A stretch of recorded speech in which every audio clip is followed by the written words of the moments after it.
In the office, all the employees were still in their places. A young guy answers his mobile phone and says that he has received a request from the company and will send the result within 3 days. He put down the phone and leaned back in his chair. The main character's name is Mason. He is an advertising department employee at the famous company Abex, and his life is very monotonous. Unexpectedly, Mason was approached by his manager, Eaton, who said that the market situation was not stable and staff reductions were planned. After which he handed over a huge list of clients who needed to be called. Eaton always liked to give a lot of work that needed to be done outside of working hours. Eaton said that potential clients should already be in the office by tomorrow. After 2 years of work, Mason's salary had not increased, and his workload was constantly increasing. As soon as Eaton left, Mason hurriedly began working on the computer, when he suddenly heard a sharp sound in his ear, which told him that the virtual sleep device was active. He was scared. For a moment, many thoughts appeared in his head. The voice continued to say that he was a visitor to a program that allowed him to experience 100% of virtual reality dreams. In addition to his voice, a page with an icon in the middle appeared in front of his eyes. It looked like a virtual computer desktop. To check, he closed his eyes and after a few seconds opened them again.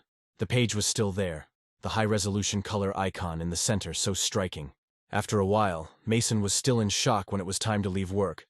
Only when James patted him on the shoulder did he suddenly regain consciousness. James asked if he was okay, to which Mason replied that he just had a headache. There was no one in the office anymore. James said that the director is hosting a dinner tonight, and they need to go there. The director liked to host dinners, but Mason had sent the money home last week and only had $500 left. When James looked at Mason, he saw his sad face and asked if he didn't want to go.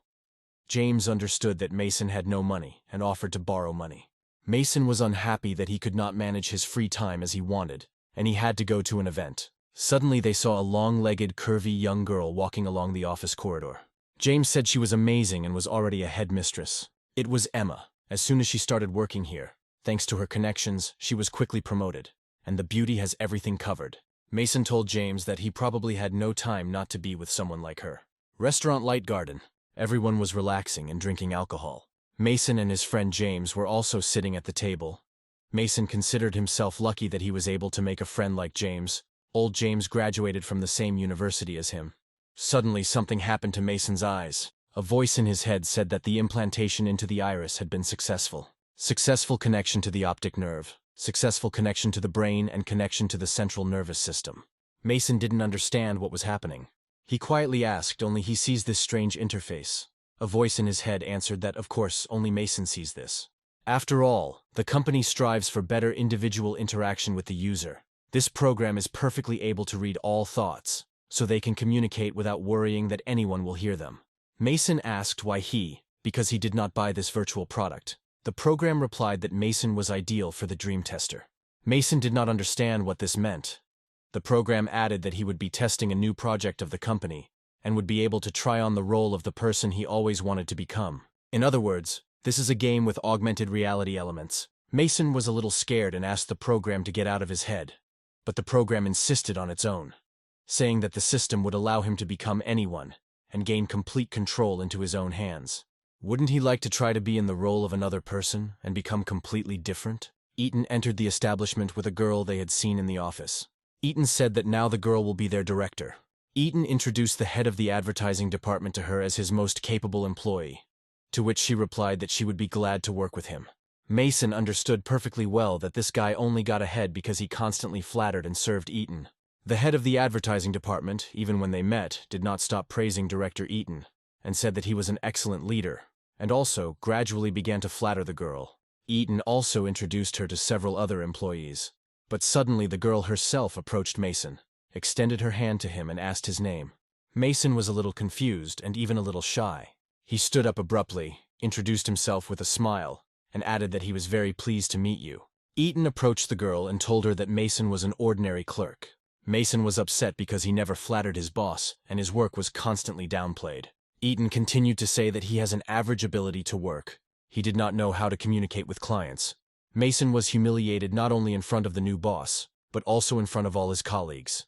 Director Emma said that she understood everything, wished everyone a bon appetit and left with Eaton. James looked at Mason and felt sincerely sorry for him. After some time, they already hailed a taxi on the street. Mason said he worked hard and hoped his boss would give him some praise. But it was all in vain. James tried to reassure his friend and said that working hard is not the most important thing. The main thing is to be able to suck up to management. Mason remembered the time when they were in college. At that time, James was one of the leaders in the fight against injustice and lawlessness among teachers. He thought James had changed a lot since then. Suddenly, Eaton came out of the establishment with Director Emma. Eaton told her that there was no point in dating low-grade employees. Mason heard everything. Eaton said it wouldn't do any good if any of the employees started thinking they were their equals. Eaton warned Principal Emma that if she didn't know her place and her responsibilities, she might end up unemployed. Mason thought that not only was hard work not rewarded in any way, but the bosses didn't even care about their personal lives, and he was tired of it. The program in his head asked Mason if he understood the injustice that surrounds him. Mason said that tomorrow he would think about quitting, but for now he wanted to get even, and told the program to copy the images of Principal Emma and Principal Eaton. But the program responded that the command was incorrect. It could only copy one person, and chose Director Emma as a priority. But Mason was surprised. He didn't expect this to happen. Within a second, the program responded that the scanning was completed, and the character was created. 30 minutes later, Mason was in his apartment. He entered the apartment and was angry why the program didn't say earlier that only one person could be scanned. The program replied that a surge of dopamine was detected in his blood and changed its voice to a woman's. The program playfully said that Mason was very cool, but Mason was embarrassed and said that he just thought it would be nice if he had a cute NPC made. The program reported that the dream system starts at midnight and he needs to find a place to sleep. Mason was worried about what was going on in his head. He lay down on the bed, but was very worried and could not sleep at all. But the program calmed him down and told him that the developers had foreseen this. The program will intervene in the nervous system to achieve physical sleep. Few seconds. Mason was already asleep. When Mason fell asleep, he seemed to fall on the floor. Standing in front of him was a delightful blue-eyed brunette who said that she had been waiting for their meeting for a long time. She said that she is the artificial intelligence that communicated with him and is also the administrator of the dream system, and Mason can call her 63rd. Mason asked if the program had started, but the program replied that they must replenish supplies before starting the battle. Now they are at the exchange office. When they entered room number 1, there were many shelves in front of them with weapons, equipment, and uniforms. Military machete 2 points, a huge truck 40 points, thermal underwear 20 points, individual diet 1 point. Mason's attention was drawn to the endless battery. It was awesome. But as soon as Mason wanted to touch him, the girl hit him on the hand with a stick, saying that this was not for sale, and she was just showing him everything. The girl said that points can only be earned by passing levels, and in the future they can be used. However, with each level the difficulty will increase, and points should be used wisely. Now Mason understood the game mechanics. Rubbing his hit hand, Mason asked if it was possible to hire an NPC. The girl pointed to herself. 10,000 points have been spent, and now she is at Mason's complete disposal. The girl said that if he had no more questions, then the game officially began. She wished him a pleasant game and pointed to the entrance. Above the door was written Doomsday Survival. The girl stepped aside and Mason began to disappear. Mason woke up in horror. Looking around, he realized that he was at home in his bed. Everything was fine and nothing had changed. Mason thought that he was just an idiot, because such technologies simply did not exist, and how could he believe it? He wanted to turn on the light, but there was no electricity. This had happened before, so Mason didn't pay much attention to it. He got dressed and went to work. As soon as he went outside, he was amazed, because on the street there were cars standing randomly on the road. There were no people, and things were scattered around. Mason didn't understand where everyone had gone. Suddenly, very close by, he heard the sound of an airplane engine. A huge plane was falling, and almost immediately after Mason saw him, he crashed into a nearby building. Mason managed to hide behind a car. He couldn't believe it. Could the program really work? And he ended up in a place where he needed to survive. The program began to speak in his head. The virtual dream world of Doomsday Survival was launched. Difficulty level 0, duration of 180 days. Mason shouted, like 180 days. He heard the sound of water flowing.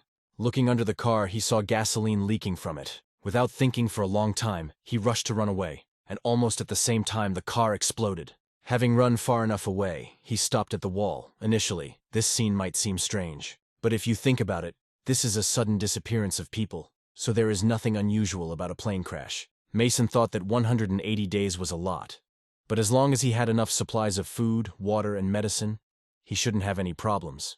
Mason didn't know what exactly he should do now. He turned on the tape recorder. I put it on my shoulder and went to the men's clothing store. He tried on different clothes for himself, not paying any attention to prices. He took a lot of gold jewelry for himself, a bottle of good alcohol, and now he is already walking along a deserted street like the king of this life. Suddenly he remembered Emma, asking the program about her presence, but the program did not answer anything, although he continued to shout loudly on the street. Suddenly he heard some noise nearby. Someone was quickly approaching him. It was a dog. Obviously, when people disappear, no one will care about their pets. But he was not reassured by the thought that Emma was nowhere to be found, whether he had been deceived. Suddenly on the road he saw a tiger coming at him. He was growling and was ready to rush at Mason. He tried to stop the tiger with words, but it began to quickly approach and rushed at Mason.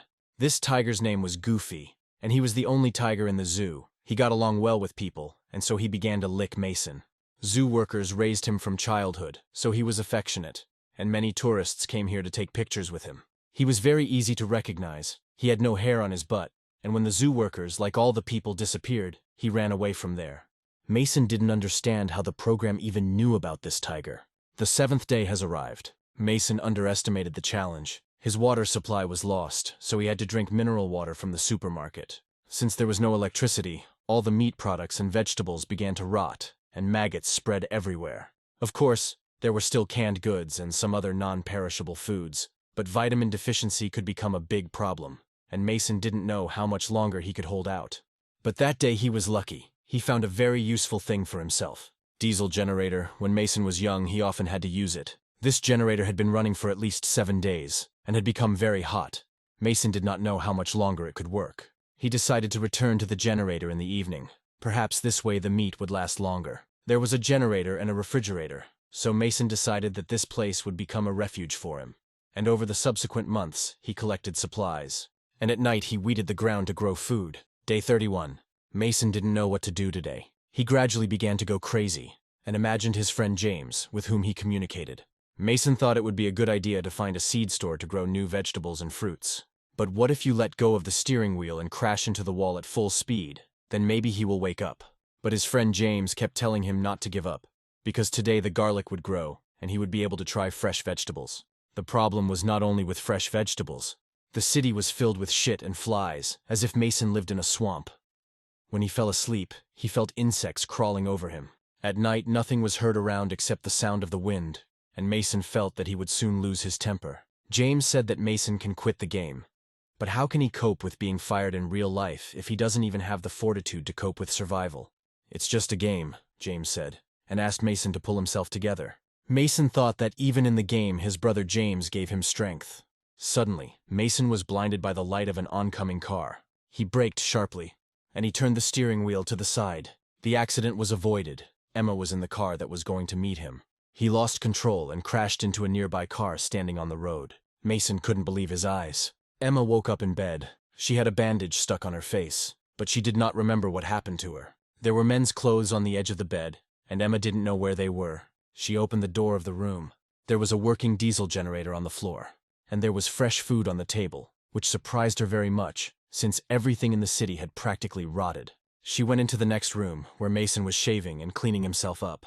He said that he had prepared lunch for her, which was on the table. They sat down at the table, and Emma began to greedily eat the prepared food. She remembered that they had met before at a corporate party, but asked to remember his name. Mason introduced himself, and was glad that she had memories from real life. She asked Mason how he was able to do all this: water, food, electricity, to which Mason replied that he even had his own garden outside, and asked how she managed to survive.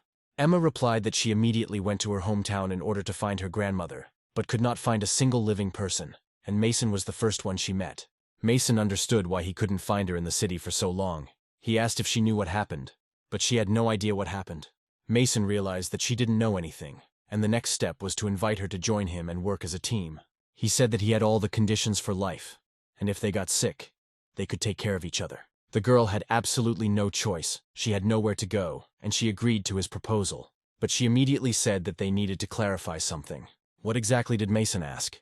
Emma said that he was not her type, and there would be no intimacy between them. Mason didn't understand why she immediately thought about it. He desperately needed a partner, and more importantly, a conversation partner, because it was stupid to imagine a dressed-up mannequin as his friend James and communicate with him. He remembered the words of his boss, who said that you cannot put yourself on the same level as ordinary people. Mason did not understand why she immediately treated him so contemptuously, but agreed to her proposal. Emma added that, of course, she was not going to just eat and drink, and offered to help around the house. Mason agreed with this, but said that they would start tomorrow, and now she needed to rest. When Mason went to bed, he tried to calm himself down and not get angry, because this is just a game and has nothing to do with reality, and it's normal for a girl to need personal space. Day 32. Morning came, Mason was still lying in his bed. Something was happening in the house and the noise bothered him. When he left his room, he saw that there were several boxes on the corridor, as if he was moving somewhere. On the second floor, he saw Emma, who was sorting things out. He asked her what she was doing. She said that she had chosen a room for herself to live in, and removed all the things she did not need from there. And she also installed a walkie-talkie at the entrance to the room so that Mason could contact her without going inside. Mason didn't like it at all. He entered the room and asked Emma where his mannequin was, which was always in this room. She told him that he looked scary at night and she threw him out into the street. Mason was shocked, because she could have asked him first, but Emma asked in surprise whether he was really that important. Mason said that it was his friend, like in the movies, because he was not so lonely if you think about something as a person. Emma said that she could bring him back, but Mason was angry and followed him outside. He had already lived alone for a month, and he had not liked the behavior of the new tenant since the very morning. When Mason almost went outside, he turned his attention to the box of weapons. One day, he collected several types of firearms at the police station and put them in this box. But there was a missing fully loaded Type 92 pistol. He immediately realized that Emma had taken it, and he became even more angry. He went into Emma's room. She asked him if she was going to go and cook for them to eat. But Mason said that it would be better for them to wash, clean, and cook separately. She asked why he thought so. Mason said they needed to limit their meetings so she wouldn't be afraid of him, and he wouldn't embarrass her. "What's the matter?" Emma asked. She is a girl, and he is a man, and she needed to take some precautions, because she had no guarantees that he would not do anything. Mason said that he, of course, understood that she was rich, beautiful, and above him in status, so she was free to insult him and do whatever came into her head, but he was not going to limit himself so that she could feel in control. Security. The tension between them only increased. Emma was not used to being told such things. Mason tried to calm her down. He said that she could rest assured that he was certainly not a gentleman, but he was not going to treat her badly either. He asks her to be less narcissistic and more pragmatic. Day 120. So the 120th day of the program has begun. This place has changed dramatically from what it was 3 months ago. The weather is not so stuffy, and the stench of rot has completely disappeared. Emma planted a lot of plants outside, and now the place looks like a real paradise. In her hands, the garden is thriving, and many vegetables are growing. When they quarreled for the first time, they hardly spoke. Mason wondered if it was possible to last 3 months without communicating with anyone. He couldn't be without communication for so long.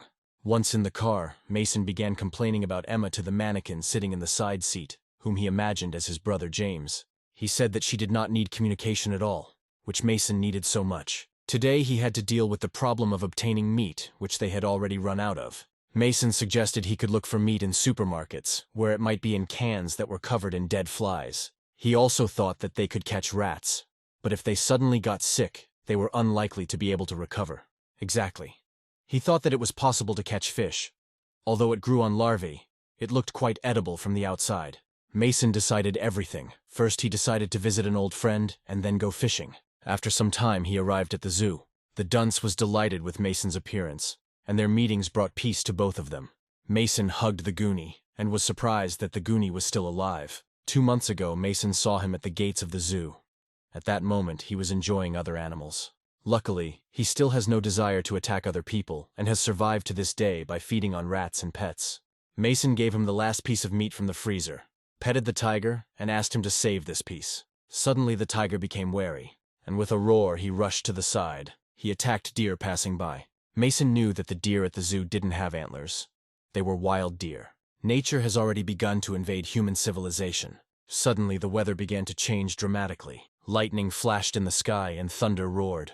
Mason didn't understand how the weather could change so quickly, because just a few minutes ago, the sun was shining. It began to rain heavily and there were gusts of wind. It was a typhoon. Mason rushed to his car. He climbed into the car through the passenger seat, where his imaginary friend James was sitting. The typhoon was about 10, but it was simply incredible.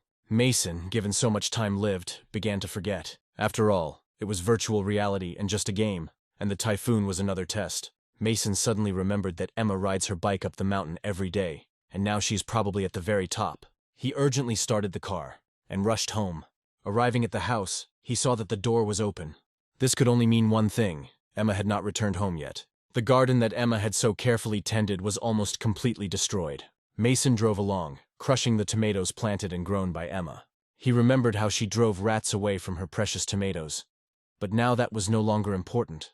The main thing was to save her. He was driving along the road where Emma usually drove uphill. The typhoon did not stop and only increased its strength. From the darkness in the distance, he saw the dim glow of a flashlight. He realized it could be Emma. Mason immediately turned the steering wheel of the car towards the poorly visible glow of the flashlight. Having approached closer, a completely wet, frozen girl stood near the pillar. It was Emma. She was wearing a thin dress that did not warm her at all. With the last of her strength, she held onto the pole with both hands so that her fragile female body would not be carried away by the wind. There was a deep cut on Emma's right leg, from which blood was oozing. Mason ran up to her, and Emma simply fell into his arms. She was completely exhausted, and asked him if she would die. Mason picked her up with confidence and answered no. They quickly came to the first house they came across. Mason lit the grill standing in the middle of the room near the sofas. He couldn't believe that there was a villa on this mountain. He asked Emma if she had come here before. She was shivering from the cold, silent, and holding her wounded leg with her hand. Mason noticed this and offered to treat her wound. But she answered bitterly that there was no need to do this. Now is not the time for emotions. Perhaps you have caught an infection, Mason said. But the girl said a little louder that she could handle it herself. Mason did not insist and told his plan. The house in which they lived was very low, and perhaps it was flooded. And this villa is located high on the mountain. Therefore, he proposed to move immediately, gather all the supplies they had, and settle in this villa. Emma agreed and asked what her task was. Mason said that she was a woman with an injured leg, so she stayed here and waited for him. At the same time, he reminded her to open the window periodically, because if this is not done, she could be poisoned by carbon monoxide from the fire. The rain and strong wind did not subside, and there was no trace left of the sunny, warm weather. Coming out of Villa Mason, I put on a jacket because it was already cold outside. Snow was added to all other adverse weather conditions. Mason understood that he needed to hurry. He got into his car and headed straight to the house. There was already knee-deep water near the house. Mason hardly opened the door of the house and went inside. The refrigerator was broken. All the vegetables from the garden were washed away before they were ripe. Those supplies from the refrigerator that were designed for 3 days will now be eaten in 1. They have very little food. Mason didn't know what to do. Fishing with such a strong wind was no longer realistic. Even the rat holes were flooded. They had absolutely nothing left. Such is life. It consists of ups and downs. Out of despair, Mason got into the car and asked his imaginary friend James what he should do and where to find food. After thinking a little, Mason went to the zoo. When he drove up to the zoo, Balbus was sitting near its entrance. Mason got out of the car and approached him and said that he needed his help. When he got closer to Goonie, he was badly wounded. He told Goonie that they could hunt together. Goonie would track the prey, and Mason could kill it with a gun, and if Goonie got hurt, he could treat him. He hugged Goonie and wanted to put him in the car, but Goonie didn't budge. He looked into the distance and waited for something. "Hurry up!" Mason shouted at him, because if his wound gets infected, he could die. Mason continued to shout at him, saying, "You're not Hachiko's dog. The beater won't come." He tried to force him out of his place. But despite the fact that Mason had been feeding him for several months, the tiger growled at him and did not leave his place. "Damn yoke," said Mason. He turned away from him and said that he could not return to him until the storm was over. The dunce lowered his head in frustration. Mason turned to look at him one last time. His wounds were bleeding. The rain and strong wind did not stop enveloping his body, but Balbus faithfully waited, like a true devoted dog. Mason was already approaching Villa. He told his friend James that this game is too real. Emma, like the Goonie, sometimes cannot control her emotions. Mason wondered how his brother James managed to always be so calm. Due to the lack of communication, Mason inspired his disguised mannequin and communicated with him as an equal as with an ordinary person. Arriving at the house, Mason was horrified. Emma was lying on the asphalt and there was a bucket next to her. He asked what happened. Emma replied that she wanted to collect rainwater because she didn't want to be a burden. Mason said with a smile that he was grateful to her. But now she couldn't get up. He walked up to her and abruptly threw the fragile girl over his shoulder. She screamed to let her go, because they agreed that she was in charge inside, and he was in charge outside. But Mason did not listen to her, and tightly grasping her hips with his hands, he carried her into the house. Emma continued to scream and try to escape. With a slight movement of his hand, Mason hit her thighs with his palm. She screamed once, but at the same time she stopped resisting. "Stop being capricious," Mason said. "Now he is in charge here, both in the house and on the street." He abruptly threw her onto the bed, and he told her to wait until he brought the first aid kit, and if she dared to act without permission, he would kill her. She continued to insist that she did not need help. Mason replied that he himself was not happy to help her. They had little food left. That's what he was thinking about first of all. "It would be better for you to get well soon and stop causing me trouble," Mason said. Otherwise they risked starving to death. He brought cotton swabs and medicine with which he began to treat the wound on Emma's leg. She asked him where he would look for food. Mason said that he saw a herd of deer in the city, but they ran away from him, and tomorrow he will definitely go hunting. Emma wondered why there was a herd of deer in the city. People disappeared, and the animals simply expanded their habitat. Emma said that wild animals are good at remembering dangerous odors, and in the future they will be very vigilant if they smell it. Mason wasn't sure about it, but he had a gun. Speaking of weapons, Mason pulled out a gun and said that he found it under Emma's pillow. Emma said all the ammo was there, and she didn't need it anymore. But Mason handed her the gun. She was surprised and asked if he wanted to take it. Mason said these are tough times, and having the gun in her possession will dispel any prejudice. Mason told Emma to go to bed early. He needed to get ready for the hunt. Day 121. Everything outside was covered with snow. Mason looked out the window and simply could not believe that it was snowing outside. He was ready to hunt. He had warm clothes on, a backpack packed, and his guns loaded. He was heading to the mountains, which is where Mason thought there should be a herd of deer. Mason did not know how to hunt at all. They never set traps, and he had to rely only on weapons. But he was worried about the words of the girl, who said that wild animals remember the smell of the enemy. Since childhood, Mason had not killed anyone. He doubted whether he had the courage to kill a deer. Just in case, he took several fish cages with him. He hoped that at least some fish would fall into this cage, because he did not have any bait. While Mason was driving the car, he did not even suspect that he was being watched. A pack of wolves also walked through the mountains in search of prey. Mason parked his car and headed out to hunt. The forest was quiet, and the crunch of snow could be clearly heard with every step he took. Suddenly Mason heard the sound of running deer in the distance. Without thinking, he rushed to run towards them. The weapon was ready. He took aim, but the deer disappeared from sight. He heard the deer nearby again. Until now, he had not even seen its shadow and did not understand where the deer was. It seemed to him that the deer anticipated his every move and were simply playing with him. Mason was out of breath. He again thought about the words of Emma, who said that deer are sensitive to the smell of danger. Mason thought it was a waste of time and energy, so he decided to try catching fish in the cage. Even though it was cold outside, the water in the river did not freeze. Mason had serious doubts about whether he could catch a fish with such a strong current. He threw his fish net into the river. He understood that he had no other opportunity to catch fish, and this was the only fish pond. The rope of the cage tightened sharply, and she dragged Mason into the water. He lost his only fish tank, but for Mason, the most important thing was to get out of the water. He was lucky. The river was not deep and Mason managed to get out. He urgently needs to get home and warm up. Mason saw a deer right near the river. He couldn't believe his eyes, because he had been looking for him for so long, and now was not the most opportune moment. Mason started looking for his machine gun, but it drowned in the river along with the fish tank. Then Mason took out a shotgun. From such a short distance he should have been able to hit. He only had one chance. Mason collected his thoughts. Despite the numbness of his whole body from the water, he was ready to shoot. The deer was calm and did not feel any danger from Mason. He fired. Due to the strong recoil, the shotgun slipped from his shoulder and hit Mason on the nose with the butt. Mason missed, and the deer began to run away. Blood from the nose began to drip onto the fresh snow. Mason's nose was bleeding and very painful. At that moment he thought that the game was very realistic. He walked to his car. During that day he lost a lot of useful things. And at the same time he felt an overwhelming feeling of hunger. Suddenly, behind him, Mason heard the quiet creaking of snow. Looking closely, he saw two wolves, who saw him when he was driving a car to hunt. Mason had already reloaded his shotgun and was ready to fight them back. But the wolves turned around and did not follow him. Mason was frightened by the appearance of wolves. But when they began to move away from him, he realized that danger had passed him by. 30 minutes later, he was already home. He quickly entered the room where the grill was burning, where Emma sat naked, wrapped in a blanket, trying to warm up. As soon as he entered, without saying a word, he began to undress. Emma got scared and asked what he was up to. Mason immediately tried to justify himself and told her not to think anything indecent. He just fell into the river and wanted to warm up.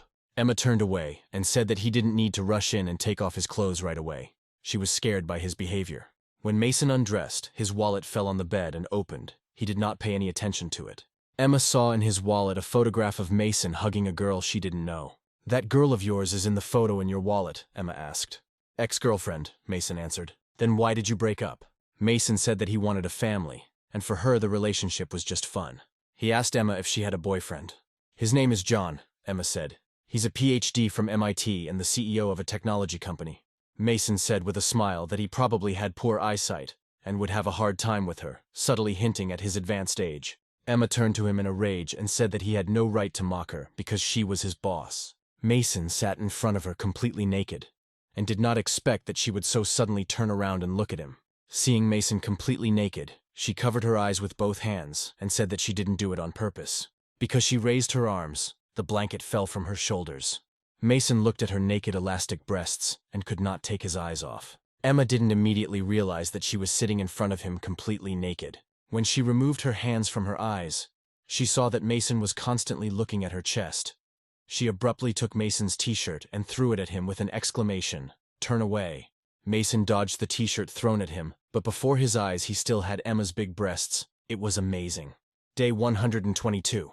Mason crawled through the snowy forest. He never gave up trying to track down the deer. He was already close enough to them, and he understood that if he crawled even closer, they could hide in the forest and everything would be in vain. Mason had never fired a real weapon before and was unsure of his accuracy. At the same time, he fired from a shotgun, which is completely unsuitable for long-range shooting. A shot rang out. Mason looked into the distance and realized that if he failed to come closer, they would simply die of hunger. Day 124. They began to communicate more and more. Mason constantly bandaged her leg, and Emma did not complain that he came empty-handed. Emma was very smart, but also very independent. Mason didn't tell her about the wolf pack. Because of her character, she has to force herself to take responsibility. Only now Emma is becoming weaker and weaker, and her wounds show no signs of healing. It had been a long time since they had eaten normally. Mason tried to calm Emma down.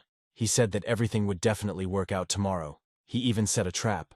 It was an ordinary wolf pit, a deep hole covered with snow, at the bottom of which there are sharp stakes. He placed lettuce leaves on the dusted snow to attract deer. Emma said that he should have discussed this with her, because it takes a lot of effort and energy to make such a trap. She was right. Mason simply did not have enough strength to build a second trap. Tomorrow everything will be decided, life or death. A new day arrived, and Mason was driving his car through the forest. He drove up to the trap he had created, got out of the car, and saw that the trap had worked. He came closer, but there was nothing at the bottom. There were traces of blood in the very corner. Mason was happy. This means that the animal has nevertheless fallen into a trap, and now we need to follow its trail. He was full of hope that the deer he came across was badly wounded and fell nearby.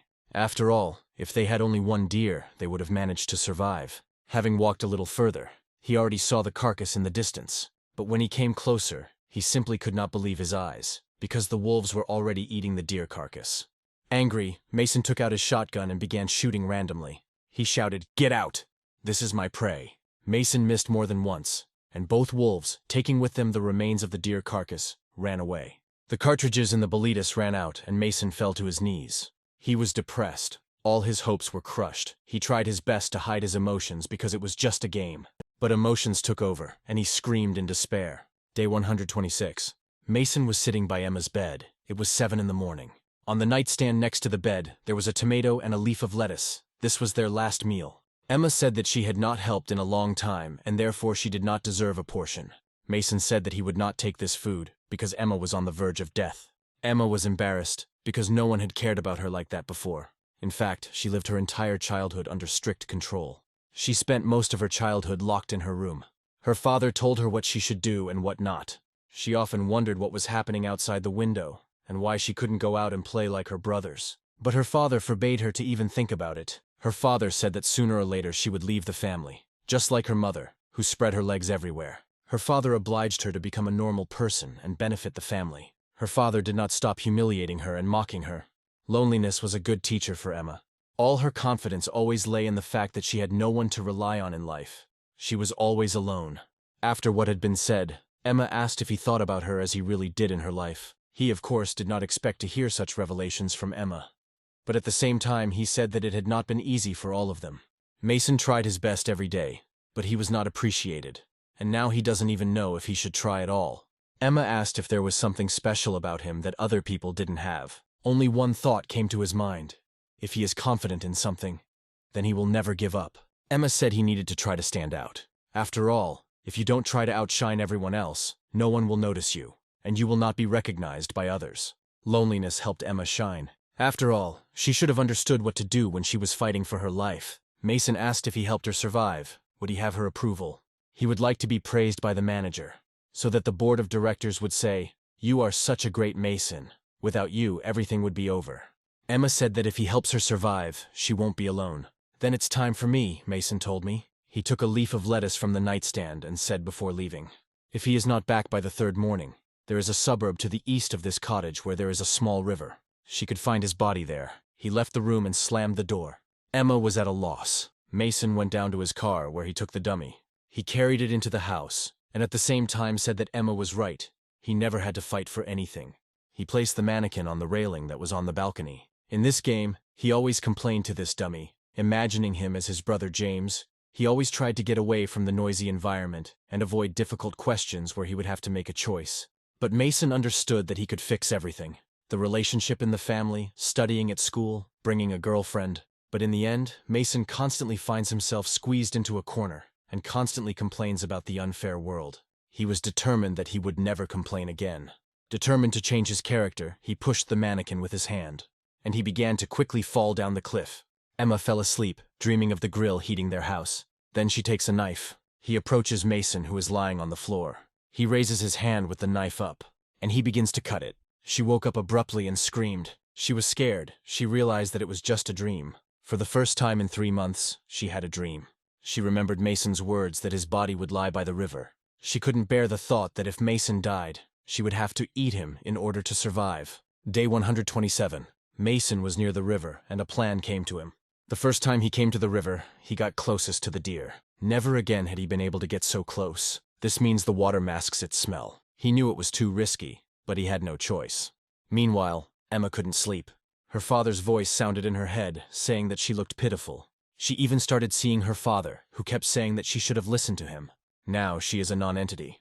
Only because she did not do as he wanted. Emma waved her hand in his direction and shouted, "Get out!" She realized that these hallucinations began to arise due to hunger. Emma put her hand on the last tomato on the nightstand. She remembered that Mason wanted to hear his boss's praise. She promised to hold out for 2 days. But whether he makes it or not, she must continue to live on her own. Several hours passed. Emma just lay there. She couldn't sleep because she was hungry. Suddenly, she heard a rustling sound near the bed. Opening her eyes slightly, Emma saw a rat sniffing a tomato lying on the nightstand. Another hallucination. Her father talked about how she should have married John. After all, he is very rich and was soon to die. In order for her to marry him, she must be well-groomed and impeccable. Her father continued to insult her and tell her that she couldn't be strong. She only pretends that she is strong, but in reality she is not. He said that she would die in this bed, after which the rats would eat her. "This is what brings you when you want independence and freedom," her father said. Meanwhile, near the river, the deer found a lettuce leaf lying on the snow, and he started chewing it. Emma pulled a gun from under her pillow and pointed it at her father. She said that she might die a terrible death, but before that, she would be at peace. Because she didn't follow his lead. She doesn't need anyone to save her life. The deer noticed Mason aiming a shotgun at him. A shotgun blast sounded, and a pistol shot. A dead deer lay in the snow. Mason began to dig out from under the snow. He approached the deer, put his hand on its head. It was no longer breathing. Mason could not contain his emotions and shouted with joy throughout the forest. Emma started eating the last tomato, and at the same time, fry the killed rat on the grill. Before finishing the tomato, she heard someone entering the house. It was Mason. Hearing the smell of food in the house, he chuckled and quietly said that if he had known that she had already eaten, he would not have rushed. After which he fell dead to the floor. Emma ran up to him and asked what happened. She tried to turn him over. His clothes began to crack and ice fell off him. After some time, Emma had already butchered the deer and hung the meat to dry. She heated water on the grill and poured it into the bathroom where Mason was lying. She tried to talk to him, but he didn't answer. Suddenly he grabbed her hand, and he said her name quietly. She leaned closer to him. He asked her if he had her approval. She immediately began praising him, saying that he was great, and if it weren't for him, she would have died altogether. Mason smiled. He was pleased with Emma's words. He said that the last words that the girl said to him when they parted were, "You don't have anything. What's the point of continuing to communicate?" It was so hard for Mason to gain anyone's approval in this world. Emma completely agreed with him. After a while, Emma prepared soup. She called Mason to eat. He lay a few meters away from her on the bed, but did not answer. Emma walked up to him and brought her hand to his nose. He was still breathing. Emma said she would pay back her debt. He would be fine. She fed him soup. Then she cupped his mouth with her hand and kissed him. Several hours passed. Mason was still cold, but Emma had already covered him with 3 blankets. Mason was shivering from the cold. Emma couldn't bear to watch him freeze. She saw no other way out. Emma took off her dress, threw it on the floor, and then immediately took off her panties and bra, which she also threw aside. She lay down under the blankets next to Mason, hugged him, and began to warm him with her body, saying that everything would be fine with him. The 130th day has arrived. Mason woke up and felt something behind him.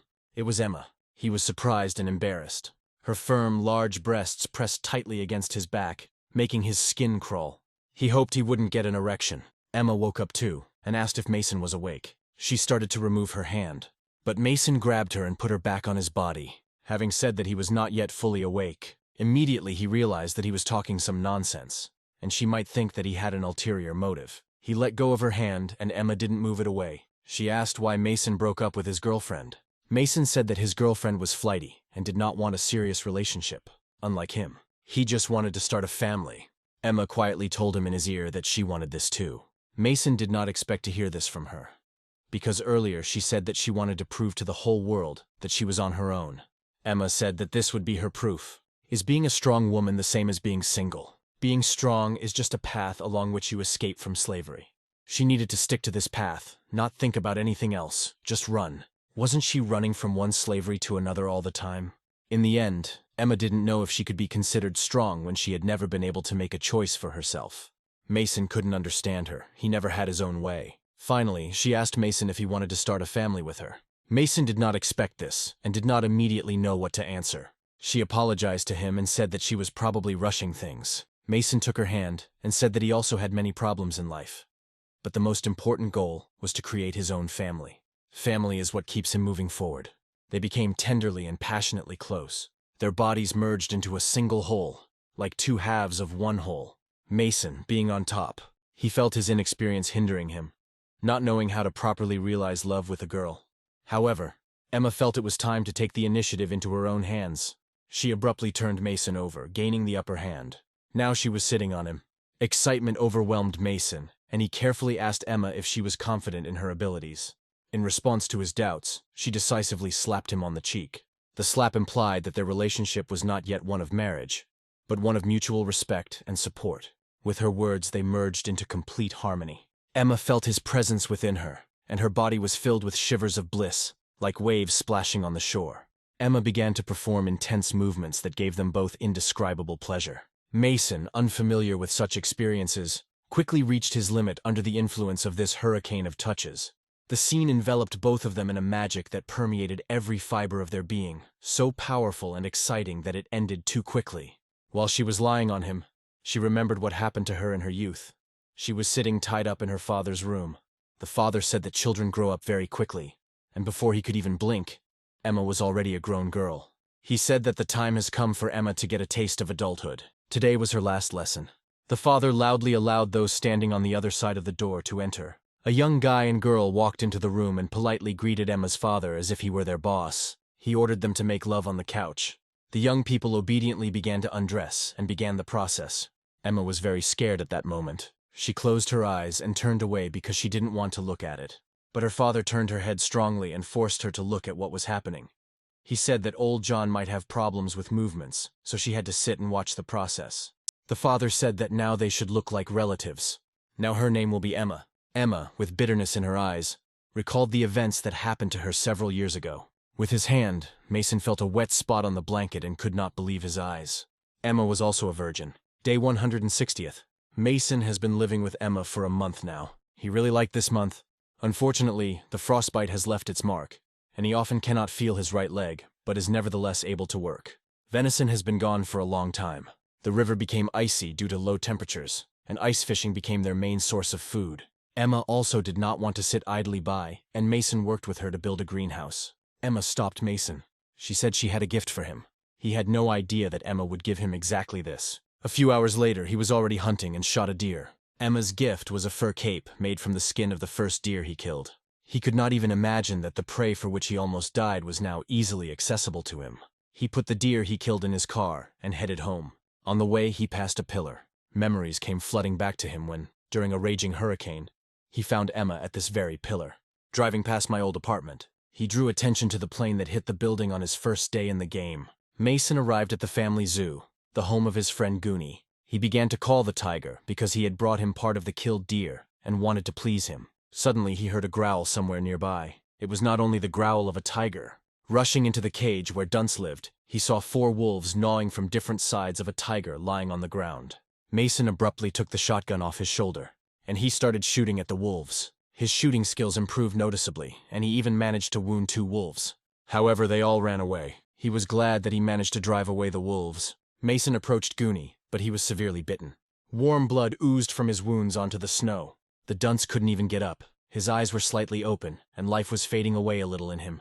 Mason, with tears in his eyes, remembered their first meeting, how he stroked his muzzle and fed him fresh meat. "Sorry I'm late," Mason said. The tiger growled quietly, languishing in pain. Mason stood up and took his shotgun off his shoulder. He pointed it at the tiger and said, "It won't hurt anymore, good boy. I will miss you, and I will definitely avenge you." Tears flowed down his cheeks. Mason closed his eyes and fired. A few hours later, Mason was already lying in the bathroom of his house. Emma lay behind him, wrapping her legs around him, and before Mason's eyes there was a scene with a wounded Goonie. Emma could not understand what was bothering him, to which Mason replied that it was not safe on the street, and he would not want Emma to go out without him. He didn't want anything to happen to Emma. Emma agreed, and said she had a lot to do with the vegetables in the shed. She leaned her head towards him and they kissed again. This time Mason turned to her and was on top. He began to kiss her neck, and slowly went lower to her elastic wet breasts. But he didn't think about love. Hunting was in his head. He had already entered her, and the intense movements caused the water from the bathroom to splash onto the floor. Now he has a family, and he will not allow harm to come to her. Emma moaned with pleasure and scratched his back more and more. Mason will fight for his family to the last drop of blood. Now the wolves are his prey. Mason understood that he would use the cape Emma gave him to hunt wolves. When wolves hunted deer in the forest, Mason was already waiting for them in the bushes. One of the wolves rushed at him, but the shotgun blast was merciless. The rest of the wolves fled. Mason took out his hunting knife and finished off one of his enemies once and for all. He was lying in his bed again, his eyes filled with hatred. Mason was thinking about how he could finish off the remaining wolves. Emma disturbed him. She said that today he was somewhat detached, and if he told her what was happening to him, she could help him. Mason rudely replied that she could not help him deal with the wolves. Emma was a little offended and fell silent. Mason realized that he shouldn't have answered her rudely, after which he hugged her with a smile and said that he could handle the wolves himself. There are only 3 of them left. The hunt began again. The wolves heard Mason approaching, and they began to run away in different directions. One of the wolves stopped by the bushes. He started sniffing. In the bushes, he saw the face of his relative. Then he began to slowly run up to him. But the barrel of a shotgun stuck out from the bushes, and a loud shot sounded, causing the wolf to fall on the spot. The remaining 2 wolves began to watch Mason. Now he had 2 capes. One of them was from the skin of a killed deer, and the second from the first killed wolf. The 2 wolves were aggressive. Now their main target was Mason. Day 170th. Mason practiced shooting bottles in his yard. He could not find the remaining 2 wolves. They seemed to have disappeared. He remembered their fierce looks, and if he didn't kill them, he might end up just like the Goonie. For peace of mind, Mason needed to finally end them. Emma approached him from behind. She cooked steamed fish and grilled meat. She wanted Mason to appreciate her cooking skills. Mason refused. He said that he would pack a tent and leave for a couple of days. Emma was upset when she heard about this. Mason has been leaving early in the morning for several days now and returning late. They can't even eat together. "Sorry," Mason said. He had unfinished business that he had to do to keep them safe. Emma turned away and was about to leave, but her emotions took over. She turned around and shouted, "At least tell me what's wrong." Mason couldn't tell her because she would worry. He turned around and began to leave on his own. Emma stood and cried. Day 173. Emma woke up in her bed. She looked out the window, but the window was boarded up with sticks. Mason blocked all the windows of the house with sticks. Emma went outside and asked him why he was doing this. Reluctant to answer that question, Mason said he was just reinforcing their windows and would be done soon. Emma was angry with him. She firmly said that she did not want him to protect her. Mason turned around and said with a smile that Emma should stop joking. Emma was not joking. She showed with all her appearance that she was quite serious. She said that they are returning to the relationship that they had in the first months, as if nothing had happened between them. She said in all seriousness that Mason was simply using her, and did not want to start a family since he was behaving this way now. Mason said that he does all this only for the sake of their family. Emma could not stand it, and began to demand explanations from Mason. She wanted at least some respect for her. Mason also began to raise his voice and said that there was no way she could help him. She could only help by staying home and resting until he was done. Emma stood silently. She lowered her head in frustration, like a little kitten. Mason didn't have enough nails, so he thought he needed to stop by a hardware store. These two wolves outplayed him. There was more and more snow. Soon everything around became white, and the tracks, which were already hard to see, were finally covered with snow. The temperature approached -30 degrees and continued to fall. There was no point in hunting anymore. The biggest problem was how to heat the house. As for the two wolves, he needed to strengthen the windows and doors of the house. Emma was starting to get nervous and Mason didn't want to argue with her about it. Mason arrived at the hardware store. This store was quite well kept and had all the necessary tools. Nails, wire, electrical tape. Mason came across a book. This was a manual for servicing diesel generators. He took off his gloves and began leafing through the book. Suddenly the TV started working in the store. The game administrator appeared on the screen. Mason had already completely forgotten that this was just a game. She came as a reminder that there was only a week left until the end of the game. Mason had to be ready to quit the game. Emma stood outside the house and wrote a note. She gathered her things and loaded them into the car. In the note, she wrote that they needed time to calm down a little. She's leaving to look for a new place, and Mason shouldn't look for her. Mason, out of anger, smashed the TV on which the reminder was broadcast. He collected all the necessary things in a bag, and now understood how he could fix the generator. Near the store, he heard a menacing growl that pierced the air, like the voice of nature, filling the space with mystical tension. The two mighty wolves that entered the store were the embodiment of the thirst for revenge and intransigence. Mason couldn't believe his eyes. They found him. He killed 2 members of their family, and the wolves wanted revenge. They overwhelmed Mason with surprise, like a storm approaching in the dark night. As soon as he managed to get closer to his shotgun, the wolves were already nearby, standing in front of him, blocking the path to freedom. The shotgun, a powerful weapon, became an inseparable part of this tense situation, as if a symbol of the possibility of destruction or salvation. The situation got a little tense. Mason, filled with determination and devoid of fear, prepared to teach them a lesson. He rushed to the exit, passionately striving to reach your car, like an island of hope in the darkness of danger. However, the deep snow hiding the hole lay in wait for him, and Mason twisted his ankle and fell clumsily to the ground.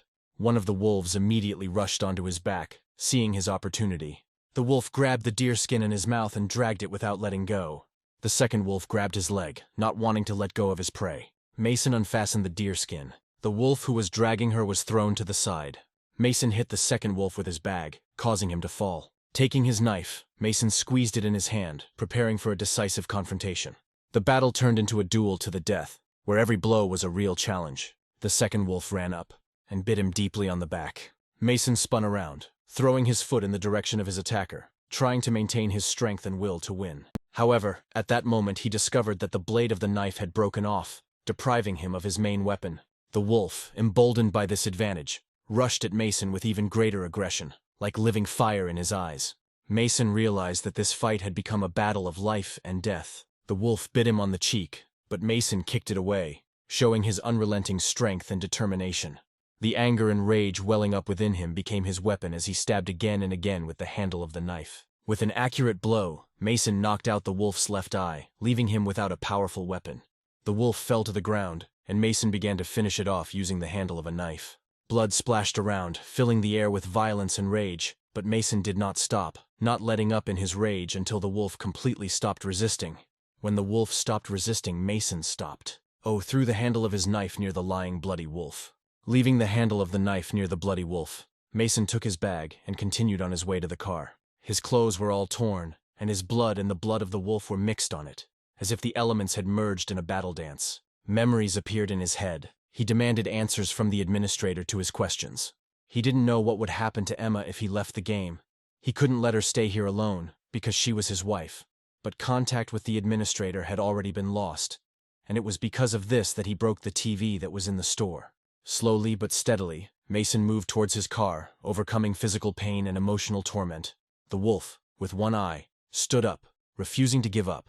He was burning with hatred and a thirst for revenge, not ready to accept defeat so easily. Mason turned, meeting the wolf's mad determination with his eyes. He understood that he would stop at nothing to take revenge. However, Mason couldn't let that happen. He must protect Emma and provide her with a trouble-free future. Emma drove up to the pole near which Mason found her during the storm. She could not hold back her tears. Her car was parked near a pole, and she was sobbing without stopping. Day 177. Mason tried to get into the car. The wolves gnawed at his legs and did not allow him to do this. Mason couldn't die, not now. A gun fell out of the car's glove compartment. Mason was surprised. He didn't understand when Emma managed to put it there. He took the pistol and fired several times towards the wolves. They were frightened by the shots and ran away. Finally, Mason was able to get into the car and close the door. He was bleeding all over, but still tried to pull himself together. He needed to go back and fix the generator so Emma would have a chance to survive if he left the game.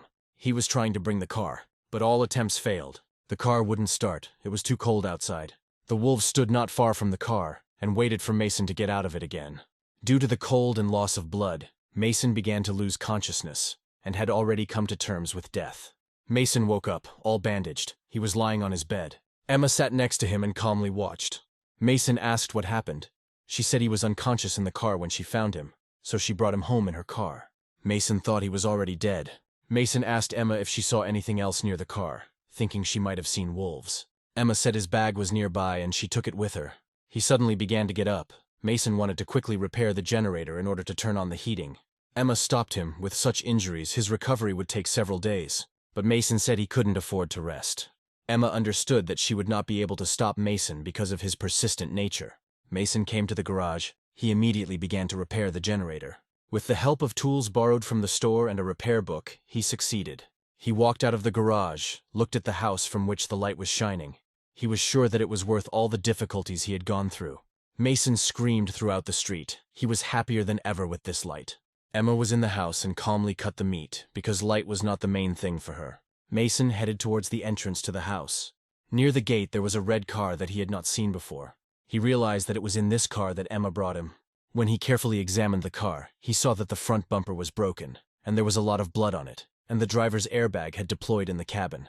Mason coughed and sank to the car wheel. Something is stuck in the front wheel. It was a wolf's fang. Mason began to realize that Emma had killed the wolves. He started to get up, but fell back to his knees. Mason coughed even more. There was blood coming from his mouth. He realized that without a real doctor, he would not live long. He headed into the house. He saw that 2 wolf skins were hanging on the boarded windows. Mason walked up behind Emma while she was slicing the meat and put his arm around her waist. He was sad and Emma asked him how he got depressed. Isn't he super brave? Mason put his head on her shoulder and, asking for forgiveness, said that the boss should forgive the mistakes of her subordinates.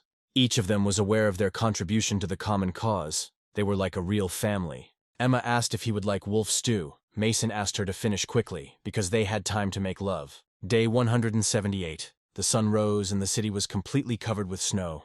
Emma opened the curtains and was surprised. She told Mason to wake up because the snowstorm had stopped. But he just coughed. Mason said he had no strength in his body and couldn't stand up. Emma assumed he had a cold and went to get some medicine. Mason told her not to bother looking. He felt it wasn't a common cold. Emma refused to believe it and continued to look for medicine, reassuring him that she would get him back on his feet. Transporting supplies during a storm, hunting in the cold, repairing a generator. You've survived all the hard times, Emma said. It was a pity that such a capable worker as he was not valued by management, Emma continued. Thank you, dear, said Mason. But Emma has not yet promised to marry him, hinting that they still have everything ahead of them. She handed him a glass of water. Mason took hold of it, but could not hold it. Emma wanted to catch the glass, but didn't have time. The glass fell to the floor and broke. Several hours passed. Mason opened his eyes. Emma lay on top of him in black velvet underwear. She started to pull the blanket off him and said that she understood his little game, pretending to be sick to get her to take care of herself. She continued to say in a gentle voice that she was not angry with him. She was already sitting on top of him, but he told her to stop. They needed to talk seriously. She was angry that Mason would refuse her at such a moment. Tears began to appear in her eyes, and she clutched Mason's shirt more and more. Unable to contain her emotions, she burst into tears. She screamed. asked him to get up, but Mason could not do it. He coughed again and quietly began to say that he did not have long left. He knew that he would die soon. There should be enough gasoline in the storage facility for 3 months.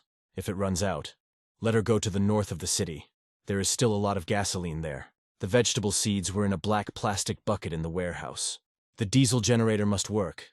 The service manual contains instructions for its repair. Don't forget to find a new vehicle, with a large carrying capacity, and be sure to practice shooting, Mason said. Emma didn't stop crying. Without listening to the end, she hugged him tightly and didn't let go. Day 180th. Emma rolled Mason out into the street in a stroller. He was a little surprised that the snow had stopped. Emma said that it stopped snowing yesterday. It was already quite warm, and Emma was sure that the temperature would soon rise above 0. As soon as the snow melts, she plans to travel towards the north. She wants to find other survivors. Mason turned to her and asked, "Emma, did you love me?" She looked into his eyes carefully. Then she lowered her head and said no. Mason was not upset. This is normal. There was no reason to worry. People like you are only interested in their own feelings. Why should I love you? With bitterness in her heart and tears in her eyes, she continued to say what is so good about you. I am unhappy. And you don't tell me nice things to support me. Whatever happened, everything was on your shoulders. She held his hand, but his hands had already begun to grow cold, and did not convey the love and affection that had been there the entire time they lived together. Why are you leaving me? What did I do? You're just a bastard. Emma understood that Mason would not come back, would not help in any way, and would not talk to her. Mason was lying in a new virtual world, with the project administrator standing in front of him. The girl greeted him and congratulated him on completing the level, surviving the Day of Judgment. He didn't understand what had happened to him. He had the feeling that he had lived his whole life. The administrator said that memory loss is a normal phenomenon. This was done in order to prevent the user from confusing reality with the dream world. Over the next month, he will slowly remember what happened to him in that dream. After his mind returns to normal again, it will be easier for him to perceive what happened to him in the dream. It seemed to him that he remembered something. The administrator looked at him without emotion. He only remembered that he had told himself 1,000,000 times that he should not forget. He was sad in his soul, and tears were rolling down his face. Mason asked the administrator if this world would exist after he left, but the administrator replied that it was just a game, and now it's a game of Mason's windows. For him to think it was just a dream, but he has to live in reality. The receptionist pointed at the screen with her cane and said that the scoring would now begin.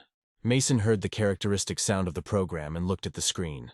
The screen said Doomsday Survival results. Difficulty level 0, grade B, and 50 bonus points. Grade B. Mason did not understand why he received such a low score. The administrator replied that the assessment was based on the chances of survival of those left in this world, alluding to Emma. Solving problems with wild animals, access to electricity. These elements can increase the companion's chances of survival, and the score increases. But if you had reliable equipment and enough supplies, or they would set up a broadcast station to find survivors, or they could tame wild animals. But Mason said that he was an ordinary guy and could not be so professional.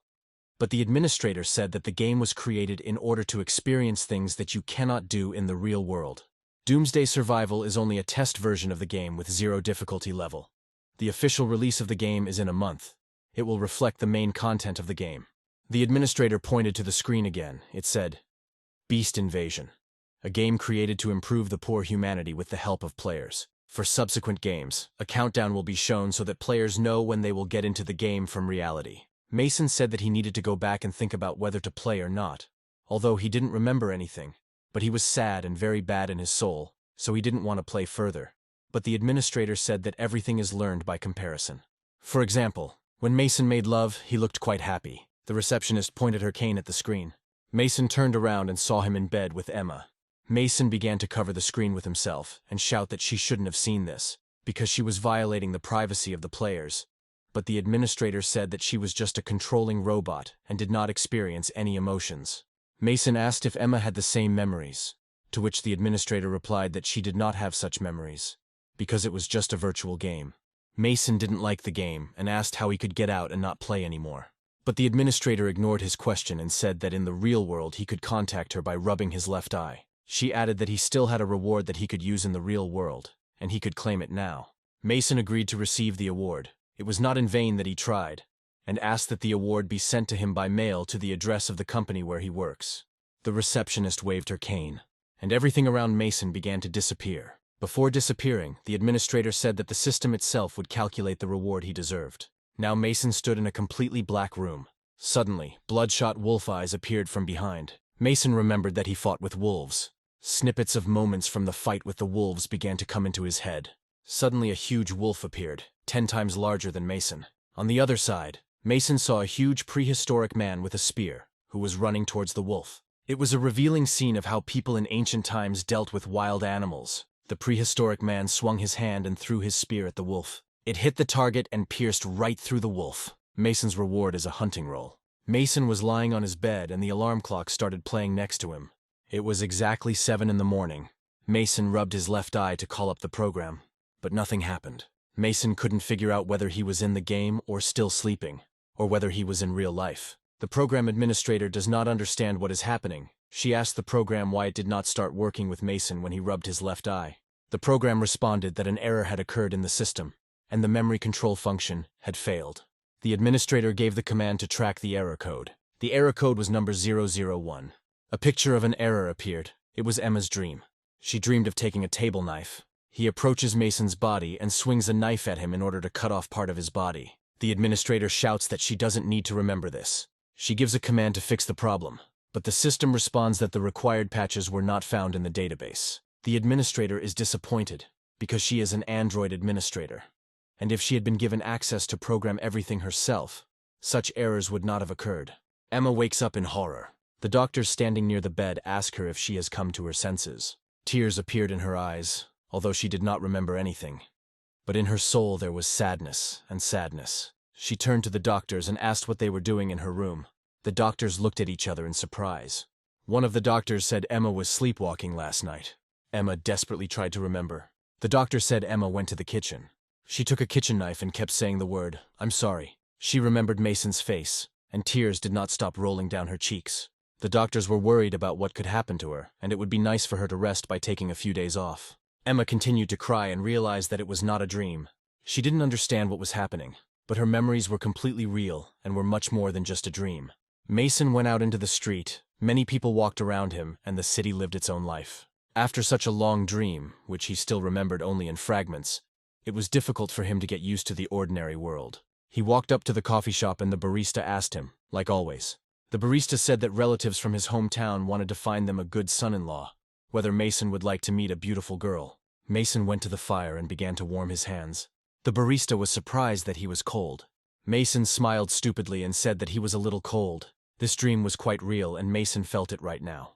The barista repeated his question about meeting a girl, but Mason said with a smile that he already had a girlfriend. He remembered his dream and thought about Emma. Although he didn't like the game, he was grateful that he had such happy moments with Emma. He had already approached the office where he worked. It's 7:50. Mason was almost late for work. Someone tapped him on the shoulder. It was brother James. Mason was very glad to see him, because now James was not a dressed mannequin, but looked completely alive. Mason said that he was very glad to see him. James did not understand Mason's behavior, because only one night had passed for him. He did not understand that Mason had lived without him for 6 months. James warned Mason to be careful. There were rumors in the advertising department that the worst employee would be fired. As far as James knew, the company would create a new marketing department, and their department would be cut. James said that due to their poor relationship with Eaton, he might be the first to be fired. Mason was not afraid of being fired, especially after everything that happened to him. He has many options. Why force himself to live by someone else's rules? Mason, it looks like you've changed, James said. Mason didn't understand him. James said he usually just complained. His thinking has really changed. Now he is used to being responsible for his own destiny. Mason sat down at his desk and folded his hands. For Mason, it had been so long since he had been at work that he had almost forgotten everything. He took out his notepad and started making notes. First he wanted to call the Foytain Company, then the Spike Company. He stopped. It seemed to him that this plan was not correct. Mason thought the first step would be to gather feedback from new customers. He tore the sheet out of the notebook and threw it behind him. The piece of paper ended up right in the trash can. Mason was visited by some incomprehensible feeling. He tore out another sheet of paper and crumpled it. A few tables away there was another trash can. He decided to try to hit it. Mason took aim and threw a crumpled piece of paper.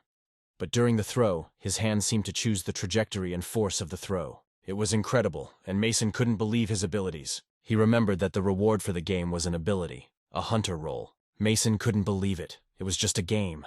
How could it give him the opportunity to use abilities in real life? He decided to try again, but this time he chose the farthest trash can, which was at the end of the corridor. He took aim again and launched the crumpled piece of paper. It hit Eaton, who at that time went out into the corridor and fell under the trajectory of the paper. Eaton stopped and told Mason to come into his office. Mason got angry and understood that this was not a good sign, but he himself was to blame for his misdeed. He walked along a long office corridor, and everyone around him understood that this time Mason had screwed up. Everyone understood that there would be a reduction in their department, and how the devils rejoiced at Mason's misconduct.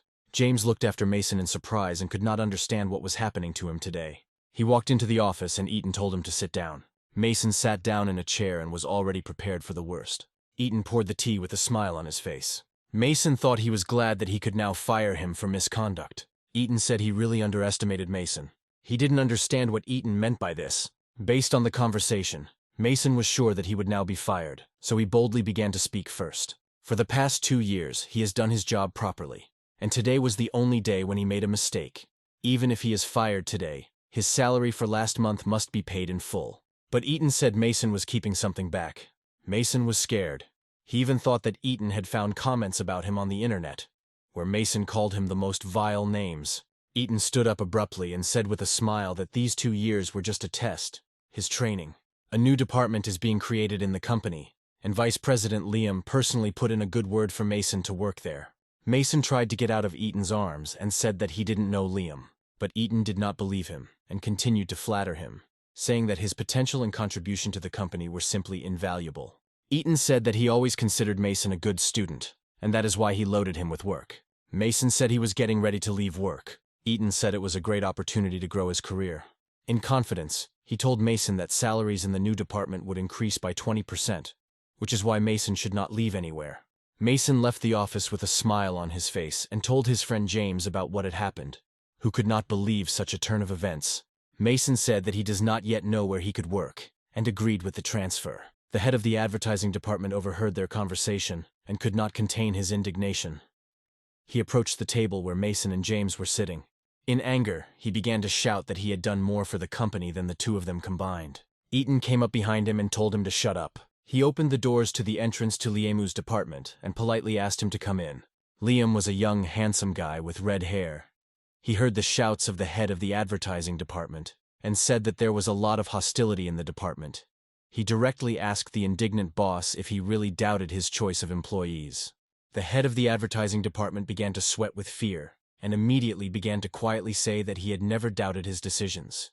Eaton wanted to show his importance to Liam and sharply criticized the head of the advertising department and said that today he was no longer the boss. The head of the department was completely depressed. Eaton informed everyone that Mason would now be transferred to a new department, and his workload would be handled by a new head of advertising. Director Eaton approached James with an offer to head the advertising department. James, without hesitation, said that it was an honor for him. The director said that Mason would not have to work today. He could pack his things and prepare to move to a new department. Mason immediately realized that the director was intent on making an impression, and most likely it was because of Liam. Liam told Mason that the new department was throwing a party at the end of the day, and he should be there. In addition, Mr. For Everyone added that no one will be fired from the advertising department, so everyone can continue to work calmly. Mason had never even seen Liam. He didn't understand where such care for him came from. Liam, in turn, looked at Mason. He did not understand why Emma asked him to transfer Mason to a new department. A few hours later, James was already holding his first meeting as the head of the advertising department. This month, the key performance indicators of the advertising department were not up to standard, so he wanted to discuss how to improve them with his new subordinates. James looked carefully at his subordinates, who were not listening to him at all and were each minding their own business. James realized he was being ignored. A former manager approached him and said with a grin that it was not so easy to lead his subordinates. Now his friend Mason is not with them, and now no one will support James. The former boss began to bring discord into the team. He said that they had no potential for further growth, so why should they complicate their lives if they could continue to calmly go with the flow? Mason received a call from his mother. She asked him if he was going home for Chinese New Year. He had not come home for 2 years. Mason said that he could not come yet, but boasted that he had been promoted today, and very soon he would be able to pay off their debts.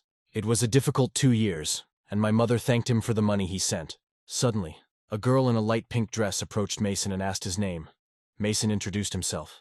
The girl said that her name is Emily. She is the head of the marketing department. She saw Mason's name on the list of new employees and would like to meet him personally. Mason was pleasantly surprised by such a nice team leader. She asked him if he planned to come to the party today. The gathering place accidentally turned out to be the villa in which Mason lived with Emma, from the world of dreams. Liam liked to throw parties at his home, and the girl kindly offered Mason to take him there. Mason agreed and couldn't believe he was staying at Liam's house in the dream world. They headed to the car, and the girl immediately began to talk about the rules of staying in Liam's house. He was very particular about cleanliness, so Mason should pay close attention to this when they had lunch together. But Mason did not understand what exactly he should pay attention to. One example was that the girl said that he should clean his soles well before entering the house. Mason immediately remembered how he came to this house after another hunt, and without taking off his boots, carried the carcass of a deer straight to the kitchen. "It's better not to use the toilet in Liam's house," the girl continued. He flashed back to when Emma scolded him for not lifting the toilet lid before going to the toilet, and of course it was forbidden to enter Liam's bedroom. Mason remembered what he and Emma did in the bedroom and was delighted, but Emily did not understand his reaction to the rules, she said. Suddenly they heard cries for help. It was a robbery. An unknown man snatched a woman's bag and tried to run away. Mason immediately understood what he needed to do. He took the package from the girl's hands and was about to throw it at the robber. She tried to stop him, because the package contained important documents, and she could not believe that Mason would be able to hit the robber from such a long distance. The robber jumped over the railing dividing the roadway. Mason realized that this was the right moment and threw a bag of documents at him. The package hit the criminal in the head. The blow of the package stunned the criminal, and he fell onto the asphalt. Passers-by ran up to the criminal and tied him up, and the girl from whom he stole the bag received it back. Mason and Emily collected the documents that had fallen out of the bag. He understood that he had disobeyed Emily by throwing a package with important documents at the criminal, and expected that she would be angry with him. Emily turned to Mason with admiration. She was not interested in the scattered documents. She was amazed at Mason's courage, boldness, and accuracy. This hit on the thief amazed her. She was delighted and wanted Mason to teach her. Emily thought that initially when they met, she was just playing the office manager. But now Mason is a god in her eyes. She admires him. Mason was pleased to hear praise from the girl he liked. Passers-by also thanked Mason for his assistance in catching the criminal. While Mason was collecting Emily's documents, he saw John's business card. He turned to the girl and wanted her to tell why she needed this card. She snatched the card from his hands and quietly said that this is their most important partner, because the owner of this company is from the Global 100 list. Mason couldn't remember where he heard this name from. The girl said that John had a romantic relationship with director Emma, and they even went on a cruise with him recently. He remembered when they were in the game. Emma said that was her boyfriend's name. Mason said that they had to hurry because they could be late for dinner. He was a little upset because Emma didn't want to date John. He knew that well, but he reassured himself that it was just a game. They arrived at the villa. Emily received a message that the banquet is in the villa's backyard. She began to tell Mason how to get to the backyard, but he, without listening to her, headed towards the entrance. She tried to stop Mason because the villa was huge, and she was worried that Mason might get lost. Mason took her hand and led her along. A minute later, they were already in the backyard. The girl noticed that Mason was acting too arrogantly, as if he had entered his own home. Mason saw her. Emma stood in a beautiful evening dress that shone from the sun, and Liam stood next to her. Liam asked everyone to take their seats. The entire marketing department was assembled. Emily hugged Mason and said that they would sit together at the table. He did not expect such a hug from Emily, and believed that they should be more restrained when they first met. She hugged Mason and asked him about his personal life. Emma watched them with her head down in disappointment. She did not yet remember everything that happened to her in the dream, but she understood that Mason was dear to her. Liam started to give his opening speech. He said that they have a chain of 10 supermarkets, and this time they want to move to online sales. Mason asked why director Emma works in the marketing department. Emma told him that it was she who was involved in the development and creation of this department. Emily said that Emma is the daughter of the chairman, and her status is even higher than Liam's. Mason asked where Liam was from because he is so young and already holds the post of vice president. Emily said that Liam was Emma's childhood friend, and they had been close since childhood. Emily said that Liam was very smart. He was the best student in school, and also a pragmatist. Everyone thought that he and Emma were a very good couple. Mason didn't understand why Emma was dating John. It was some kind of dirty relationship. Emily asked Mason to keep his voice down, because they didn't need to know about the lives of these people. But she envied them.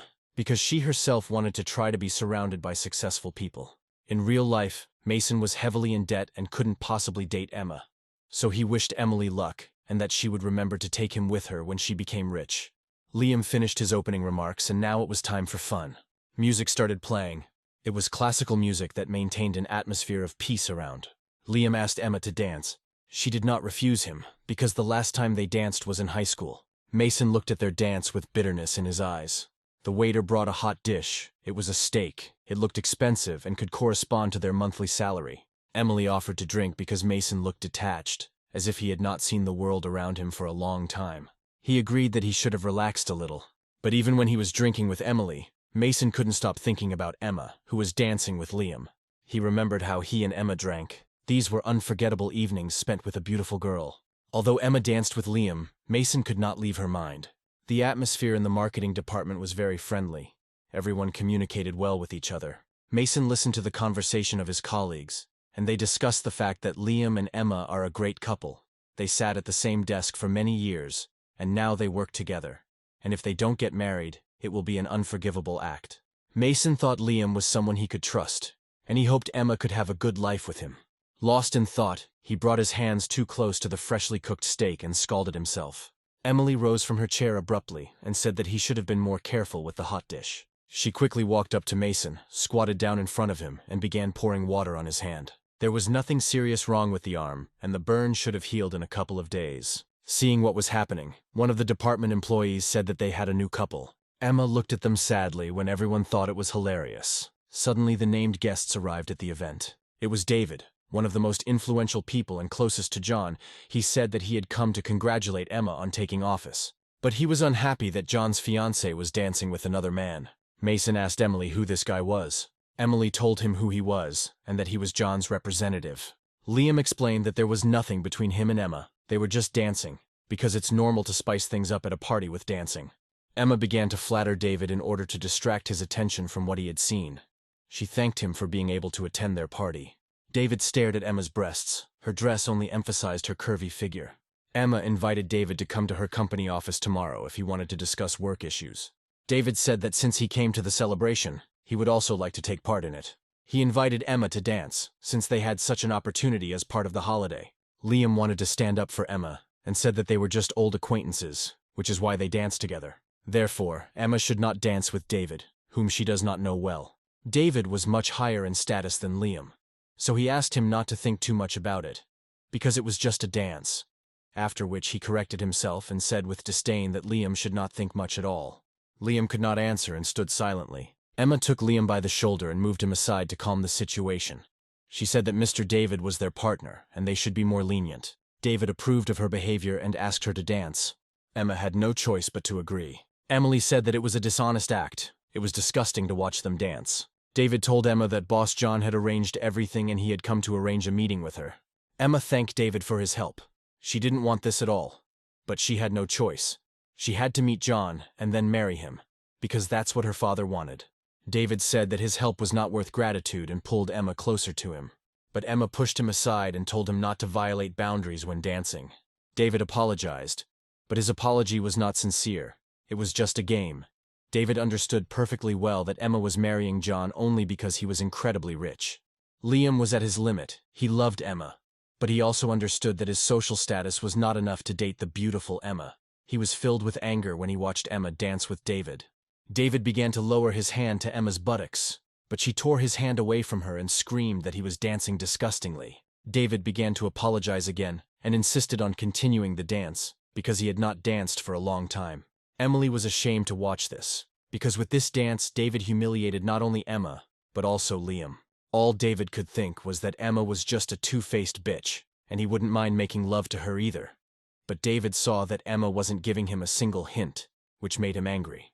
During the dance, David decided to step on her dress, which he did with a smile on his face. Emma pushed him away from her. One strap of the dress came off. At the same moment, a piece of hot fried steak flew into the air. It fell right into David's eyes.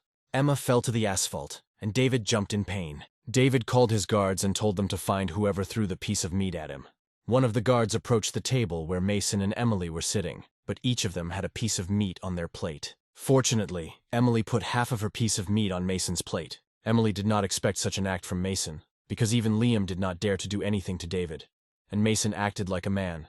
Emily liked Mason more and more. 2 guards went around all the tables, but everyone had a piece of meat. David ordered them to search further until they found the culprit, because a piece of meat could not fall on his head from the sky. Suddenly Emma, who was helped up by Liam, slapped David in the face. The impact caused David to fall onto the asphalt. Emma held the strap of her dress and told David to get out of their party. Mason looked at her and didn't believe that Emma could flare up like that. He was glad that he didn't catch it in the game. David stood up and was furious. He had been disgraced in front of everyone. He couldn't just leave it like that. Liam intervened and told him to behave, or he would call the police. David couldn't calm down. His guard whispered something in his ear. After that, David came to his senses and said that they would see each other tomorrow. Liam did not think that David would make concessions. Emma asked him not to pay attention to this, because she needed to change clothes. And so the party ended. But Emily still had plans, so she and Mason were sitting at the bar. Emily said that she didn't like it when Mason called her the head of the department. She asked to call her by name. Emily couldn't believe that she had met a guy who was more attractive than Liam, who was not yet married. Mason was the one she needed. She was already planning to make love with him today. Mason said he didn't really want to drink today. He only had $400, and his payday was still a week away. Emily thought that she had come across a stubborn guy, and she needed to fight for him. The girl said she didn't want to drink alone, so she proposed an arrangement where she would have 3 drinks and he would have 1. Mason agreed. He thought he could get her drunk quickly and spend less money on snacks. It was already 1 o'clock in the morning. Mason tried to wake Emily up. He wanted to find out where she lived so he could take her home. As soon as Emily woke up, she immediately started dancing, and Mason realized that she shouldn't drink anymore. She stood on the table and felt a little dizzy. Unable to stand on the table, Emily fell straight onto Mason. Her breasts were right on Mason's face. Mason wanted to get up quickly, but this position suited Emily. She began to gently play with her tongue near his ear. And with your right hand, stretch his shirt. She lay completely on top of him and touched his body in a way that caused him an extraordinary surge of excitement. The bartender approached them and awkwardly said that he didn't want to interrupt them, but the establishment was now closing. The bartender handed over the check. Mason was horrified, because their evening cost exactly $400. Mason didn't know where Emily lived, so he brought her to his home. Emily came to her senses a little and asked Mason where he was taking her, to which Mason replied that he didn't know where she lived, so he brought her to his home. Emily said that Mason is a naughty person. He only knows her 1 day and is already taking her to his home. Mason asked her to tell her where she lived, and then he would take her home in a taxi. But Emily didn't want to eat home and didn't mind staying at Mason's. Mason didn't pay attention, but an unknown man was watching them in his apartment. Mason carefully laid the exhausted and graceful Emily on his bed. She softly asked for a hug, her eyes shining with longing and anticipation.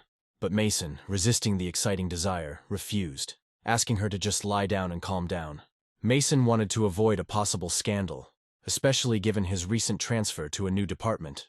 Emily reported that she felt dizzy and lightheaded, as if she was on the verge of passing out. She slowly began to rise from the bed. Her movements were weak, barely perceptible. She stood up in a vulgar, seductive way, as if playing her own game of temptation. She then boldly stood in front of Mason, gently kneeling down. Taking him by the shoulders, she gracefully pushed him onto the bed, causing a wave of energy and passion. Her breasts gently, like a sigh, clung to Mason's face, captivating him with their skillful seduction. Emily decided to begin the final battle as her mind gradually cleared. She sat dominatingly on him, enjoying seeing how long he could maintain the facade of an obedient boy. Mason, standing on the verge of excitement, restrained his passions with the last remnants of strength. Emily untied her seductive dress, leaving her bare, ample breasts covered by only 1 bra. Mason grabbed her hand and quietly warned that if they continued in this direction, they would face serious obstacles. Emily let out a playful laugh and stated that Mason himself was beginning to feel the passionate fire burning around them. She slowly began to unfasten the belt on his pants, smoothly running her fingers along the strong fabric. Whispering into Mason's ear in a quiet voice, she encouraged him to relax and let her take control. Mason could not understand how a young and healthy guy could withstand such a whirlwind of passion and excitement. But at a certain moment, Emily stopped and became quiet, as if surrendering to the power of sleep. He slowly turned to face her, a smile playing on his lips as he realized that she had fallen asleep, lying comfortably and calmly on him. Mason covered her with a blanket while she fell sweetly in his bed. It was already 2 o'clock in the morning, and today Mason had to sleep on the sofa. He was almost asleep when he suddenly heard the sound of the door opening. Having risen a little from the bed, Mason saw an unfamiliar man in his apartment. The man stood next to Emily's bed and pulled off her shorts. He looked forward to further pleasure. Mason went into Emily's room to stop him. Mason loudly asked who he was and how he got here. The man was calm and asked Mason not to shout. He said that the girl was drunk and he wanted to have fun with her. Mason couldn't believe his ears. How could a stranger get into his home, behave so calmly, and still take advantage of his girlfriend? Mason couldn't stand it, ran up to the man and tried to strangle him. But the stranger was clearly stronger and more experienced than Mason. So he easily threw Mason over himself, cooling his ardor. While Mason was lying on the floor, the stranger said that he was quite strong, but he didn't want any trouble. The stranger sat down on Emily's bed again and began to take off her panties. He told Mason that he would owe him for allowing him to have fun with Emily. The stranger suggested that Mason wait until he had money, after which he would pay him for the girl, because he had not touched a woman for 20 years. The stranger had already completely removed Emily's panties and threw them on Mason's face. Mason told him that he was a completely sick bastard. He took a nearby chair and began to attack the stranger with it. But the stranger was strong, and with one blow of his hand he broke the chair into small pieces. The stranger was indestructible, and still felt calm, anticipating how he would have fun with Emily. Mason didn't know what to do, but since he couldn't stop the stranger himself, he decided to call the police. He said breaking and entering for the purpose of rape is punishable by law. Mason had almost started to dial the number. But the stranger was more afraid of this than of the chair, so he hastily stopped Mason. The stranger said that he had not been in the country for almost 20 years, and he did not know what the principles were now, because previously such possession of women was normal. Mason didn't believe the man, and he didn't impress Mason with his excuses.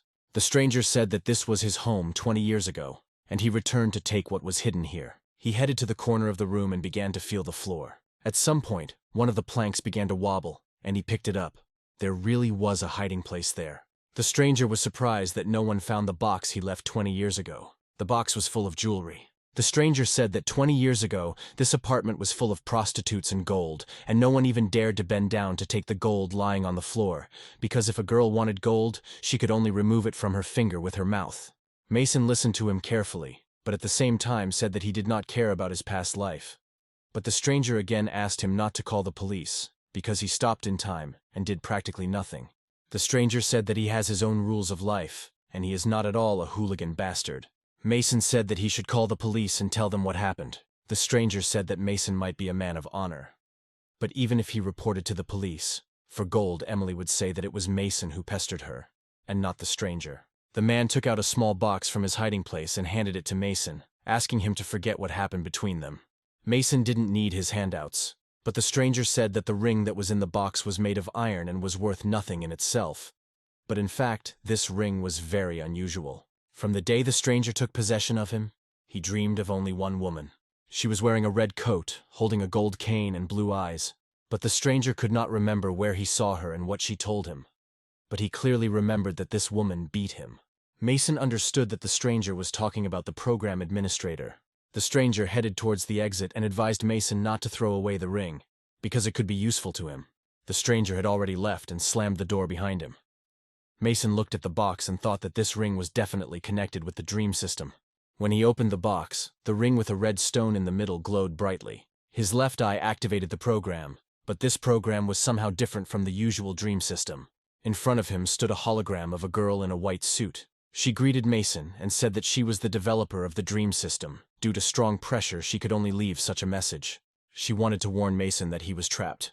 The dream system erases the boundaries of social class, law, and morality in reality. After playing the game, it is difficult for users to find that their perception of the real world changes. A break with reality in the dream system leads to degradation, greed, violence, and criminal tendencies. Other developers like to play with human destiny, and she can't convince them to return the game system to be reworked. With this warning, she hopes to warn Mason to be attentive to his changes and not fall into lust. At each level, the developer left tools that would help Mason get rid of the system. He had to find it in the game. After that, the message was interrupted. Mason was at a loss. The developer looked the same as the administrator. Mason thought that he was quite normal and would not break the law. Mason thought that this man met a girl 20 years ago, and he discovered the game as soon as he moved here, which means this particular ring is the console for launching the game. He put the ring back in the box, and at that moment the alarm rang. It was exactly 7 in the morning. Emily suddenly woke up. She sat down on the bed, but was surprised when she discovered that she was not wearing panties. Half an hour later, they were already going to work together, Emily hugging Mason with admiration. Mason, as always, went up to the coffee shop, and the barista finally understood why he didn't want to meet his relative, since Mason came with a girl. The barista said that for them today, everything is at the expense of the establishment. They walked into the office building in an embrace. The employees discussed their joint appearance among themselves. The former head of the advertising group had been in love with Emily for a long time, and the fact that Emily came to the office today with Mason greatly angered him. Emily suggested that Mason go to the cinema tonight. She knew a good cinema that only couples could go to, and she was glad that now she could visit it. Mason had no money at all, but he didn't know how to hint to Emily about this, so he saw only one way out, to borrow some money from his best friend. Emma walked towards them. She was dressed in an elegant beige dress that perfectly emphasized her luxurious body shape. They said hello, but Mason could not look Emma in the eyes, remembering what happened between them. Emma looked at them intently and said that their relationship was developing quite quickly. Emma also remembered her dream very well. It seemed to her that Mason was rather slow, but he started dating Emily so quickly that he even impressed Emma. Emily said with a smile that just last night she thought he was a very modest person, but he was able to lull her vigilance. Mason was shocked by what Emily said and stopped her so that she would not say anything unnecessary. Emily's words already caught Emma's attention, which made her very tense. She couldn't say anything because she didn't know that Mason remembered her dream too, but her feelings for him were still strong. Holding back her emotions, Emma said that she was happy for them, but they were at work, and their relationship should not affect their work schedule. Emily asked why Principal Emma was so interested in their relationship. She both wanted to limit it and encouraged it. Mason said they should work first and then deal with personal relationships. Emily let go of his hand and was offended that his girlfriend didn't want to hear that from her boyfriend. He shouldn't have supported Principal Emma. Emily said that now Mason is not alone, and he should think of them as a family, unless, of course, he just wanted to fool around. Mason agreed with her words, confirming that they were now close to each other, and he should be more nice to Emily. These words cheered Emily up. She was in a good mood again. She hugged Mason and said that she would be waiting for him after work on the first floor. As soon as they separated their embrace, Emily took his hand and put it on her buttocks, because next time she wanted Mason to take the initiative himself. Liam was in the same office as Emma. She was depressed from what she saw this morning. Liam asked what was wrong with her mood. She coldly replied that she had a lot of work due to the opening of a new department. Liam came closer to her and said that he had known her for many years, and she would not be able to deceive him. He realized that Emma was excited about something. He walked up to the table and hit it with both hands. Liam asked directly if she was upset with Mason. She was still cold, and said without showing any emotion that she didn't understand what he was talking about. At that moment, Mason entered the office. He reported to Liam that he had finished his report. Just in time, Liam said, and invited him into the office. Emma tensed even more.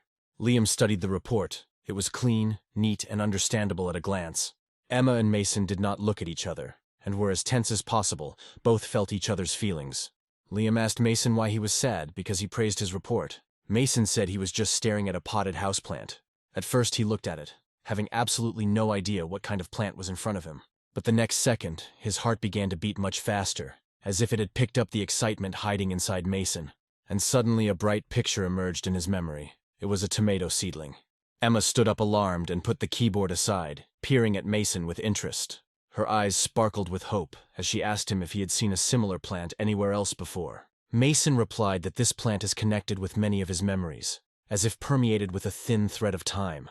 Vivid images began to appear in his head, where Emma, in their native garden, was planting and watering seedlings. Resolutely drives rats away from them.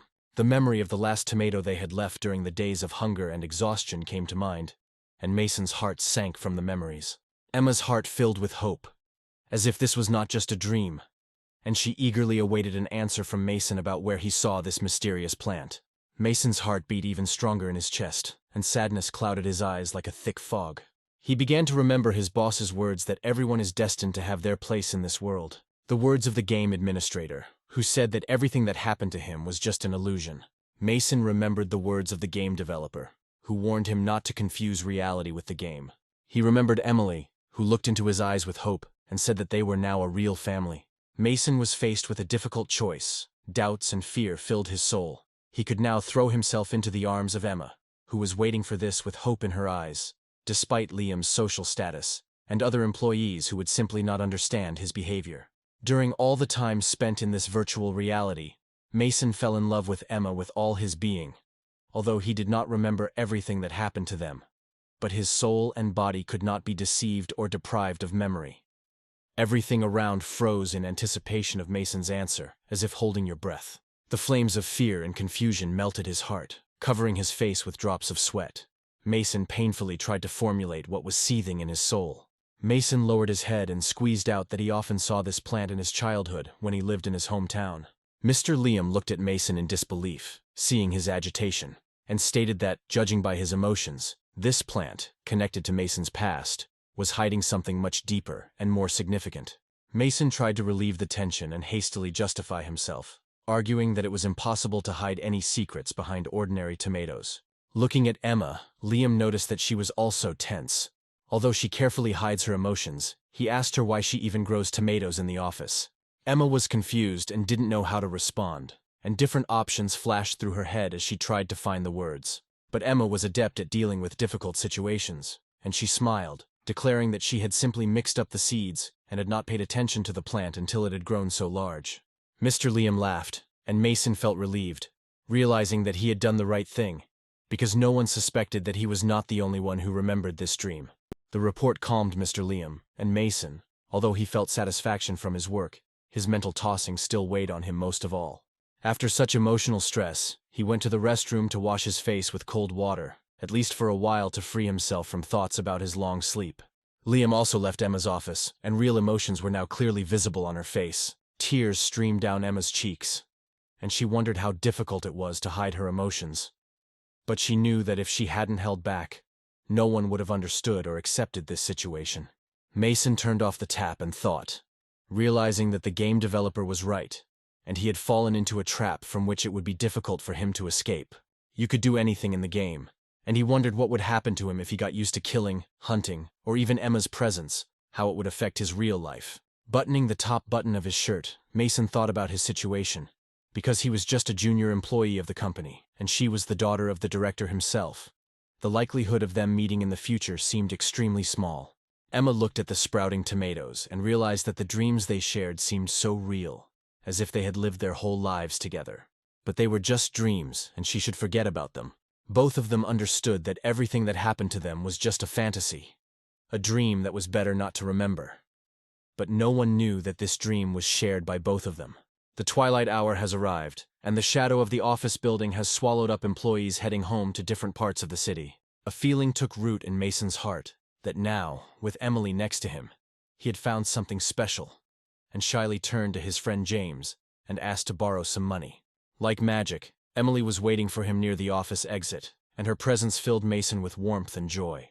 As the elevator slowly descended, Mason toyed with the idea of spending the first part of the evening eating dinner, and then going to the cinema, immersing himself in a world of fantastic adventures. When Mason stepped outside, his eyes went to Emily, but their gaze was interrupted by the sight of a scene that immediately narrowed his heart. Emily was talking with a former advertising executive whose desire to win her attention could be traced over the years. She clearly tried to avoid him, trying to end the conversation, but he insisted on continuing. Mason approached them with a feeling of anxiety, captured by curiosity, and asked what was happening here. Immediately, he turned to Emily, worried about whether this young man was hitting on her. Her head bowed and she admitted that he just wanted to talk. The former boss intervened with words filled with mockery, warning Emily not to get involved with a liar and a hypocrite like Mason.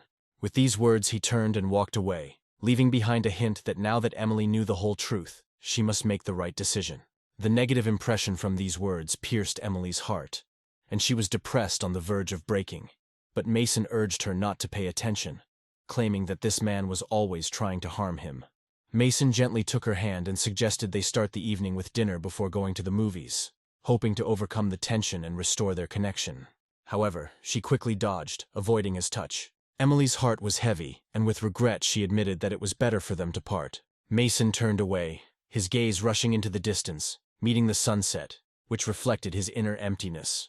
Suddenly, Emily said that, despite the guy's character, they were not honest with each other. She immediately asked what his family's debt was.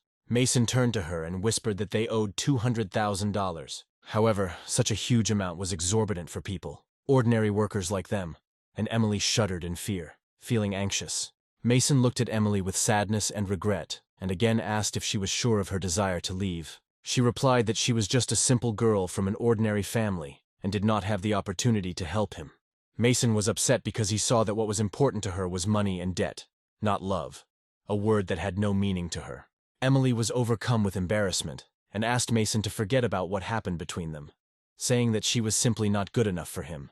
Remembering the moments when Mason behaved strangely with another girl named Emma, she thought that perhaps he was only trying to attract the attention of his superiors in order to solve his financial problems. And as quickly as it began, their romance came to an end. Mason felt the words crumble between them, leaving behind only a bitter feeling of disappointment and emptiness. It was already late evening, and Mason was on his way home. This is not the first time such a situation has happened to him. When he was in college, his first love left him for the same reason. With bitterness in his soul, Mason slowly climbed the stairs of his house. It seemed to him that the debt that constantly closed his mouth haunted Mason throughout his life. He once wanted to start his own business, but never found a project that would attract his attention. Entering the apartment, Mason was very surprised. Something was cooking on the kitchen stove. At first he thought he had forgotten to turn it off. But going into the kitchen, he saw the same uninvited guest who claimed that many years ago this was his apartment. The stranger's face was covered in bruises and cuts. He calmly greeted Mason, as if his presence in the apartment was natural. His behavior infuriated Mason, after which he screamed and attacked him, shaking him with all his might and asking how he ended up here again. On this day, Mason was accompanied by nervous stress everywhere, and this time he simply lost his temper. He shouted at the stranger that this was no longer his home. This time the stranger did not offer any resistance. He asked Mason to calm down, because today he had not found a job, and he simply had nowhere to go. Mason angrily pushed the stranger out the door of the apartment. He did not listen to him at all, and said that if he appeared in the apartment again, he would call the police. Having closed the doors, Mason calmed down a little, because today his day was full of troubles. After that, his gaze went to the pan bubbling on the kitchen stove, and Mason became interested to see what the stranger wanted to cook. When he opened the pan, an incomprehensible brown liquid was bubbling in it. Mason had never seen such a dish before, and doubted the edibility of this creation. A few minutes later, the apartment door opened again from the inside. Mason turned to the stranger with an incredibly pleased face. He asked the stranger to come inside for a minute. The upset stranger sitting on the landing was surprised by Mason's behavior. Mason called the stranger to the pot of food. When the stranger approached, Mason simply screamed with admiration and enjoyment of the prepared dish. They both calmed down a little. Mason said that with such skills he could get a job in any restaurant without any problems. The stranger looked at Mason with a smile, finally introduced himself. His name was Logan, and also said that he had spent most of his life in prison. Logan spent the whole day looking for a job, but due to the fact that he doesn't understand smartphones, resumes, and of course because of his criminal record, no one wants to hire him. Mason looked at Logan with interest and asked if he was interested in collaborating with him, because he had long planned to open his own restaurant. Logan confidently answered that as long as Mason was not interested in his criminal record, he agreed to work with him. Mason replied that he was not interested in what Logan was doing before their meeting. Starting next week, he would start purchasing everything he needed.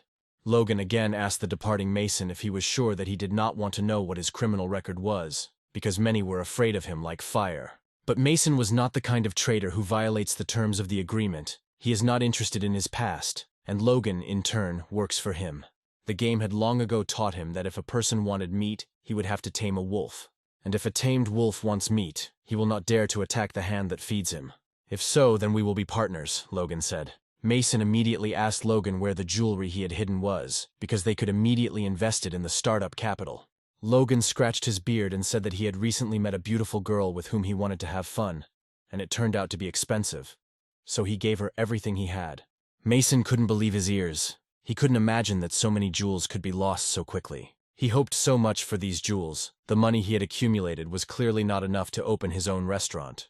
Mason's phone rang. It was Emily. Mason was angry with her, and did not understand why she was reminding herself again, because he had only switched to other thoughts. Her voice trembled. She apologized to Mason for saying too much today. Mason did not want to listen to her pathetic excuses, and asked to quickly end the conversation, because he was no longer interested in communicating with her.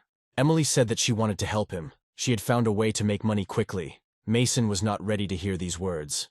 Meanwhile, at the company office, Mr. Liam was in Emma's office. He said that he was very pleased with the new employee Mason, because he gave him work for a whole week, and he did everything in one day and very well. Liam now calmly said that he was wrong about the fact that there were feelings between Emma and Mason, because Mason was a truly talented employee. Emma asked him not to suspect her, and not to think that he knows everything about her, or she should remind how many secretaries she has already fired. At the same time, the secretary carefully entered the office and warned Mr. Liam that the car was already waiting for him below. Remember the ray in the sun? Emma, as usual, did not like Liam's new secretary, nor did she like their constant sexual relationship. Liam turned to Emma and said that they had agreed not to interfere in each other's personal lives, so she shouldn't worry about his secretaries. At this time, Mason was walking through the city at night to meet Emily. He was very uncomfortable, and he didn't understand how he could trust her so quickly about making quick money. Finally, he found Emily, who was standing on the street with her friends. The fat one was called Becca, and the skinny one was Barbara. Mason immediately noticed their extravagant appearance and asked why they dressed like that. Barbara immediately explained that clothes attract the attention of viewers, and the more viewers there are on the stream, the more profit they will receive. Mason immediately asked if he needed to dress like that and what he needed to do, to which Barbara replied that his clothes were already ready, and his main task would be throwing darts. Emily added that they already have 2,000 subscribers, and income from the stream will be divided equally. Mason needed money. He agreed to do anything for the sake of money, and was already changing into the clothes prepared for him. The girls sitting in the next room were discussing preparations for the stream, and Barbara immediately asked Emily why she called this guy, because their channel was created to show their attractiveness and not to throw darts. Barbara suggested that it would be too boring content, but Emily, confused, tried to justify herself and assumed that viewers would like it. Becca said that first everything had to be agreed upon with them, and then they would invite anyone, because they created the channel together. But Becky already had a plan for how they could catch the wave of popularity. She figured that Mason was unlikely to agree to their proposals, so he would either leave, or they would make a really good stream. Mason came out of the dressing room. The girls froze in surprise. Mason was dressed in leather pants, a hat and a belt with a ring in the middle of the chest intended for role-playing sex games, and his face was covered with a mask. Barbara said that this is exactly what they need, but why does he need a mask? Becca assumed it was so that no one would recognize him. Mason said that he did not want this stream to subsequently affect his personal life. Emily barely squeezed out the words that the rules had changed a little, but he would understand everything a little later. Becca said with a smile that now instead of just throwing darts, he will be shocked. Emily was very worried about Mason and said that the force of the blows was minimal. Mason was ready to do anything for the sake of money and said with confidence that he was ready to start. Emily turned on her phone and streamed YouTube. Becca and Barbara immediately appeared in the frame and told subscribers that something new and exciting awaits them today. This time they are making a deadly challenge, electric dart throwing. As they can see, they have a metal mesh under tension. And of course there is a target, and if the participant misses, he gets an electric shock. Becca decided to demonstrate what would happen to a piece of meat if it was thrown onto an electric grid. As soon as the meat touched the mesh, it immediately began to crack and melt, like in a frying pan. Now is the time to showcase the participant in this test. His name is Pervert, and it is he who will be on the verge of death today. 10 darts will be used. If you like the look of the pervert, subscribe to us, write about it in the comments, and support us with a like, Becca said. The girls were simply delighted by the huge number of spectators and the rapid rise in popularity. But Emily only thought that she needed to reduce the electrical voltage. She still had feelings for Mason and couldn't let him get hurt. Just as Emily wanted to lower the tension, Becca stopped her. She didn't want them to be seen as a trash studio that was cheating viewers. The game has already begun. Emily tried to convince Becca to lower the tension because he could actually get killed. But Becca only cared about the views.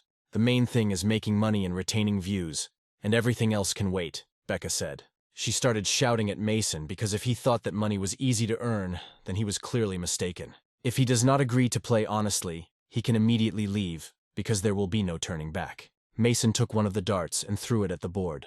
The dart flew past, barely touching Becky's hair, after which he hit exactly the center of the target.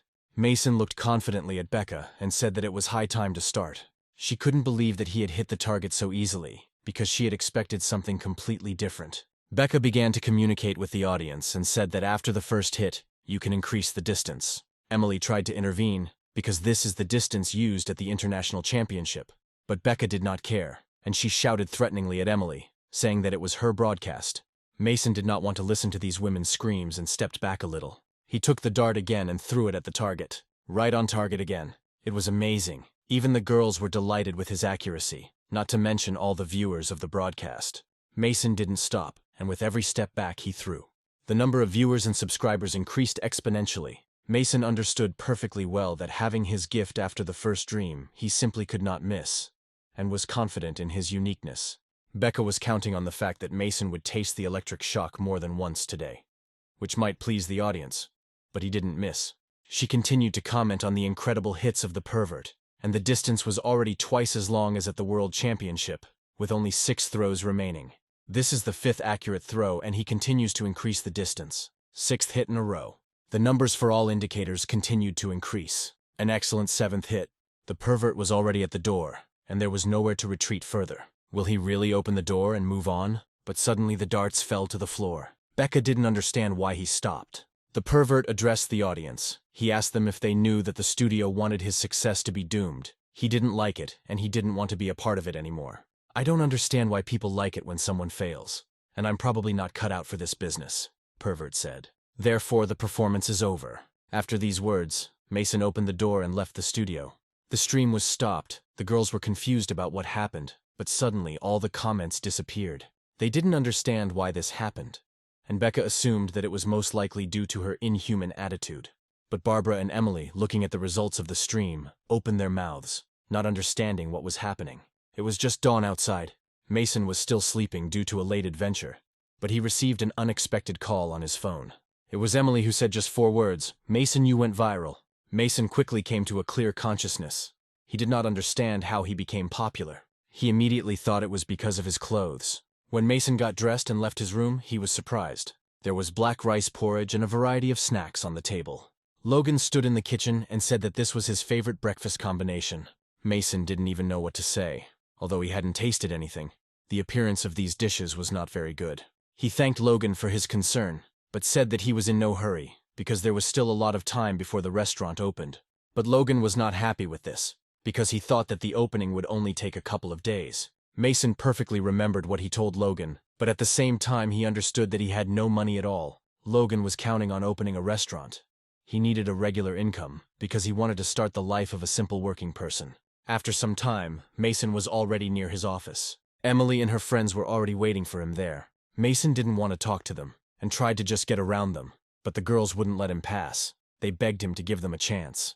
This time he managed to escape, but now they met him at the entrance to the office, and if this continues, they can wait for him near the house. When Mason was already in the office, one of his partners said that Mr. Liam was already waiting for him in his office. Mason asked why Liam was calling him, to which his partner replied that Liam was interested in the guy from the YouTube video. His partner showed him the phone, and Mason saw himself in the preview. Mason couldn't believe his eyes. Had this video really spread so much? Was this guy called a pervert? Mason asked. My partner said that the guy in the video made 7 accurate hits yesterday, so they gave him the nickname 7. Mason went into Mr. Liam's office. Liam walked up to him abruptly, closed the door, and pinned him against the wall. He knew that Mason was on yesterday's broadcast, but asked why he was not in the frame. 7 is a very attractive guy, isn't he? Asked Mr. Liam. Mason didn't know where to go, because he was getting closer to him and almost pressed him with his body against the wall. Liam said that Mason has his number, and now they can sign him to a contract. Mason said that he thought 7 was disgusting, but Liam didn't pay attention to his words, because 7 was now on the verge of becoming an industry idol. He was absolutely incomprehensible, proud and noble, and many people even started using quotes from him, Mr. Liam said. Liam said that now he can make a lot of money from him and forget about morality. He just needs to find the contact details of the 7. But Mason did not want to do this, and said that this was not part of his duties. But this did not interest Mr. Liam. He said that if Mason introduced him to 7, he would become his assistant, which would dramatically increase his salary and place in the company.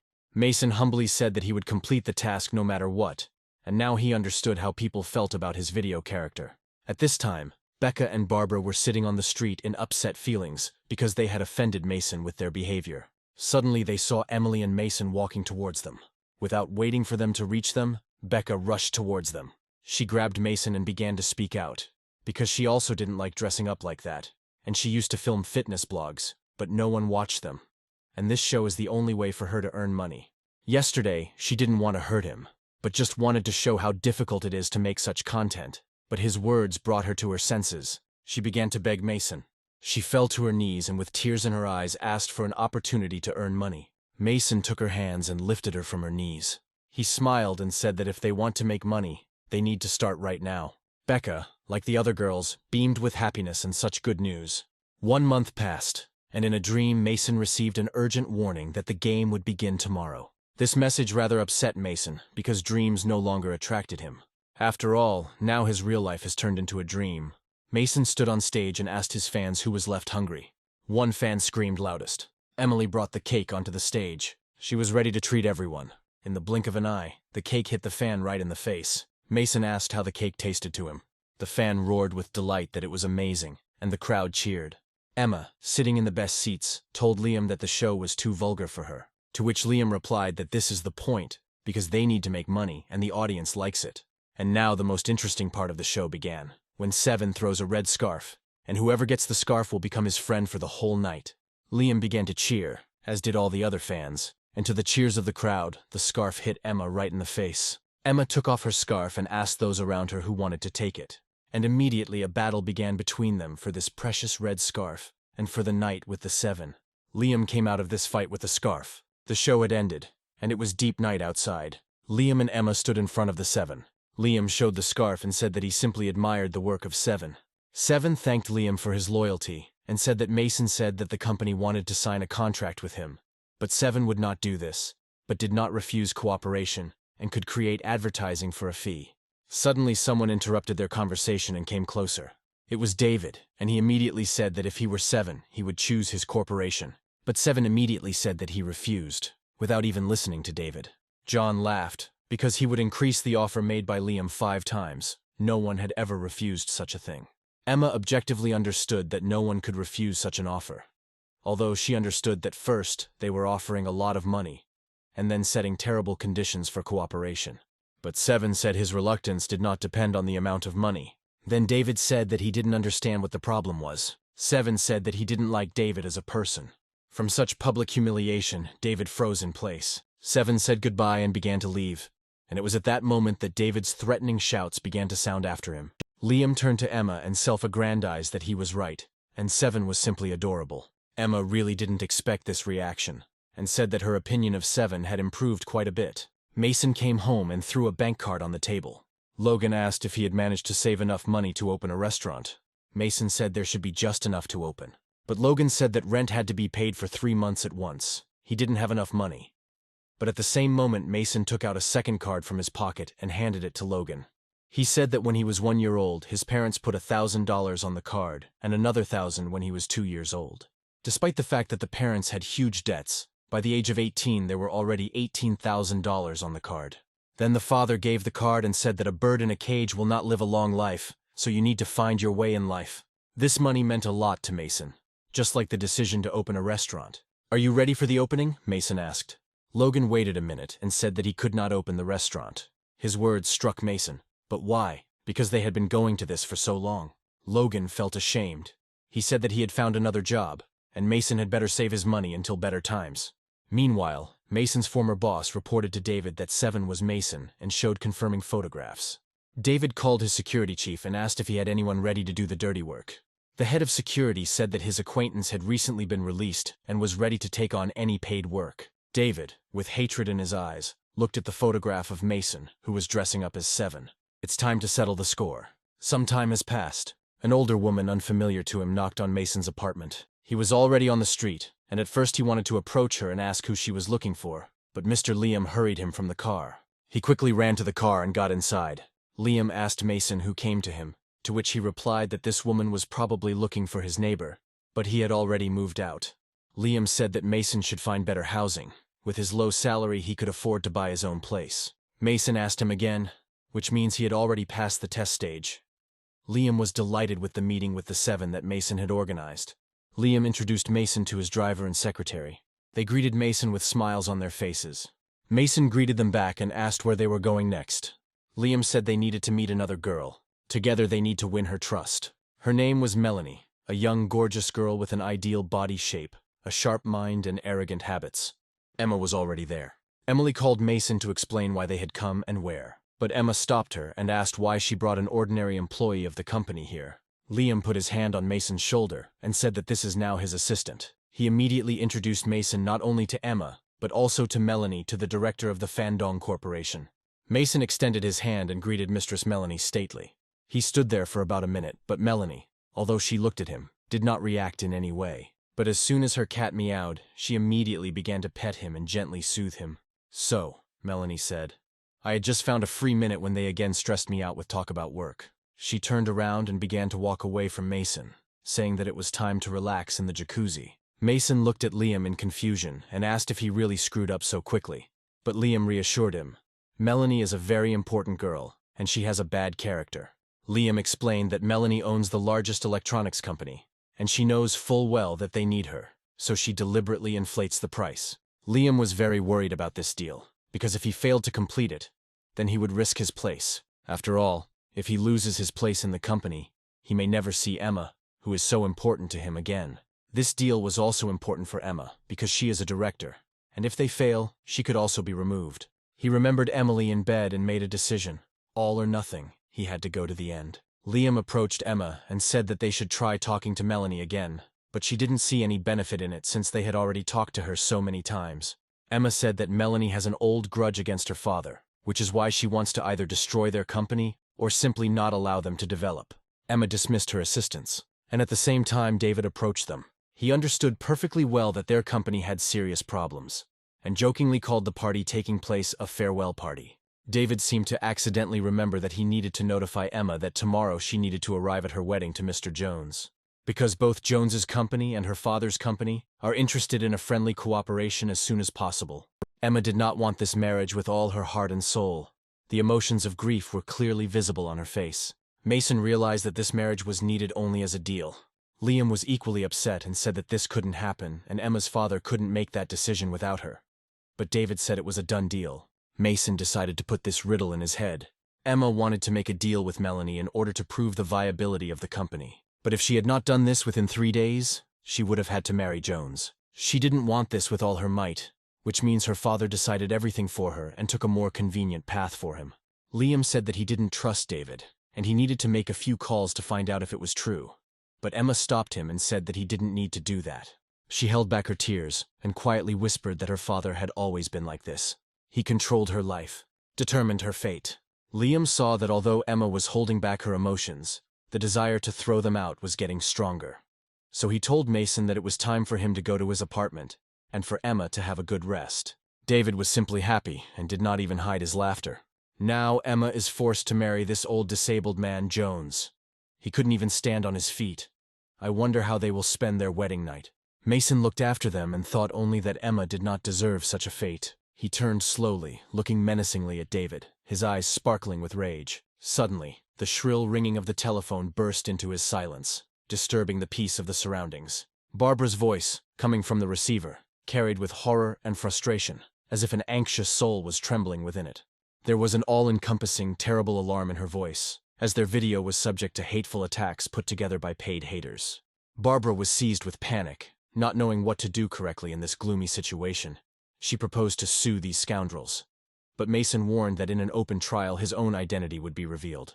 Barbara, as if drowning in a sea of doubts, decided to consult with Becca and Emily to find a way out of this difficult situation, after which she promised Mason to let Mason know what decision they would make. David, an insidious and evil man, well aware of Mason's secrets, knew that the attack by the haters was only the beginning of a big battle.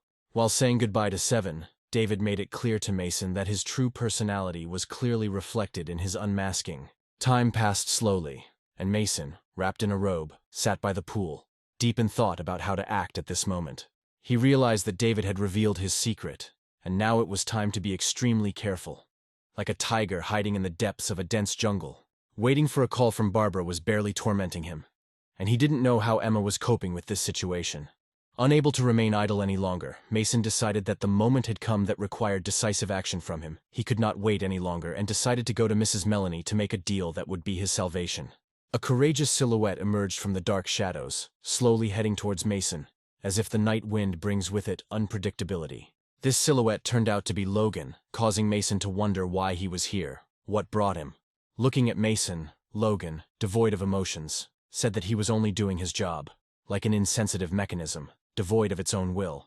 Apologizing to Mason, Logan pulled out a knife and warned that this was just a routine, something ordinary in his professional life. With a quick and brutal movement of his hand, Logan cut Mason's throat, and he, like a doll, collapsed into the water of the pool, lost in a world of darkness and merciless bloody color. The air left his body, and Mason slowly drowned in the depths of the water, which, becoming more and more saturated with his life force, turned into a dark carnival of blood. A hand came down to the rescue, trying to pull Mason out of this deadly embrace of the water. The last thing Mason managed to catch in his blurred gaze was Mistress Melanie. The image of her frenzied horror, trying to save him, froze in his memory. Avatar loading has started. The game administrator greeted Mason and was pleased to inform him that his second dream was already beginning. He began to cough, as if water were filling his throat here too, after which he immediately asked how he could have fallen into a dream if he had died. "Dead people can't get into the game," the administrator commented, and asked how he adapted in real life. Mason began to remember that Logan had dealt a non-fatal blow, and hoped that he would end up in a hospital where he could be saved. If he manages to survive, then he urgently needs to leave and stop living in the city. But if he does not leave, then not only he, but also his loved ones will suffer. Mason didn't understand why everything was so difficult, because he just wanted to become successful. But now Mason had another problem. He was standing in front of an open portal to a dream called Beast Invasion. Since there was no turning back, he would fight to the end. But the administrator stopped him, because Beast Invasion is an extremely difficult level, and without auxiliary things, he can die in the blink of an eye. Mason said that it didn't matter anymore. He decided that he would train his fighting skills in this world without stopping. And if someone wants to stop him, then he will have to try hard. Mason entered the door, which emitted a strong, bright glow. Immersion in a virtual dream called Invasion of the Beasts. Players take on the role of miraculously surviving soldiers who must explore the world, fight monsters, and survive. Mason carefully examined his equipment and was very surprised, because already at the initial stage he had a bulletproof vest and a pistol. How difficult this level was. Drops of thick blood began to fall heavily from above, dousing Mason with alarming regularity. Suddenly, a huge gorilla appeared in front of him, whose green fur shone against the backdrop of glowing eyes, and in its mouth the remains of a soldier, the same as Mason, continued to be chewed. Clearly dissatisfaction permeated the air, and the gorilla, looking at Mason, expressed its furious dissatisfaction. Pieces of the soldier's legs flew out of her mouth, falling right in front of Mason, creating a terrible sight. At this point, Mason realized that his combat gear would help him little in this situation. The gorilla did not give him time to think and rushed into the attack, forcing Mason to run, because there was simply no other way out. He took refuge in a dilapidated building in a panic, tempted by fear that made him tremble at every step. The gorilla easily knocked out the wall with one blow, continuing his merciless pursuit. Mason grabbed the gun, but he wondered if the weapon could help him in this hopeless situation. If Mason had been an experienced killer, he might have been able to find a way out of this hopeless trap. The gorilla, approaching on all fours, felt closer and closer, like an insurmountable darkness blocking out the light and hope. And suddenly she rushed at Mason, expressing all her rage and thirst for blood. Mason instantly grabbed a metal pole that was nearby and leaned it against the wall behind him, preparing to fight the approaching monster. The gorilla was inexorably approaching, destroying everything in its path, like a deadly tornado ready to devour all living things. Mason thought she might just break through the walls. The debris would simply crush him without giving him the slightest chance. However, Mason's plan worked surprisingly well. The pillar, leaning tightly against the wall, broke through the next barrier, broken by the gorilla. It pierced her eye precisely, causing an instant reaction of pain and a bloodthirsty roar. The gorilla stopped abruptly and then suddenly ran away, going off to tend to his wounds, leaving Mason sitting in the dead soldier's blood, drenched in blood and dazed by the events. Mason, covered in a layer of blood, remained under the rubble, afraid to even move, because every movement could cause a new danger. After waiting a few moments and making sure that the gorilla was no longer nearby, he began to slowly free himself from the rubble, trying to get out of this deadly trap. This dream turned out to be completely different from the previous one. Here the key to survival was constant movement and steady improvement, constantly striving for a better version of oneself. He heard footsteps nearby. He immediately grabbed the metal table without even looking in that direction. Mason's tension was incredible because he had not yet mentally recovered from the attack, so without thinking he threw the pillar in the direction of the approaching sound. It was the silhouette of a defenseless girl. When the metal spear was already flying, Mason saw that it was flying straight towards Melanie. "Get down!" Mason shouted. She only managed to fall on her back when the spear touched her helmet on her head. Mason ran up to her and asked if she was okay. Melanie asked in surprise how he ended up here, since he was supposed to be in the hospital. Mason didn't understand why he suddenly had to be in the hospital. He stood up from the ground, shaking the dust from his buttocks, and said that he ran into her room covered in blood and fell by her jacuzzi, and she called an ambulance. So that's it. That means he had enough strength to run to Melanie's room. But in real life, I'm now lying in a hospital bed, which is why the dream started, which means Mason didn't die. But even so, he didn't choose Melanie as a player, which is how she ended up here. She said that she just went to bed and woke up already in these ruins, and came here after hearing screams. There was clearly something wrong with this game. Mason was glad to see at least someone in the game, so he thanked Melanie for saving him. She was cold towards him, and said that now was not the time for beautiful words. He had a well-aimed shot, which could greatly help them. How will this help? Mason asked. She showed him the ruins that had sunk into the sea, and she asked if they seemed familiar to him. Mason took a closer look and understood. It was his company's office building. That's right.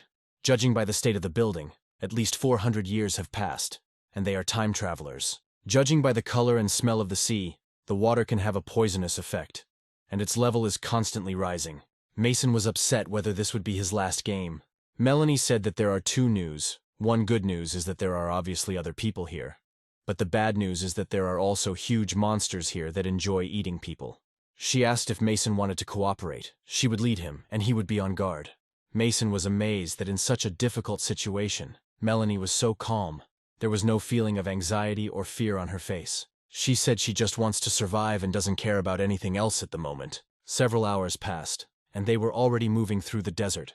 Melanie asked Mason if he used to be an athlete, to which he replied that accurate throws were just his hobby. He was surprised that Melanie remembered his name, because when he extended his hand to her, she didn't even pay attention to it.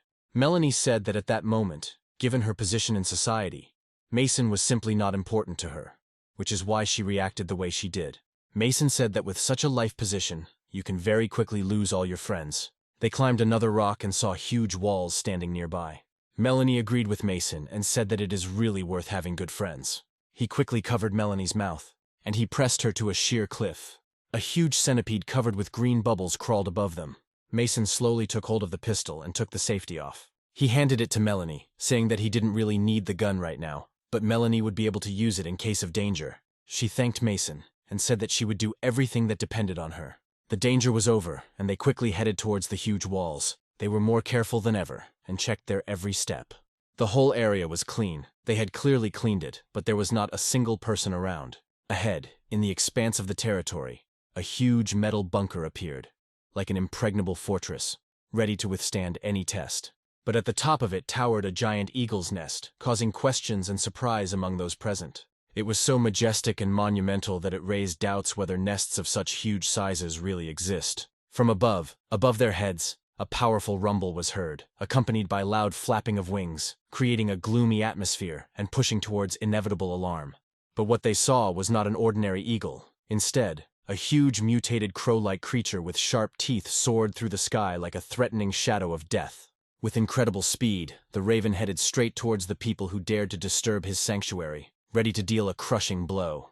Melanie, in complete panic, instantly ran away, but Mason did not move, maintaining his steadfastness.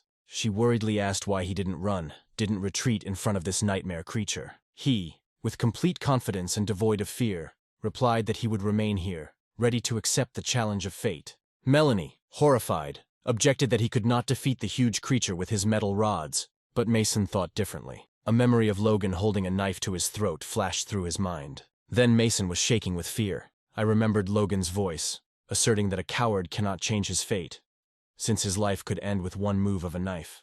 Logan said that a coward couldn't be his boss. Mason already realized that when the dream ended, he would remember only the bright moments. Those moments when he did not feel fear of danger. He decided to save every one of these moments, every second when the fear subsided, so as not to forget that he was capable of overcoming the most difficult challenges.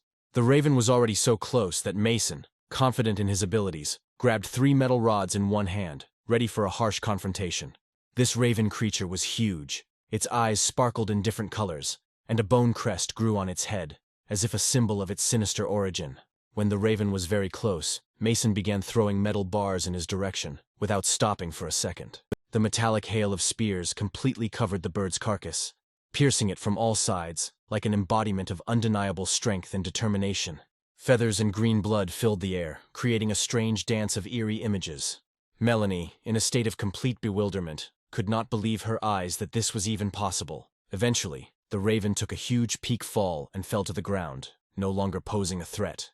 Mason, from the depths of his soul, finally exhaled, feeling the tension begin to ease. But then something strange happened. The green blood of the monster, which got onto his body, began to slowly burn his skin and release a thin smoke. Mason, suffering from unbearable pain, fell to his knees and involuntarily let out a piercing scream. Melanie, without hesitation, rushed to him, trying to help and ease his suffering. But the liquid covering Mason's body turned out to be caustic and dangerous. She immediately realized that any touch of this liquid would cause her the same pain and suffering. Mason continued to scream in pain. His voice pierced the air and sounded like the last cry of despair. Suddenly, a green light appeared on the bunker gate, and then it began to slowly open, as if obeying an unknown force. From inside, on one wheel, a robot rode out, exclaiming that a wounded person had been found on the base. Emergency assistance activated. The robot was moving at full speed, rushing forward to help Mason before its charge ran out. With confidence in his action, he plunged the syringe into Mason. He injected an unknown blue liquid into him, which instantly spread throughout his body. Mason was still suffering from unbearable pain. His body was shaking with powerful spasms, as if he was fighting something stronger than himself. The robot reported low battery and slowly began to shut down, leaving Mason alone with fading light and uncertainty. Mason fell to the ground unconscious. The robot turned off, and only Melanie had to deal with the situation further. A few minutes later, Melanie carried Mason and the robot into the bunker. Mason began to come to his senses, which surprised Melanie because his injuries were almost incompatible with life. Mason stood up with difficulty, and his hair grew in the form of 4 horns. But this worried him to a lesser extent. The main thing was that he remained alive. Melanie said that this robot from the bunker saved him by injecting him with medicine, and after that all the wounds healed quickly. Perhaps the robot will be able to tell you about this meth in more detail. You just need to charge it. The robot glowed red, power was restored, and a huge contaminated area was discovered. The robot immediately went to the territory. Having approached the carcass of a raven lying on the street, the robot's head opened. He leaned down and began to emit a huge column of fire directly at the raven. Melanie said that the robot meant cleaning the corpse of the beast. Apparently the technology for making such a robot is very advanced. Perhaps they will need a code word to activate it. There were numbers on the robot. The robot still emitted a huge column of fire, and Melanie said the numbers. He immediately stopped and turned to Melanie with the words, "The domestic robot has received instructions. The containment process is completed. The artificial intelligence system is activated. To summarize, the system has been running for 1,130 days. There have been 363 encounters with hostile creatures. 45 tons of waste have been processed. There are 672 damages and a complete repair is required." Mason and Melanie realized that there had been no people at this base for several years. The robot greeted them and said that he was probably abandoned because he was bad at his job. But he still carried out the cleaning of the base as expected. Now Melanie wasn't so sure that they would be able to find other people. She praised the robot for its work, because the base was indeed in good condition. The robot hoped that very soon people would return, and the base would again be as lively as before. Melanie asked, hopefully, if the robot knew where the people had gone. The robot correctly answered that before leaving, people said that if they did not return in a year, then they would go to heaven. The robot, naively, like a child, asked if they could tell him where heaven was, because he could not find such a place on his map. This robot has been working here for more than 3 years, which only means that people are no longer alive. Melanie said she needed to check supplies and plan what to do next. Immediately after that, she headed inside the bunker. She surprised Mason more and more, how she could make plans after everything they had experienced in one day. She had amazing calm. The robot began to give a tour of the base. The first room was with weapons. A huge number of various military weapons hung on the walls. The only food left was compressed energy bars, which were as hard as bacon that had been air-dried for hundreds of years. And this is the medical building. There was a flask with a liquid that people called tears of jellyfish, but too much of it could lead to rust in the human body. Mason asked if this was the same solution that the robot injected into him. Growing hair is just a slight side effect. At the same time, a hand with scissors came out of the robot's head. He began to cut Mason's hair and said that this medicine could only repair wounds on the body, but could not heal a person's nervous system. The robot also reported that the base had a core that generates energy and an underground reservoir, and Mason immediately asked where the bathroom was so he could quickly take a shower. Melanie asked the robot why he didn't charge himself, to which he replied that he was an ordinary robot and had no right to use human energy resources without permission. Melanie asked the robot to continue the tour for her while Mason went to take a shower. A few minutes later, Melanie was already standing in front of a huge screen on which incomprehensible drawings and notes were depicted. She could not understand what was written there and why these notes were left here. The robot quickly drove towards Melanie with the map, but suddenly the fastenings of his wheel broke off. At full speed, the robot fell to the floor. Melanie didn't even start helping him. She just asked if he could continue to function and what was on the screen.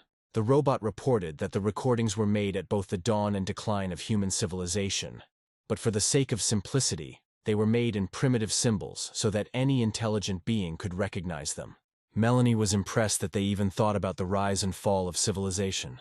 She opened the card and was amazed. They were on an island, or rather the last place on Earth that was not flooded by a poisonous sea. The robot said that according to his calculations, this last piece of land will be flooded in just 179 days.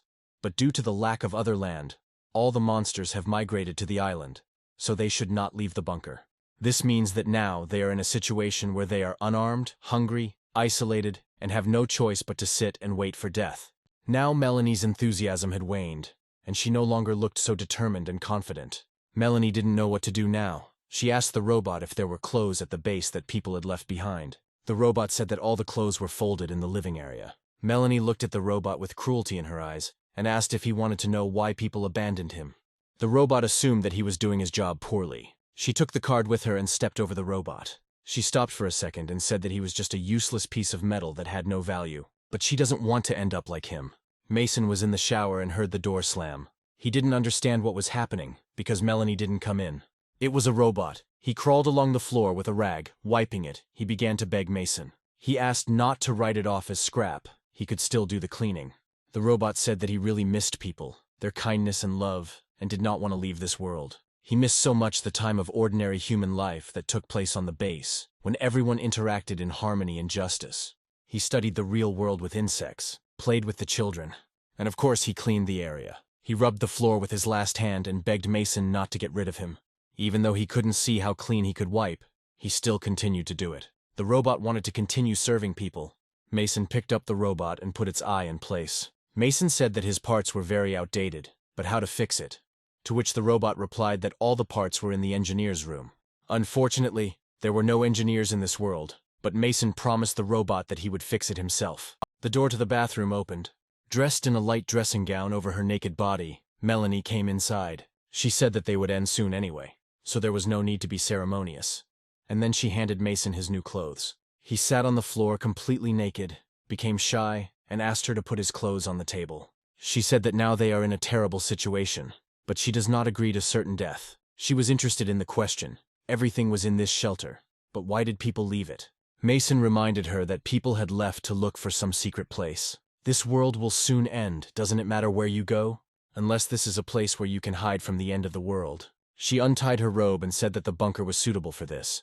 Why did people still leave it? She freely threw off her robe and stood in front of Mason completely naked, but calmly continued to say that she needed a little time to decipher the inscriptions that people left. As the water continues to rise, the island is filled with monsters, and their safety becomes a big question. She began to lower herself into the warm bath and said that she was counting on cooperation with Mason, because he was good at dealing with them, as practice had shown. Mason tried not to look at her. He practically did not hear what she said. He was more worried about the question of how she undressed naked so easily, because he might not be able to restrain himself and attack her in a passionate impulse. She calmly continued to say that Mason should take care of their safety. His gaze turned to the robe lying near the bathroom. There was clearly a gun underneath him. Just like with Emma, this girl also experienced it. And why do all girls want to experience men? They might like it. Mason calmly got dressed and was about to go out. Melanie said that she was surprised by his calmness, because from him, like from any man, she expected something completely different, and thought that she would have to take extreme measures, but he did not lose his composure. She said it was a lesson that in a situation where they are on the brink of life and death, feelings should not affect their composure.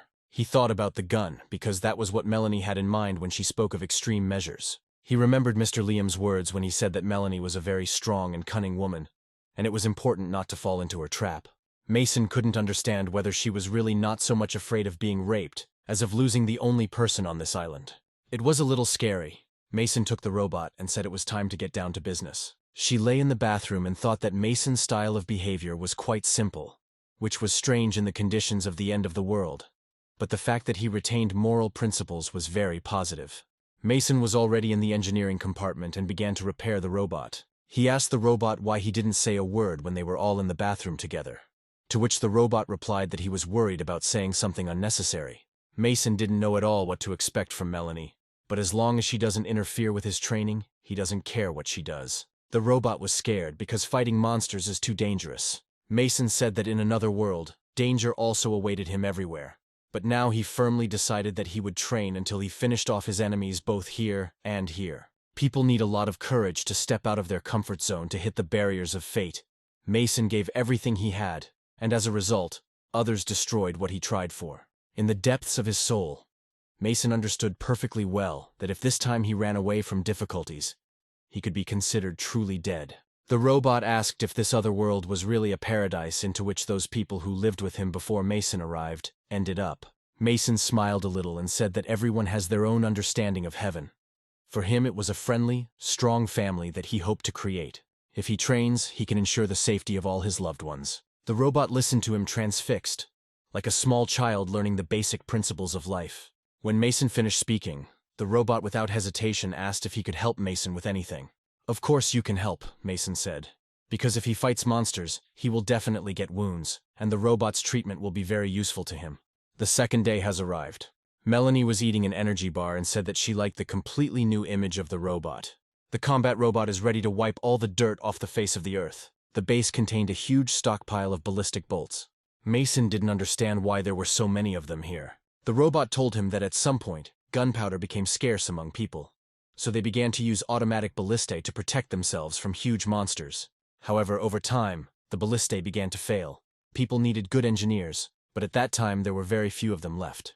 Mason and the robot were already on their way to the exit, but Melanie stopped them, asking where they were going. Mason replied that now his main task is hunting, but Melanie said that the records of the previous people who lived on the base said that there are millions of monsters, and killing them is a pointless exercise. Melanie said that first they need to secure the base, and only when she finds a safe place, only then will they need Mason's skills in order to get there. But Mason was not going to wait until the monsters attacked them first.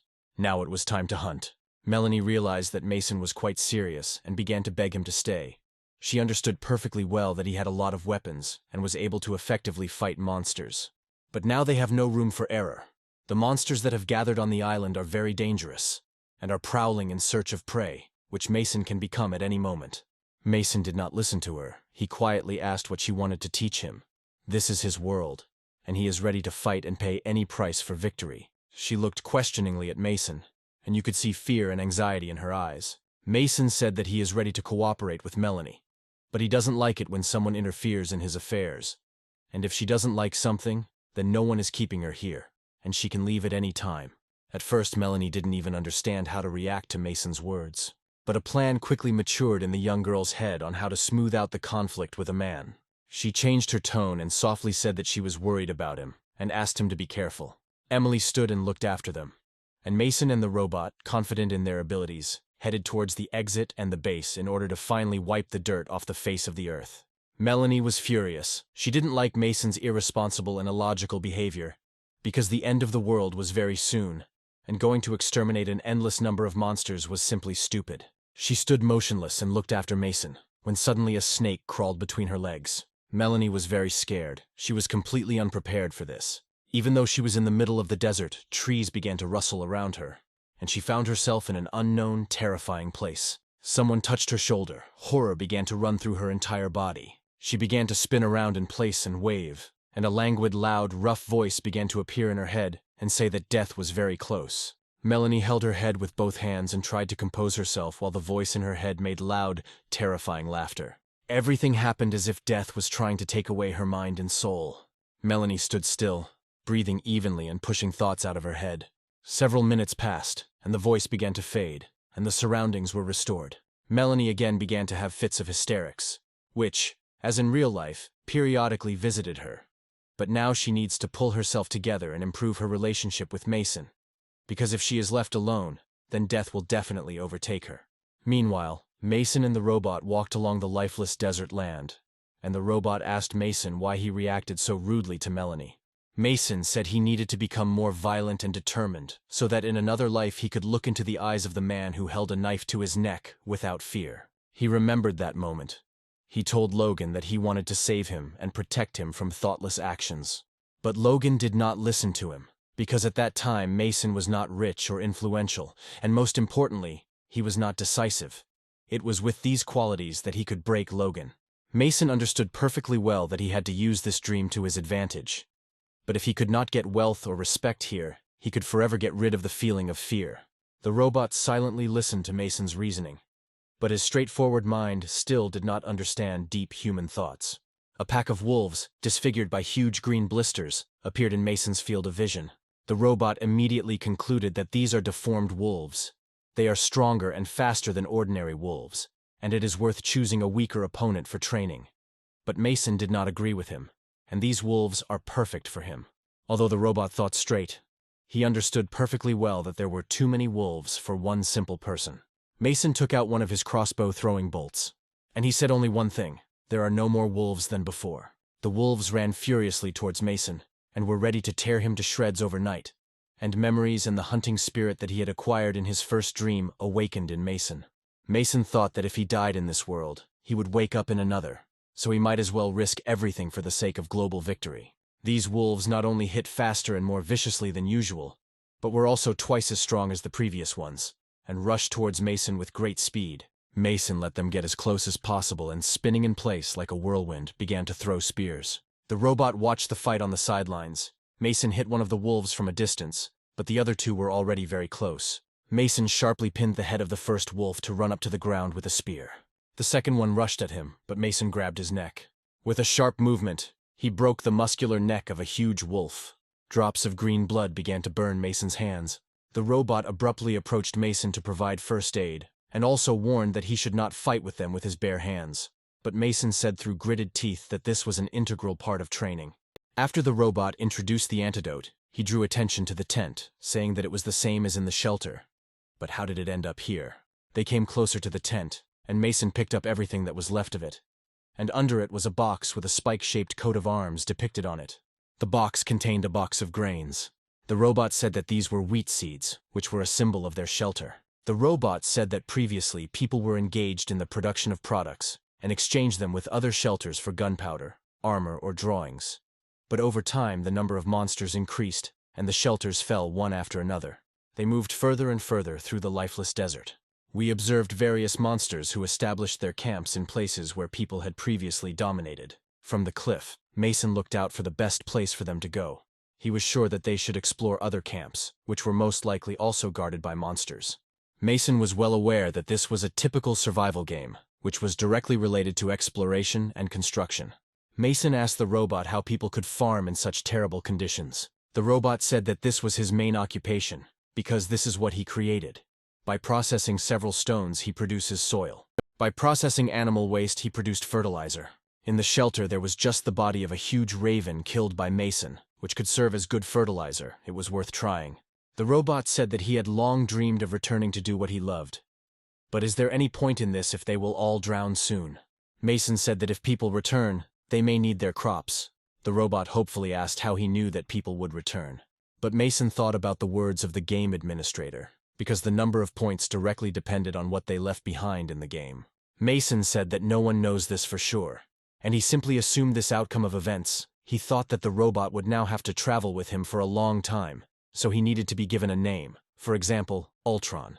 The robot was happy. Before, people called him different things, but he liked the name Ultron the most, and he will wear it with pride. They both sat on the edge of the cliff, and each was immersed in their deep thoughts. Several hours had already passed, and the sun began to set behind the horizon.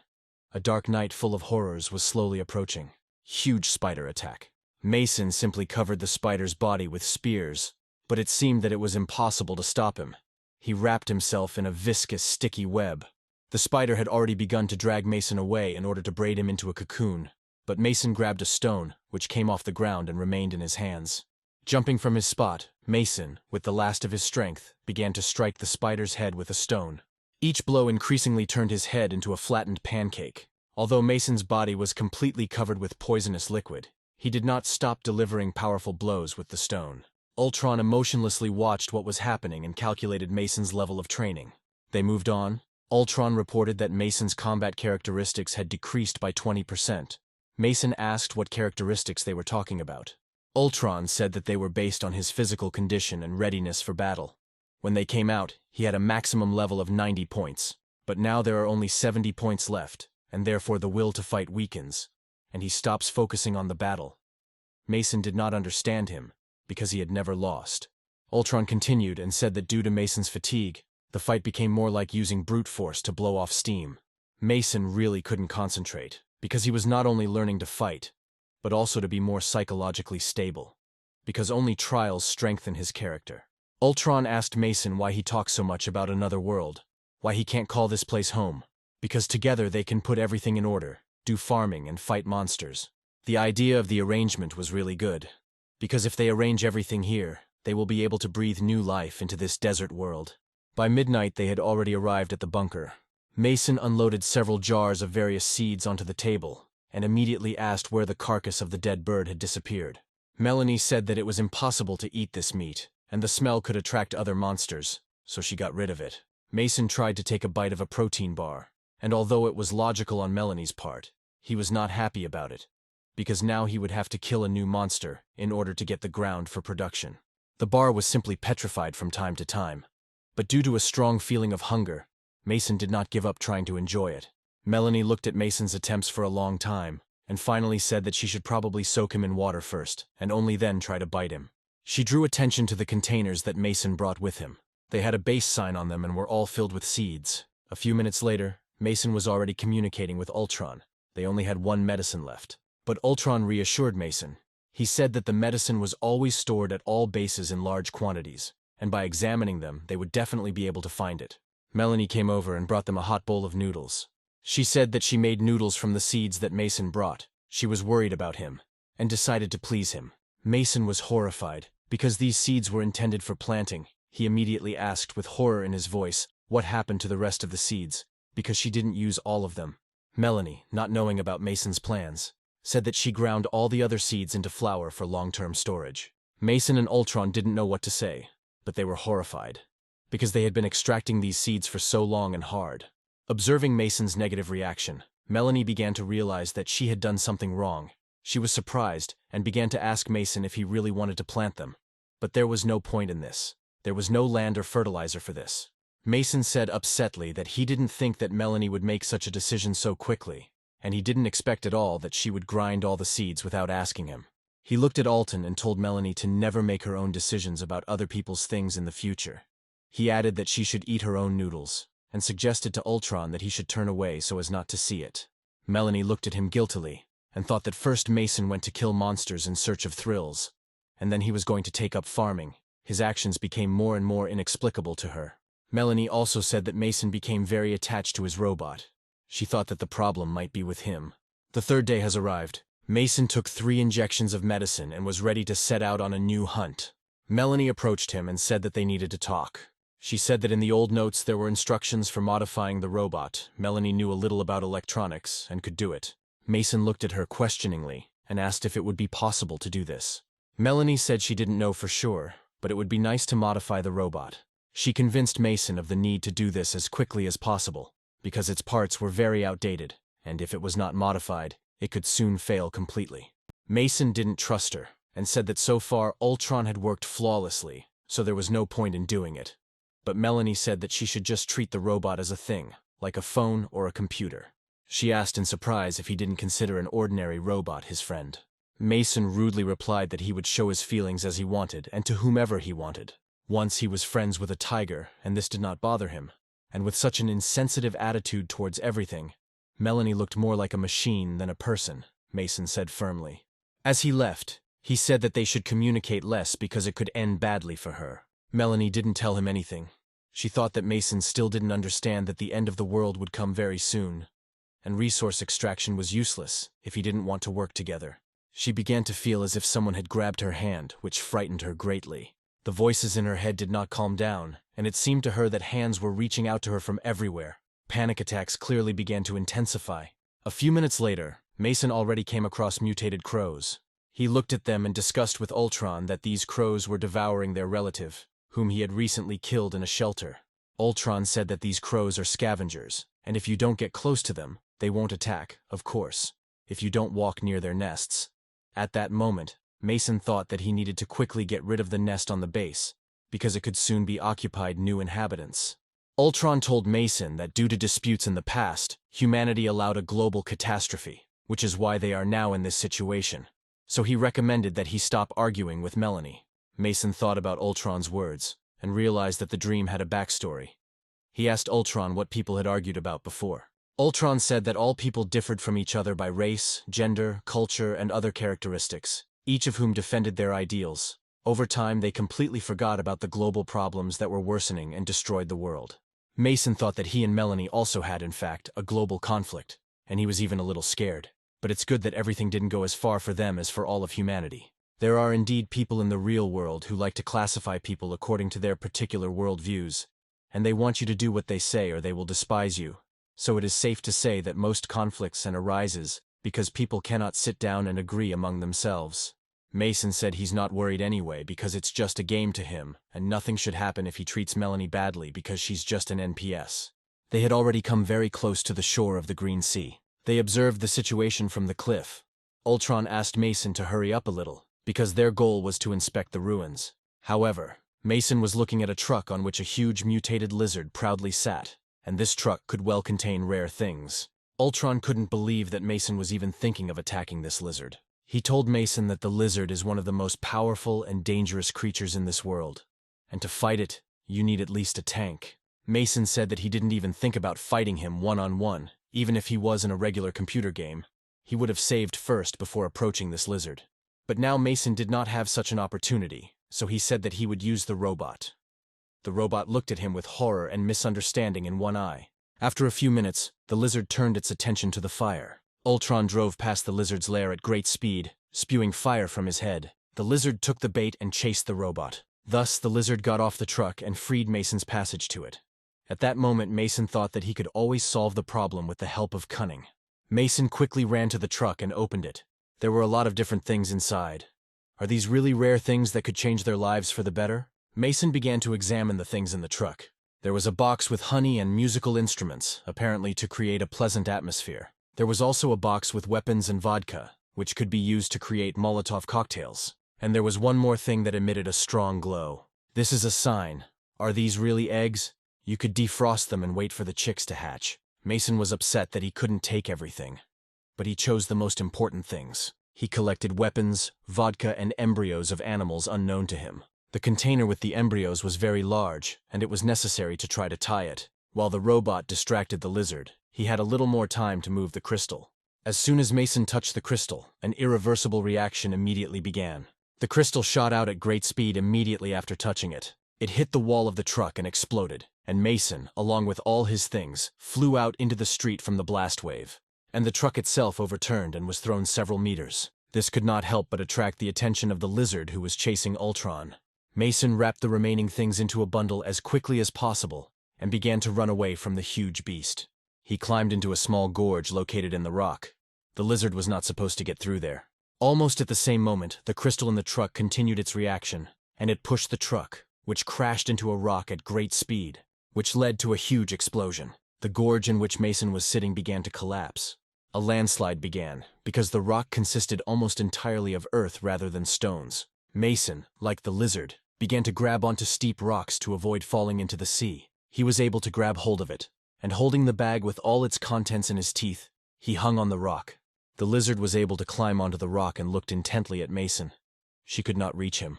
The lizard was clearly up to something. Her head inflated greatly and began to glow green, after which a huge stream of poison sprayed out of the monster's eyes. She poured poison on Mason hanging on the rock. The blow was powerful, and the poison corroded everything around. Ultron rushed to help Mason with great speed. Mason's bag burst from a huge amount of poison.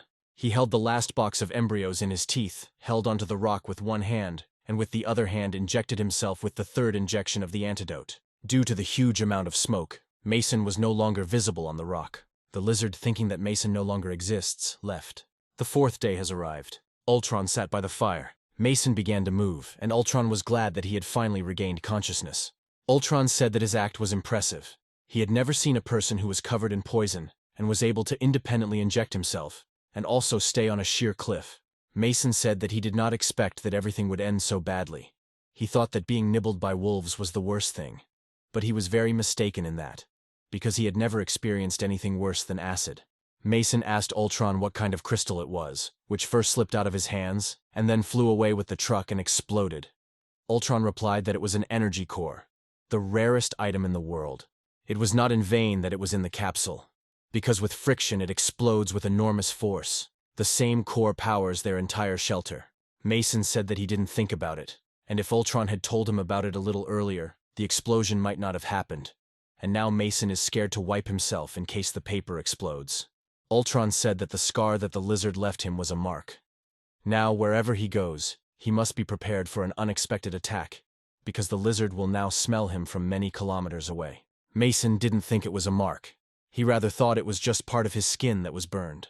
My left arm feels numb, and now I have to use my left arm more. Now Mason is being hunted not only in the real world, but also in the game. He asked Ultron if he managed to save the bag of eggs. Ultron said that he managed to do it. At the moment they are all in excellent condition and are in a state of incubation. Immediately after his words, he threw back his upper part, turned his body over, and eggs rolled out of his body. Mason asked Ultron if people had raised chickens in the shelter before. Ultron replayed past memories in his head and said that there used to be not only chickens in the shelters, but also many other animals that filled the shelters and lived in harmony with people. Mason looked at one of the eggs and thought that everything here used to be like in his childhood. When he heard a rooster crow, he immediately realized that he was not far from home. Now, when he heard a rooster crow, goosebumps ran all over his body, and the memories of the way home became frightening, bringing back mental torment, and it became increasingly difficult for him to restrain his emotions. Ultron found this strange, because fear and melancholy are antonyms. So why did Mason experience these two emotions at the same time? Isn't his home heaven on earth? Mason said he wanted to go home and talk to his father, but he would like to tell him that he couldn't afford to work at a construction site anymore, because he was already too old. And in order to say so, Mason first had to earn money.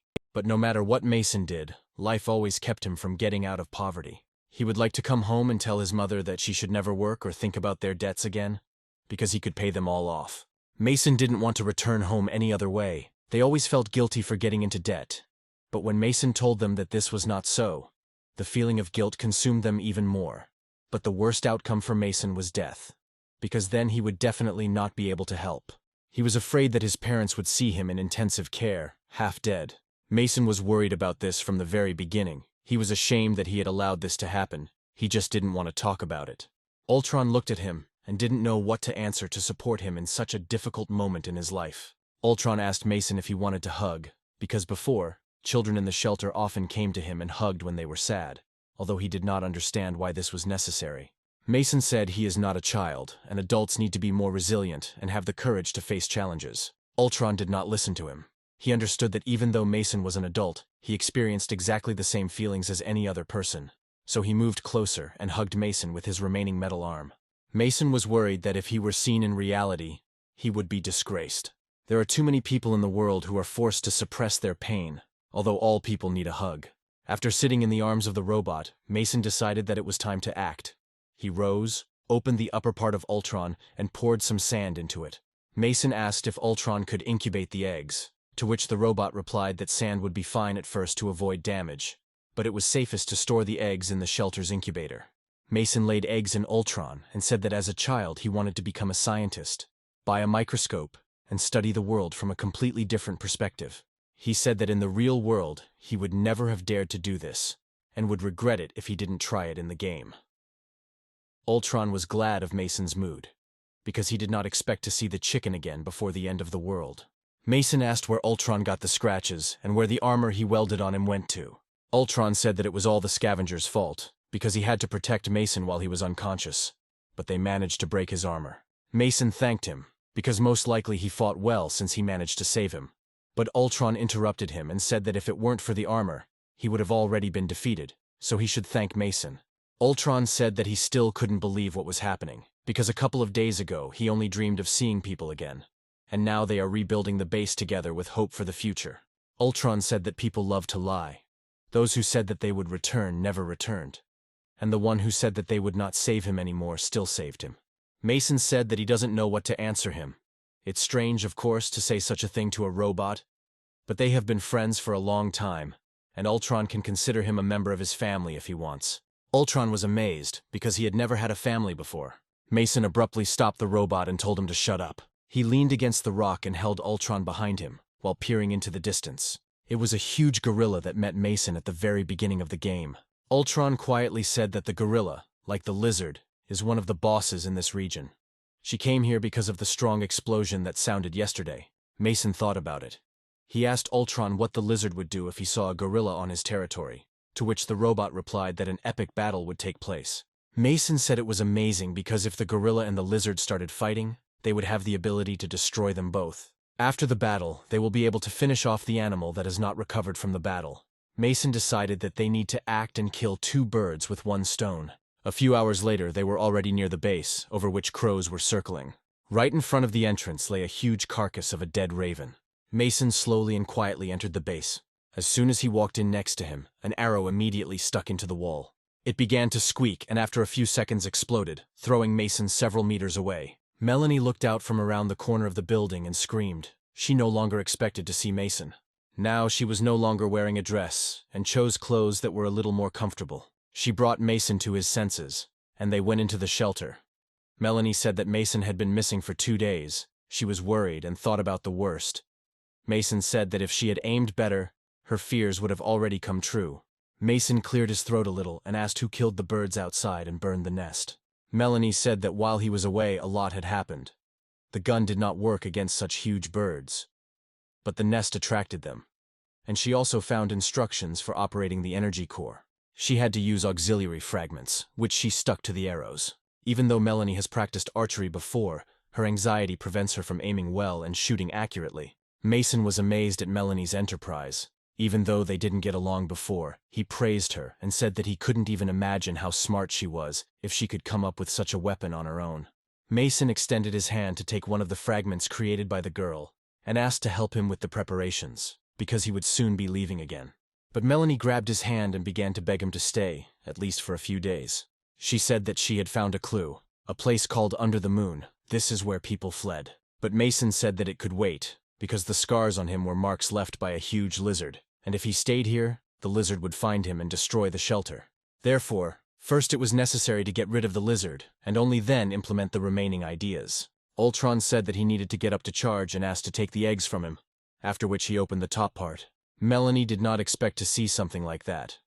Mason asked her to look after them, because there should be an incubation compartment at the base, and if they are placed there, the chicks will soon hatch from them. Melanie tied up her hair and said that she loves taking care of animals and Mason doesn't have to worry about it. He did not expect such a reaction from Melanie and asked what happened to her during these 2 days, because she did not look like herself. Melanie said that she was a little tormented by insomnia, but in principle, everything was fine. Mason looked at her in disbelief. He understood that she was hiding something from him, but the huge lizard hunting him did not give him peace. It was already dawn outside. Explosive spears are really very cool, but there were only 4 of them. Is that enough? He asked Ultron to look for the lizard, but he replied that nothing had been found. Mason said that he didn't know before that Ultron's body had maps and radar, but Ultron thought that it wouldn't be useful because it had a small detection radius. People used to use it to find lost animals. Suddenly the shelter began to shake violently. The power went out and Mason again asked if it was a lizard, but Ultron said he found nothing. Emily quickly ran into the room and said that it was her mistake. There was a strong leak of energy, although she did everything correctly. Ultron suddenly remembered the eggs.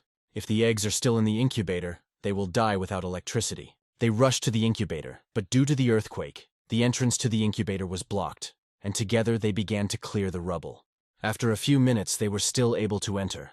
Melanie ran to them as soon as she could and said that she had established the electricity supply, and immediately asked how the eggs were. Mason and Ultron stood silently in front of the incubator. They said that 1 egg survived, but the rest had no chance. Melanie said that it was her fault, and she would no longer touch the core. Although Ultron could not experience feelings, in the depths of his mechanical soul, he, just like Mason, understood that what happened could destroy all their efforts. Mason took the egg out of the incubator and asked Ultron to take care of it. Melanie said it was dangerous to leave the last egg to the robot. She began to ask to leave the egg in the incubator, saying that this would not happen again, and she would be able to take care of it. But Mason calmly transferred the egg to Ultron's body and said that if Melanie likes to care for animals, then he will give her the animal only after how it will be born. In the meantime, Ultron will have the egg, because for him it is not just an egg, it is real hope. Melanie couldn't stand it and started yelling at him, because machines are created by people and do not have emotions. How long will he continue to play with children's toys? It is strange to talk to the machine about life, and demanded that the egg be put in place. Mason also did not tolerate it, and said that he hoped that they could find a common language. Ultron asked Mason not to quarrel. Suddenly, Ultron's radar started working. The lizard was no longer far from the shelter, she felt Mason. Ultron reported that the lizard was already here. Mason immediately headed for the exit and ordered Ultron to stay here and guard the egg. Ultron started to stop Mason and said that he is a member of his family. Why is he leaving him? Mason stopped and thought a little, after which he agreed and warned Ultron not to take risks and to be very careful, to which Ultron agreed, and together they rushed to meet danger. Melanie did not understand Mason at all, how a robot could become a member of the family. The panic attack came over her again, and the voice in her head laughed horribly and said that it would never leave her. As soon as Mason and Ultron ran out of the base, they were immediately noticed by a lizard. Without waiting, she immediately chased after them. Mason said that they need to take the lizard as far as possible from the shelter, and the most ideal place to fight would be the mountains, because there are many shelters that the lizard cannot climb into. They ran along the bottom of the gorge, while the lizard crawled from above and was already very close. Mason saw the lizard crawling along the top and realized that it was smart enough not to run after them along the narrow gorge. It simply followed them. This time Mason was more confident, because this time he had a more powerful weapon in store for her. He threw one vial containing a core fragment at the lizard, and there was a strong explosion. But Ultron said that Mason did not throw explosives at the lizard, because it was still too far away. But Mason said that everything was going according to plan. If the bomb had gone off near them, the explosion would have killed them, and it obviously wouldn't have killed the lizard. Mason asked how far she was from them, to which Ultron said that the distance had not changed. The explosion only angered the lizard, and it began to run after them up the hillside. Ultron said that they need to break away from her, but they run out into an open field where the terrain does not play into their favor. He asked what they should do. Mason took the next bomb out of his pocket and said that now they need to make some noise. Explosions thundered behind them and slightly prevented the lizard from pursuing them, but they certainly could not stop it. They were approaching the side of a mountain, beyond which a poisonous ocean could already be seen. Ultron saw that they would soon be near the ocean and asked Mason what to do next. Mason told Ultron to turn right as soon as possible, and he would try to buy time. They ran without stopping, and suddenly, not paying attention to the lizard running after them, they abruptly stopped. A gorilla blocked their way. Mason jokingly said that not only did she block their way, but she was also late for the party. The lizard stopped paying attention to them, stopped, and began to watch the gorilla warily. Mason looked at the hill to the right and said that it must be quite fragile. He looked at the hill, slowly pulled out his spear, and asked Ultron to just trust him. And the mortal battle began. The monsters rushed to meet each other, and Mason's spear blew up the hill. Mason and Ultron managed to run into the crevice before the two giants collided in a duel. Despite the fact that the hole turned out to be quite small, the risk of collapse was enormous. With the first attack, the gorilla threw the lizard tens of meters away, but this only made her more angry than it caused serious harm. The fight between them continued. The gorilla was clearly winning. Mason did not engage in battle and waited to see which of the two giants could do more harm to the other. The gorilla was on top and struck one after another, when suddenly a huge stream of poison erupted at it. Although she urged the lizard, the poison that got right into her mouth forced her to move away. The gorilla began to vomit heavily from the poison and the food he had eaten. The lizard stood up and was ready to attack the gorilla from behind, but Mason decided it was time for him to intervene and threw a spear at her, which exploded right in her face upon impact. Without having time to recover from the first blow, Mason lightly threw the second spear with his left hand. Without waiting for it to touch the target, he threw the second one. It flew at a different speed and along a different trajectory. Mason clearly had a plan. In flight, one spear hit the other, and they both flew towards the lizard, after which both spears flew straight into the lizard's mouth. She closed her mouth with the knowledge that Mason's end would come very soon. But she didn't have long to wait. A few seconds later, both spears exploded right in her mouth, tearing the lizard's head into small pieces. Splashes of acid began to fly around, and Ultron congratulated Mason on defeating one of the main monsters. Mason said that if he played basketball for a living, he would already be incredibly rich, but people invest years of their lives in this, and it would not be fair to them. Ultron called Mason over and said that he had good news. The egg began to crack in Ultron's body. A chick is about to hatch in Ultron. At the same time, the weather began to change greatly, and a strong wind rose. Mason asked Ultron what was happening with the weather. Even Ultron was a little scared and said that this is the annual storm called Gengfu. Over the next 2 days, the acid rain and dust storms will intensify. Ultron warned that the storm would begin in 10 minutes, and rushed to the shelter with great speed. Mason heard a chirping sound. He asked Ultron if the chick had already hatched. Ultron confirmed his assumption and said that the chick had already broken the shell. He could not even think that he would ever see the chick. Probably they would really be able to restore the shelter. Mason heard a quickening sound. He had definitely heard it somewhere before. That's right, it sounded like a ticking time bomb. But from where? He looked at the lizard, which was swelling with green balls at great speed. The sound came from her. The larger she became, the more she ticked like a bomb. But as soon as Mason managed to understand this, she exploded, releasing a huge amount of poison. Pieces of the lizard scattered throughout the surrounding area, and Mason was flooded with a river of poison. He immediately began to smoke and scream in pain, the poison immediately beginning to eat away at his skin. A flock of huge carrion crows, anticipating a storm, flew right past them. Mason injected himself with 3 doses of medicine. Through pain and screams, he rose from the river of poison, all hissing from the clothes and skin that had burned on him. The bag with explosives was also corroded by acid and fell to the ground. The crows flew in the sky and saw Mason burning. Many rushed to grab this prey. Mason, without thinking for a long time, threw the last explosive directly at the wall where he had made the first shelter. There was a strong explosion, which not only broke the wall, but also scattered pieces of the monster. Mason thought that there was still a chance and he could survive. The main thing was to get to the shelter. All that was left was to be patient a little longer. Mason was barely moving towards the shelter. But the scavengers saw that now Mason would not resist them and began to attack. They started tearing at Mason with their claws one after another. The scavengers had already started the feast, leaving Mason without attention, because he had already stopped showing signs of life. He looked at the scavengers and thought that this was the end. The next scavenger from the height of the pallet was about to deal Mason the final blow. But Ultron arrived in time, grabbed him by the hand and dragged him along. He gave him another injection of medicine and dragged him to the shelter, even though Mason told him to stay out of danger. Ultron quickly dragged him into the cave. Now you need to quickly block the hole. But Mason has lost all hope. His body is numb, and even if he recovers, he will remain disabled. There's no point in continuing. Ultron, meanwhile, quickly blocked the entrance to the cave. As soon as he blocked the entrance, the sounds of a bird chirping began to be made from the building. Mason's body was burned and cut by the claws of the scavengers. He asked Ultron to leave. This game had a good story, and he would like to see Ultron leave and save the chicken. That would be a great ending. But Ultron said that he would not leave him, because Mason was a member of his family. Mason said that now Ultron may not follow his program. This game is over for him. He tried and lost, and if he survives, then with his body he will only be a burden. But Ultron did not listen to him and remained in place. Then Mason began to shout at him, because the birds did not need iron, and he could easily leave. And it was time for him to wake up, because any life ends sooner or later. Suddenly the birds began to break through the barrier created by Ultron with their beaks. He began to cover the hole with himself, and said that he would protect Mason at any cost.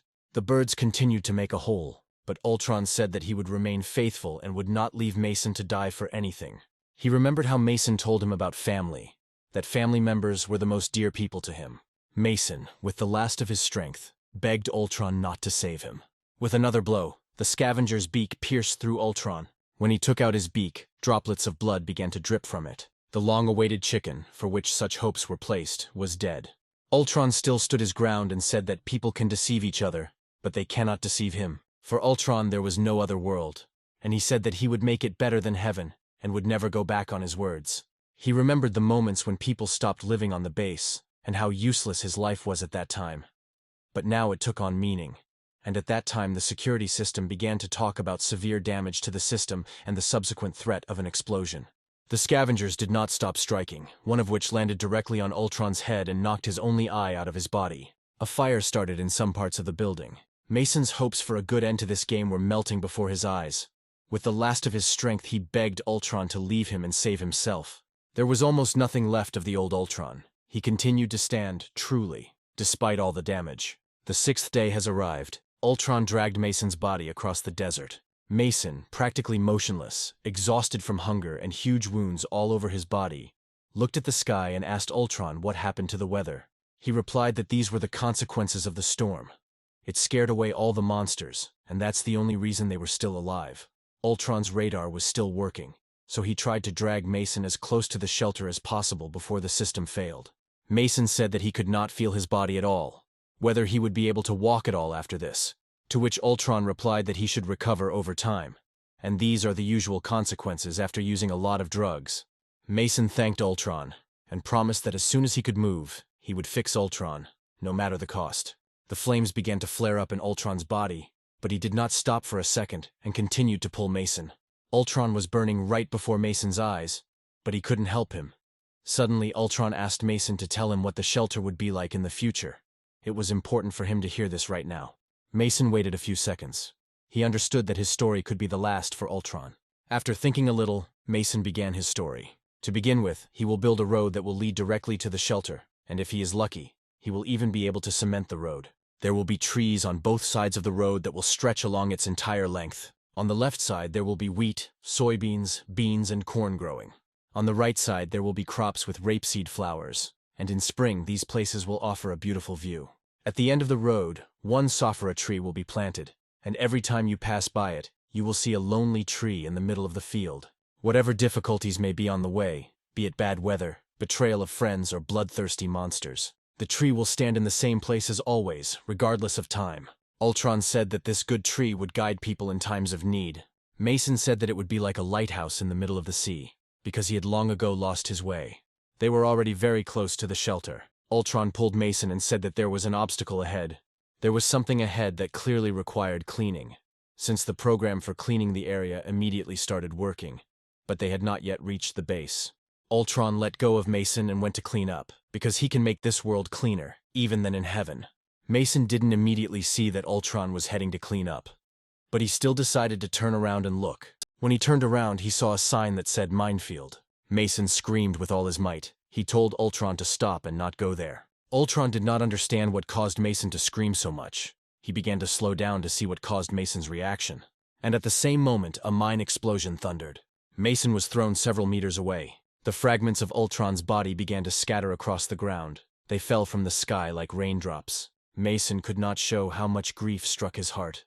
Looking at the metal parts of Ultron, he asked himself why this world was so cruel to him. As soon as he reached out to one of Ultron's parts, another hand grabbed it. It was Melanie. She snatched Ultron's main computer, virtually all that was left of it, from Mason's hands. Mason was furious. He realized that Melanie had created the minefield, and after his best friend was blown up by one of the mines, he could no longer contain his emotions. He screamed and growled like a real beast. Emotions overwhelmed him, and he thirsted for revenge.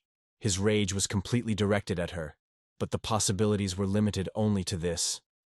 Melanie did not say anything to him, and simply ran away. The 8th day has arrived. Mason woke up abruptly in his room. His body was badly mutilated from recent encounters with animals. After drinking water, he remembered what happened to him and Ultron, and his last memory was Melanie running away from him immediately after Ultron was blown up by a mine. As soon as the memory came to his head, he began to shout Melanie's name in rage, and again thirsted for revenge. He dressed as he walked along the corridor of the shelter, and demanded that Melanie show herself to him and face responsibility for her failures. Mason said that punishment awaits her in any case, and she will not be able to hide from him for long. Meanwhile, Melanie was building something in the workshop. Mason found her and was about to hit her when suddenly a power-on sound sounded. It was Ultron, whose system was rebooting. Mason stopped and couldn't believe his eyes. The memory system was being restored. This Ultron was no longer what it was before. A new metal-reinforced body, 2 wheels and 2 arms. As soon as the restoration of the memory system was completed, Ultron loudly spoke Mason's name. Melanie sat down on the floor and exhaled with relief. Mason didn't understand how this was possible. He asked the robot if he was really the same Ultron, because he saw Ultron explode on a mine and fly apart. Melanie explained that the metal ring she took from him was the robot's central computer, which was not damaged. Ultron couldn't be happier with his new body, as he now has 2 arms. He can clean up much better now, and the internal parts have all been upgraded. The cooking system has been successfully installed. A new combat system has also been installed. A modern combat system was loaded into the database, as well as a cook system. Now Ultron is a high-class robot. Mason saw the robot for the first time and looked at Ultron from all sides. He didn't understand how Melanie managed to repair and restore the robot so quickly. It was just some kind of magic. Melanie rudely said that she had repeatedly told Mason that the robot could be modified. Had he really forgotten about this? In the assembly room, there were many parts with which this could be done a long time ago. But Mason never listened to her, but only thought about what he needed. Mason scratched his head and didn't know what to answer. He remembered what Melanie had told him a long time ago. But she warned that Ultron could lose his memory because of this. And who even spoke about 100% of such a probability? Not one scientist is 100% sure. She reminded Mason how much anger he had when he saw her after the explosion. And what if this repair was unsuccessful? What he wanted to do now? Kill her. Mason said that of course he didn't want to kill her. But Melanie didn't want to listen to him. She said that she was tired of it all. Of course, she set up a minefield in order to somehow protect herself. Because they had been gone for 2 days, she no longer knew what to think. But even though she set up a minefield, a huge inscription was installed especially for them, warning about this.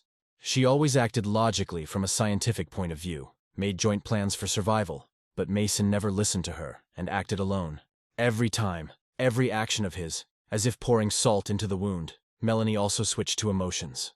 After screaming at Mason for several minutes, tears began to flow down her cheeks. She just wants to survive. How could she wish for something bad when she proposed a new idea? Mason did not expect such emotionality from Melanie, and at a loss for what to say, he could only utter the word forgive. Melanie turned away from him and started to walk away. He tried to stop her and asked her not to cry. When leaving, she said that now the robot cannot be charged with ordinary energy. For this, it is necessary to use the energy core. But since she promised not to touch it again, let Mason do it himself. Mason thought to himself about this emotional outburst, and said that in the future he should change his attitude towards Melanie. Melanie, although she stopped crying, still this situation and 2 days of non-stop work on the robot left a mark on her condition. She thought to herself that Mason, like other men, was just a stubborn ass. If Mason wanted to play family with a robot, then let him play while there is time. But if it drags on, she will kill him like a stubborn donkey. Mason was glad to see his friend, and since their family was back together, they could continue their travels. But Ultron asked what the condition of Mason's body was. He looked at his hands and said that although he could perform ordinary physical actions, his hands would shake very much, so the accuracy of the throw might not be the same as before. Ultron hastened to reassure Mason. Now he can stay in a safe place, and Ultron will fight, because in his system, he now has combat techniques from the beginning of ancient times, and the combat potential is 300 points. Mason asked how it could be that he had only 90 points, and Ultron had 300. He definitely calculated everything correctly. Ultron said that he now has a standard battle robot program, and all the knowledge of martial arts from the very beginning of civilization, and he can show a couple of techniques. Hand-to-hand combat, sambo, karate, kickboxing, taekwondo, kung fu, crane fist style, tiger punch style, wushu, cutting throw, and others. In fact, Ultron had all the capabilities of the human body and was of high combat value. Now Mason's superiority was in big question, and with such a robot they could do a lot. A few hours later, Mason began conducting small experiments with Ultron. As in a construction set, Ultron's limbs were easily replaced with others, depending on their need. Ultron noticed that not everyone can turn a home robot into a combat one, because Mason had previously said that they did not have engineers. Mason thought a little, because in fact he thought that Melanie was just the owner of a large company and, inherently, didn't know how to do much. But now Mason wanted to test the martial arts inherent in the new Ultron in action.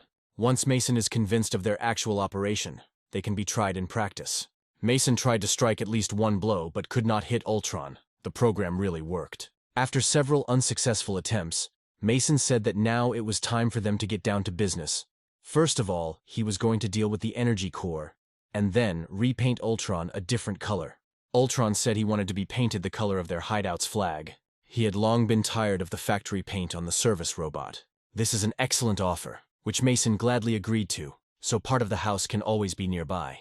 A few minutes later, Mason was already close to the energy core. A loud female voice sounded around and said the words, "You're late." The energy core is the most valuable item in this dream. An ordinary player would immediately go to it. Mason asked if she was the developer of this game.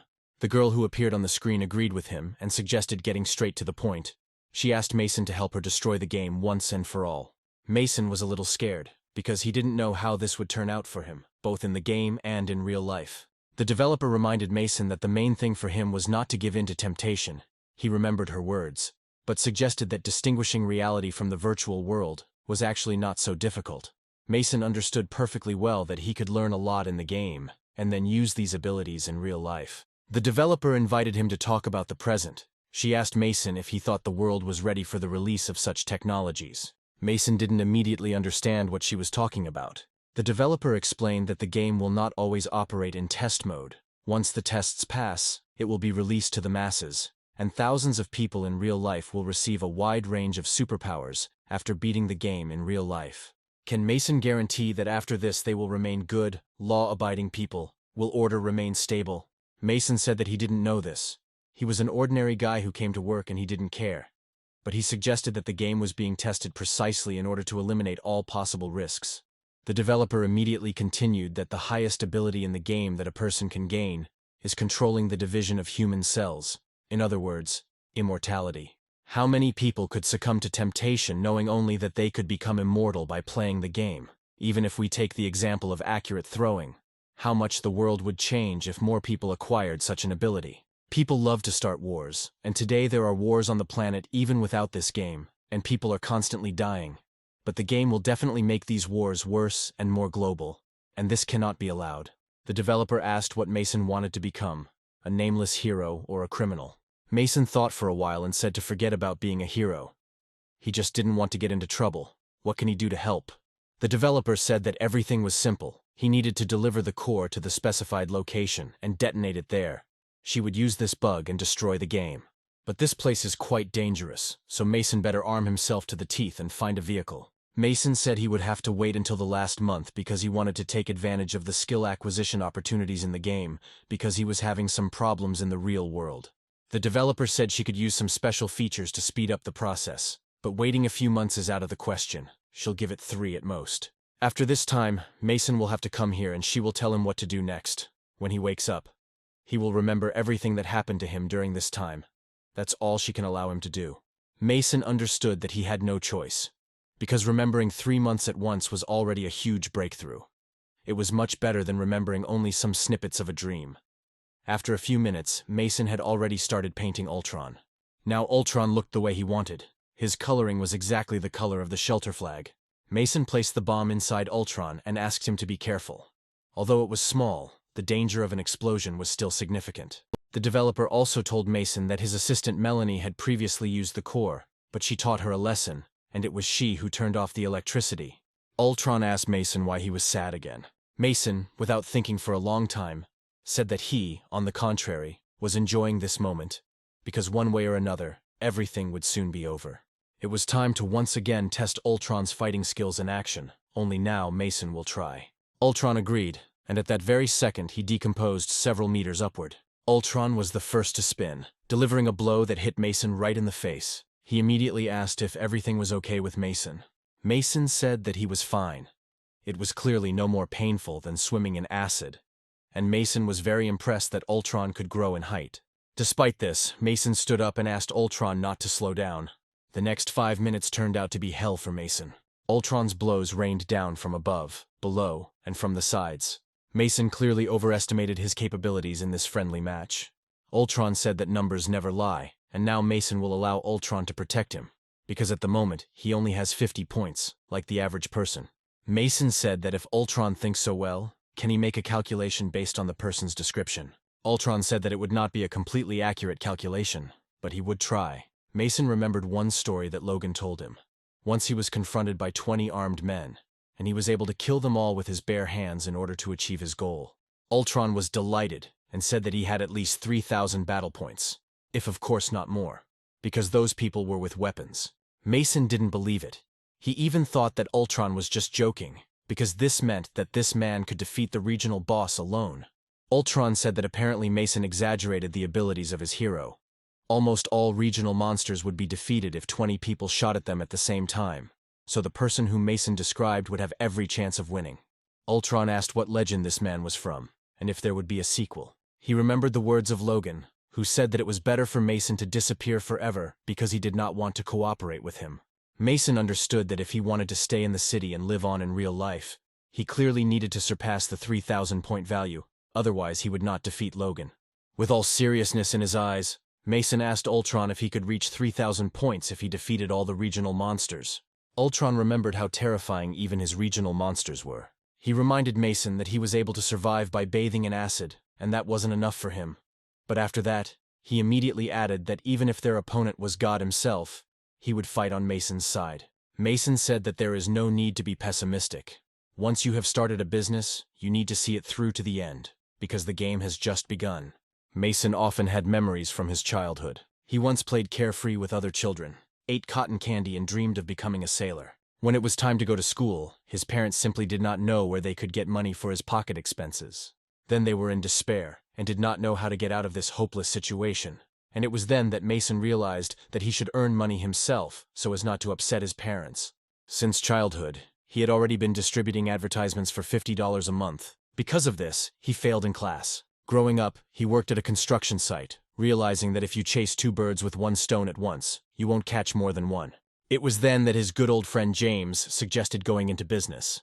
But this was a huge risk. Then Mason was not decisive and could not agree with James. Having given up the opportunity to earn money, they decided to go to the company, where they have worked together until now.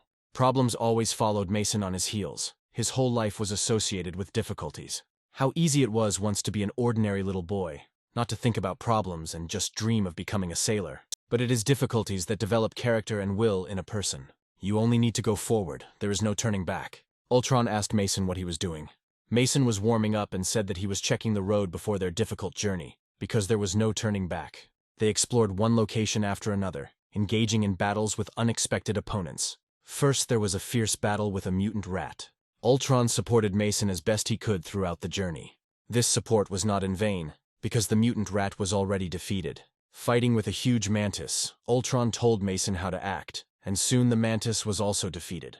The monkey was also a strong opponent. However, thanks to Ultron's support and his martial arts training, Mason's skills improved noticeably with each new battle. It was imperative to take into account the length of your arms, and it was even important to take into account the length of the fingers. Strikes must be delivered quickly to vital points in order to immediately incapacitate the enemy. Mason honed his skills on monsters, but although these techniques were good, the monsters were a little stronger than people, and the techniques did not always work on them as they should.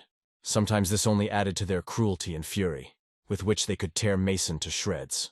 But in cases of despair, Ultron intervened, preventing Mason from dying in battle. Ultron congratulated Mason for increasing his combat stats to 100 points, but he clearly overestimated his chances of survival, because if they encounter a monster with a large number of points, Mason clearly will not be able to cope with it, and in such cases, it may be worth using cunning. Mason knew that he needed to train more, because now that he had lost the ability to accurately throw, he knew that he would have problems, but he did not expect that there would be so many of them. But the most important thing in training is their beginning. The same applied to plans to improve the shelter. In one day, they were able to collect enough resources. Mason looked at the collected seeds and asked Ultron what he thought of them, since his original specialty was farming. To begin with, to plant a plant it was necessary to protect it from the wind. Then you need to cultivate the ground, and it is very important to choose a suitable site. The soil around the shelter could still be saved by mixing it with lime to neutralize the acidity, and the monster corpses could be turned into fertilizer for additional nutrients. Since they were an agricultural refuge, the base had a lot of farming tools. Now that Ultron had a long-lasting core energy charge, it was possible to improve the shelter 24 hours a day. Mason asked how he could help, to which Ultron replied that farming was the main direction of his work, and while he was doing this, Mason could continue to improve his physical skills. More efficient machines, frozen animal embryos, and various seedlings are in dangerous ruins, and in order to get these useful materials, you need good combat characteristics. Mason said that he understood his main task, and would train day and night to speed up the process of creating a real man from what he had before. Melanie went outside from the shelter, and it was already late evening. Mason was doing push-ups with all his strength, and at the same time making incomprehensible sounds that could be heard almost throughout the entire area, due to the absence of any extraneous noise. Melanie thought to herself, if she no longer has the strength to do push-ups, then she probably shouldn't overdo it, because at first she thought that there was a pig at the base. But although Mason's body was shaking from fatigue, he still showed character and continued to do push-ups. Melanie was annoyed by this, but she had already completed the planning, and she hoped that Mason would cope with his tasks. It was already deep night outside, and it was time for the 9th day of the game. For some time, Melanie watched Mason from the side, but did not interrupt him until he fell to the ground after doing push-ups, and fell asleep just like that. After that, Melanie went up to Mason and woke him up with light pushes of her feet. Mason slept soundly on the bare ground in the open air, and did not expect anyone to disturb him. Melanie asked him to come with her. She had a little surprise for him. Although Mason was not happy that she woke him up, he still followed her. When they entered the repair shop, Melanie showed him her new creation. It was an exoskeleton. Although it was much easier to make than assembling a robot, Melanie did not have enough materials to create another, more powerful version. The maximum impact force of this metal thing was 150 kilograms, and it could be adjusted. But for their work, they would need a fragment of an energy core for fuel. Mason was delighted with Melanie's new invention, because now you can fight with more advanced monsters. Melanie said that due to the fact that she could not stop Mason from his constant activities of destroying monsters, she could only lend a helping hand. But at the same time, she also needed help. She marked the necessary places on the map, and she needed everything that Mason could find there. But after studying the map, Mason saw that the combat characteristics that are required to visit some places amount to more than 1,000, if they correspond to reality. Then Melanie was clearly sending him to death. This map from 10 years ago showed that there used to be many shelters in the area. Melanie said she couldn't find any details in the electronic database. Mason understood that these shelters had long been turned into ruins, and the numbers indicated how strong the monsters could be there. But the cards were worth even 10,000. This was 100 times greater than Mason's strength, and defeating such a monster was possible if only they could find a rocket launcher. After examining the map, Mason said that he would first head to the ruins with a lower number of monster strengths, and Melanie promised to help him in any way she could. Melanie also asked Mason to bring eggs of some animals to the base as soon as possible. Based on his new capabilities with the exoskeleton, Mason decided to create a new image for himself. During morning training, Mason informed Ultron that they would be heading to the ruins today. Ultron did not immediately pay attention to what Mason said, and first of all drew attention to the fact that Mason now had one eye, like him. Melanie said that the difference in vision between the two eyes was too great, and he should have covered the damaged eye. Mason understood that Melanie was clearly smarter than him, and that was the only reason he listened to her advice. While Mason was preparing for a new journey to the destroyed bases, Melanie also did not waste time and tried to contact the shelter under the moon, where the people living on this base had gone. Although she has not yet been able to contact people, she has finally finished converting the text in the database into speech in order to perceive it faster and receive as much useful information as possible. And once everything was ready, she turned on the audition tapes. The voice said that today was the annual observation festival, in honor of the great work of the ancestors, who were more than 400 years old. Light a fire, look at the stars, and raise your hands up, because when the ancestors find a new home in space, they will return to save the people remaining on Earth from suffering. Meanwhile, Mason and Ultron had already approached the Observer Museum, where the local monsters were a pack of deformed hyenas with combat characteristics of 100 points. Mason said that he had never thought of visiting the museum, because he was not doing the best in school. So he suggested that Ultron take advantage of the moment of their visit to the museum and tell him something about its history. Mason was already prepared for the fight and said that such conversations lift his spirits. Melanie continued to listen to recordings that said that the end of the world began about 400 years ago with a radioactive meteorite. Its fall led to the extinction of species. The ancestors of humanity put aside all their differences and united to build a high-tech spaceship. However, the spaceship could not accommodate all the inhabitants of the Earth. Many were destined to become victims of this dying world. Those who survived after the fall of a radioactive meteorite began to call themselves observers. They formed an entire nation and passed on the spirit of their fearlessness and faith from generation to generation. They believed that as soon as the ancestors could find a new home in the universe, they would definitely return for them. This was their promise. People waited for their appearance for centuries, but suddenly deformed monsters appeared. But on the side of the people were the highest technologies that their ancestors left them. Such military power could crush everything. According to the data, the observers were wiped out because they were descendants of criminals. Melanie did not immediately understand what the voice meant. Pride in the ancestors of these people instantly turned into a joke from the realization of this fact. Gradually, the hope that the ancestors would return faded away. And how they could now exist with the awareness of this, without faith and a single goal, a person begins to lose the meaning of existence. The lack of consensus gave rise to conflicts between people. Hostility grew among observers, and there were more and more disagreements. The state was divided into regions based on claims, skin color, language, and people began to care only about the interests of their autonomy.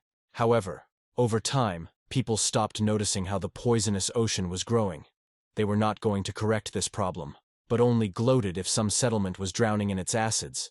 But when the realization of the consequences began to come to them, they could no longer do anything about it to do. This was the last time that people from the shelter gathered to look at the stars. They prayed to their ancestors for salvation, but they never received an answer. The last soldier died trying to find shelter under the moon, and now it was the turn of the head of the shelter. He left a trusty robot in charge of this place, and built medicine into its arm, in case it could immediately heal a person who arrived at the shelter with an injury. Melanie actively marked all the statements that interested her, and tried to find answers to a huge number of questions in them.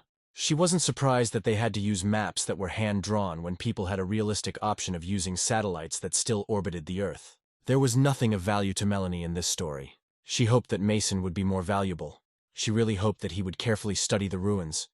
But if he was as useless as the people in this story, then she would have to say goodbye to him. Meanwhile, Mason destroyed one hyena after another.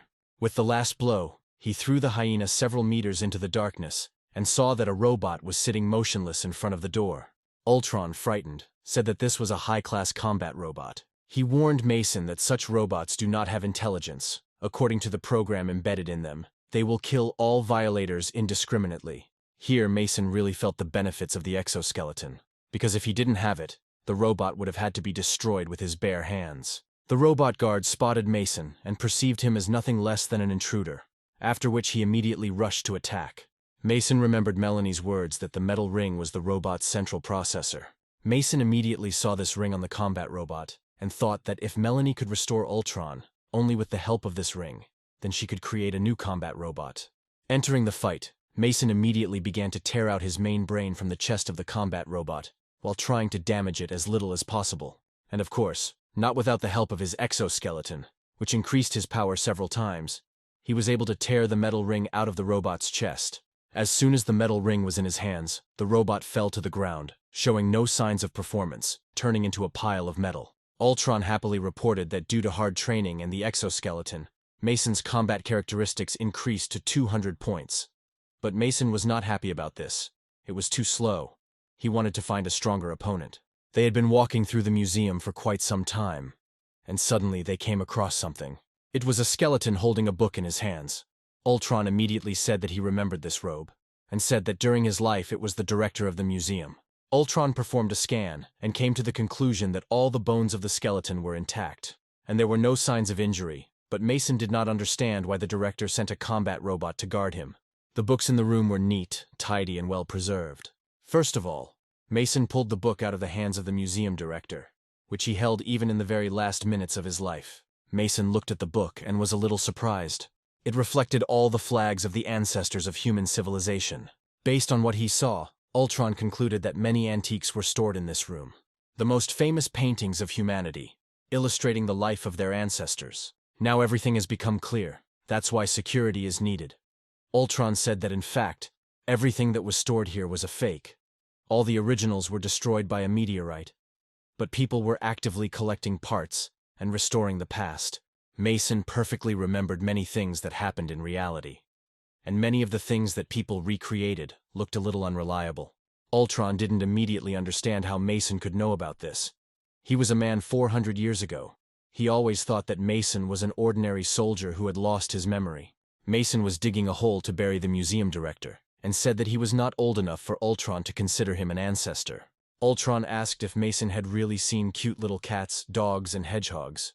Mason didn't even immediately understand why Ultron had such strange questions. Of course he had seen them. Hadn't Ultron seen that? He replied that 400 years ago, a meteorite destroyed the majority, and those who survived died of starvation within a few years. After this, a typhoon and frost occurred, so the pets had absolutely no chance of survival. Mason stopped and asked how Ultron knew so much. Looking at him, Mason saw that Ultron was holding a book in his hands entitled A Brief History of the Observers. Mason wondered if he could really find out the history of people after the meteorite fell. He took the book from Ultron and began to read it. That day, the emergency security system warned people that a meteorite would inevitably fall on the planet. There will be huge power outages due to the supply of a huge flow of electricity to the spaceship under construction. All that ordinary people could do was find a safe shelter. At that moment, he remembered the events of the first game. It was when he went out into the city center and could not find a single living soul. Mason began to realize that where he was now was a continuation of the first game, and when he was fighting the wolves, all the people were gathering in one place to build a spaceship. He remembered the words of the game administrator, who talked about improving the future of humanity with the help of players. This means that everything he does now can affect the future development of humanity. Mason still had about 80 days left to complete the developer's task, and he could try to turn the history of this dying world around. Mason collected the most necessary books from the museum, in his opinion, and went back to the shelter. Now he was happy to share his prey with Melanie, although he didn't find any animals. But he brought a metal disc from a robot with which Melanie could make herself a mechanical pet. Mason asked if Melanie had figured out the shelter under the moon. Melanie said that she has not yet figured out this issue, but why is Mason asking about it? He replied that Ultron told him everything about the situation with the poisonous ocean. Ultron added that the poisonous ocean is not a real ocean. These are simply digestive juices secreted by mutant creatures.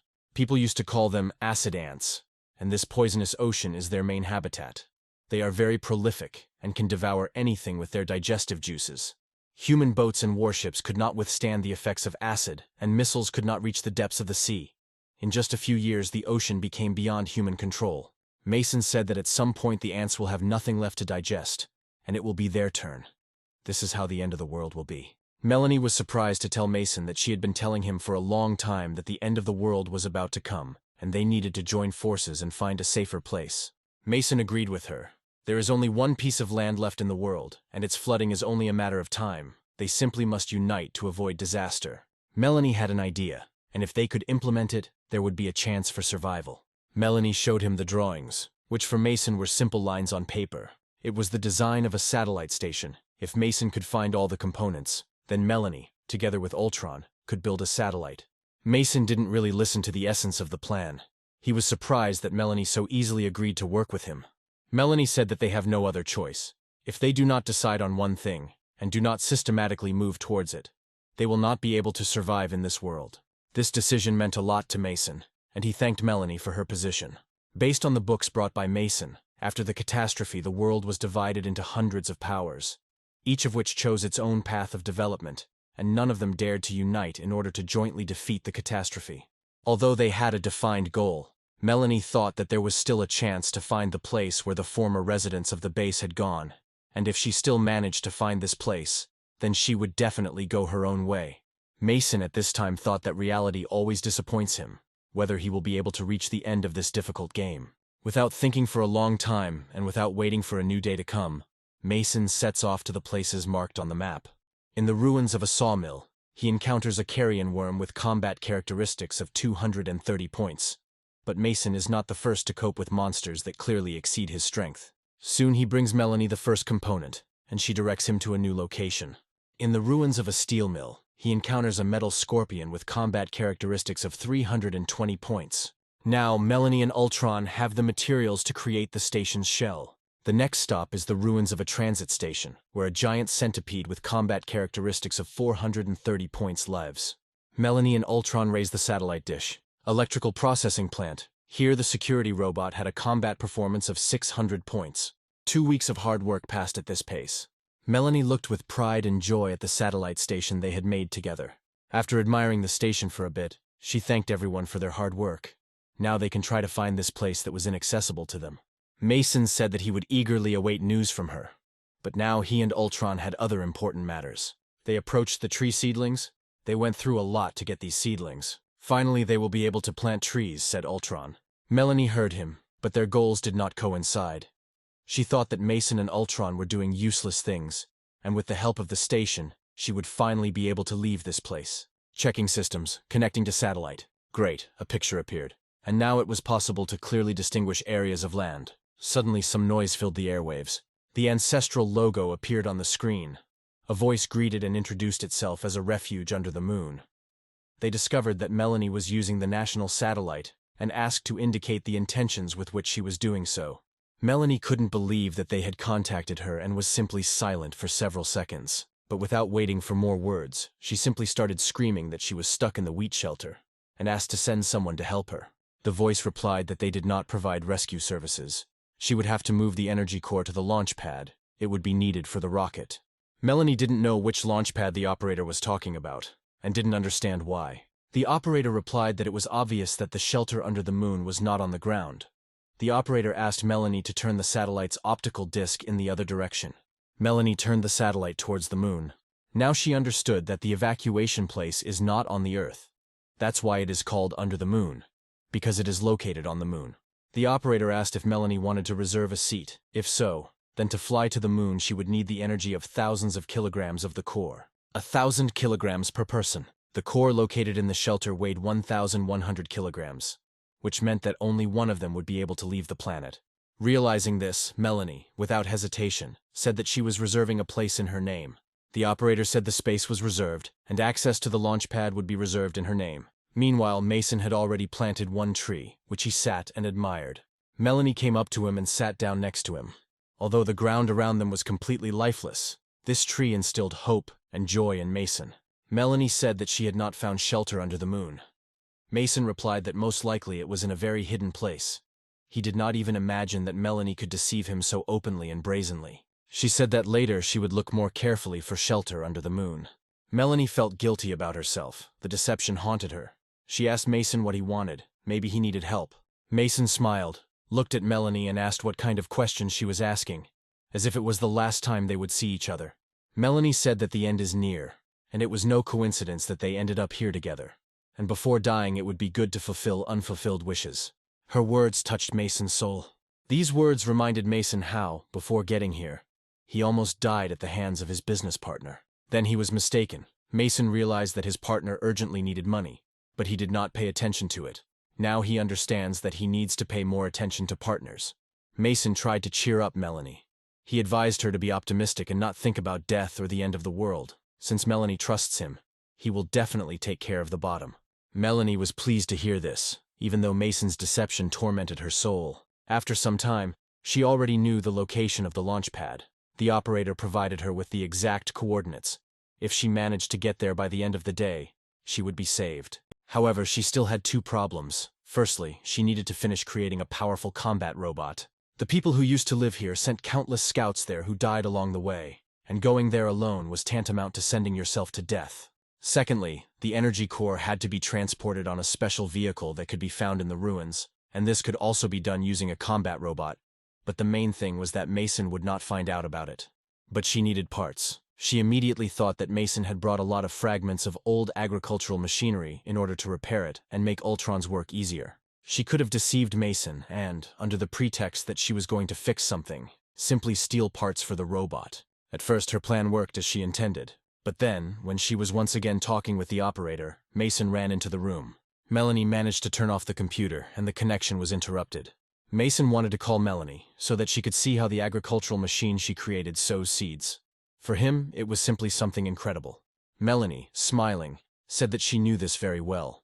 But lately he had begun to frighten her with his unexpected appearances. She was afraid that at some point Mason would be able to expose her. She was soldering the robot, and Mason ran towards her again, taking her by surprise. Mason did not assume anything about her plan, and simply sincerely rejoiced at their small victories, sharing with her new food obtained from the next ruins. While handing her the cup, Mason spilled a little water on her processor. Although she quickly eliminated the water on the processor, she no longer knew how to get rid of Mason. Smiling sweetly, Melanie said that he didn't have to be so caring. But Mason did not understand her hints and said that she was now the leader of the team and should be the first to know about new acquisitions. Melanie was drawing a map of the route to the rocket launch silo. Mason came to her again, and she could no longer tolerate his unexpected appearances. She said that she understood everything. In the last 2 days, Mason paid her a lot of attention. She understood that he was a man. and they had been together for so long. Mason did not mean anything like that, and was even very surprised when he heard this from Melanie. Her breasts were swollen and clearly visible through the light dress.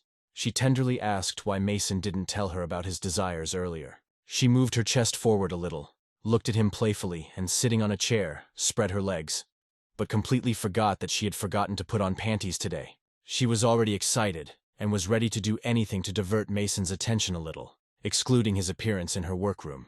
Mason couldn't take his eyes off her. She was as playful and feminine as ever, and her curves only emphasized her desirability and beauty. He got excited and was ready to begin to fulfill his desire, which had haunted him since his very first acquaintance with Melanie. But suddenly he shook his head in different directions to drive these thoughts away from himself. He said that this was not what he meant at all, and Melanie misunderstood him. He cared about her because he could not find such a master anywhere else and was afraid that Melanie would leave him. He handed her the feminine pads that he had found in the ruins nearby, though almost a month had already passed, and he didn't know if it was time. Melanie was shocked by his behavior. No one had ever reacted like that to such signs of attention. The excitement suddenly disappeared, and she moved her long, luxurious legs together. She stood up and began to quickly approach Mason angrily. Melanie silently snatched the pads from Mason's hands. With a forced smile on her face, she said that this was exactly what was needed, and Mason could bring more if he suddenly found something else like it. What a joy it was for her to be alone in the toilet. She looked at the map and finally found where exactly she could find the vehicle. It was the Oasis shelter. The vehicle was there and she was ready to go after it. She was glad that stupid Mason had still not been able to figure out her escape plan. Very soon she will finish creating a combat robot. Melanie has put in a lot of effort, and very soon she will get what she needs. Next week she will finally be able to escape this place. Before Melanie could leave the toilet, a bag was thrown over her head. Mason threw her over his shoulder, slapped her on the buttocks with his palm, and ran. Melanie did not understand what was happening and asked if Mason was going to kill her. While they were running, Melanie offered to talk about it. She didn't want to be killed. She promised to obey Mason in everything. But suddenly Mason stopped, put her on the ground, and took the bag off her head. He looked down at her and invited the lady to look at the results of their joint work. Melanie was scared. She had already begun to think that Mason had revealed her plan. But everything was completely wrong. She was sitting on a blanket, which was covered with small blades of grass that had just sprouted. Thanks to the cedar made by Melanie and the hard work of Mason and Ultron, they were able to plant an entire field. Ultron reported that the brown sugar water was ready.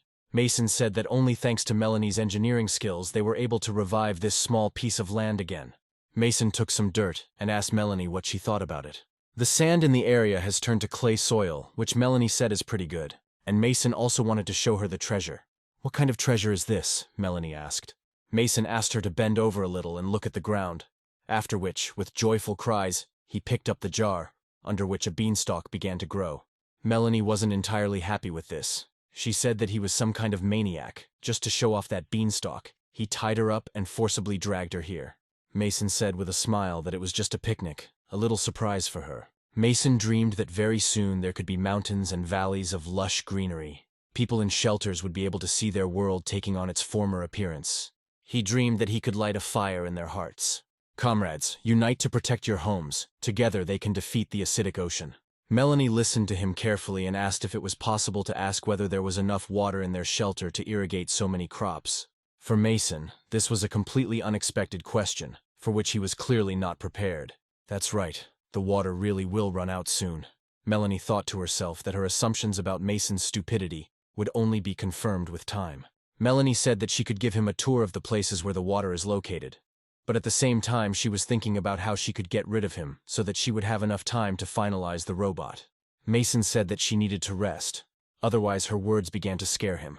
Mason had been watching her for the last few days, and she seemed to be under a lot of stress. He was worried about her moral and psychological health. Melanie did not understand what he was talking about, but Mason clearly assumed that she wanted to commit suicide. Due to this, Mason and Ultron did this for her. In order to prepare for this surprise, they secretly visited several dangerous ruins. At the beginning of their life together, Mason tried to ignore Melanie's feelings, but he did not think that this could bring her to such a state. Mason asked her for forgiveness, and if she wants to speak out about this, he will listen to her with pleasure. Melanie didn't know what to tell her. She didn't feel comfortable. She tried to justify her behavior by saying that they were simply in a difficult situation right now. Suddenly an animal quickly ran near them. Before they even had time to notice it, The beast ran across their table and splashed all over the cake. Mason and Ultron rushed to catch him. What kind of beast was he? He is very fast, and he had to be caught quickly before he ate all the seeds. Although before the appearance of the beast, it was a touching moment for Melanie. Now with cake on her face, she wanted even more to quickly get away from this shelter. Mason and Ultron ran after the beast for a long time, but suddenly stopped near the tree they planted. How is this possible? Only a few days have passed, and the seedlings are already growing leaves. The grass around the seedlings is also growing well. The little lemur came closer to them and held out several white circles in his paws. Ultron assessed the composition of these circles and summed it up. He told Mason that this was a highly effective fertilizer. Mason put his hand up, and the lemur poured fertilizer onto him. A strong, unpleasant odor emanated from it, which was much stronger than previous fertilizers. The lemur ran a few meters away from them, and seemed to be waiting for them to follow him. Mason thought that the lemur wanted to show them where he gets these fertilizers. He definitely couldn't be missed, because with such fertilizers, they could easily grow an entire forest in a few weeks. The 35th day has arrived. Melanie continued to work on her combat robot, and was at the same time angry and upset. Mason had been gone for several days. He continued to chase some kind of animal. Although he did not interfere with her, she was still worried about him. It seems that the repairs have come to an end. She pressed the button to start the robot. The robot program started working, and all systems were turned on. Now everything depended on this combat robot. They head to a shelter called Oasis to find transport and escape from this place. Again, the voices in Melanie's head. They said that all the troubles were because of her.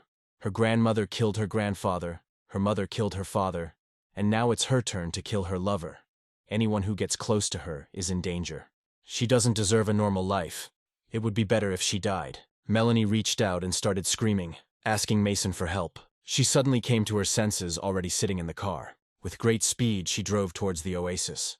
She was already completely tired of these dreams and constant attacks. Driving at great speed, within 30 minutes, they and the combat robot were in place. Melanie confidently walked to the shelter and thought only that she had no one to trust. She could only rely on herself. The front door to the shelter was dilapidated. This place had clearly been abandoned for a long time. There were corpses of various mutated animals everywhere. And where to find a vehicle here, Melanie ordered Ultron to go into security mode. They walked around the shelter tunnels a little more. And here it was. The vehicle that was ideal for transporting Melanie. She began to examine it to understand what condition it was in and whether it worked at all. However, danger was already awaiting her. The robot started beeping alarms. There was a whole flock of scavengers, and they were ready to tear both Melanie and her huge robot to pieces. The first beast rushed at Melanie, but the robot worked immediately. Although he defeated one beast, he immediately warned Melanie that a huge number of animals had been spotted and urgent evacuation was required. Melanie realized that everything could end for her right here, so she ordered the robot to set the fire mode to maximum and retreat. The robot ran after Melanie and sprayed almost the entire space around them with a huge number of bullets. The scavengers dropped like flies one after another. The exit was already very close. Melanie ordered the robot to run faster, but it was already at its maximum capacity. The combat robot covered the scavengers running after them with a hail of bullets. However, there was danger ahead. Before Melanie had time to run out of the door, scavengers also began to run towards her. The robot discovered this in time and began shooting in both directions. Thanks to its high technology, the robot fired brilliantly without hitting Melanie. Danger. Ammunition was running out. Now improvised knives were used, but they were not effective against well-organized, ready-to-hunt scavengers, and they knocked the robot to the ground almost immediately. The animals ran towards Melanie from both sides. She was not a good warrior. She was not afraid of death.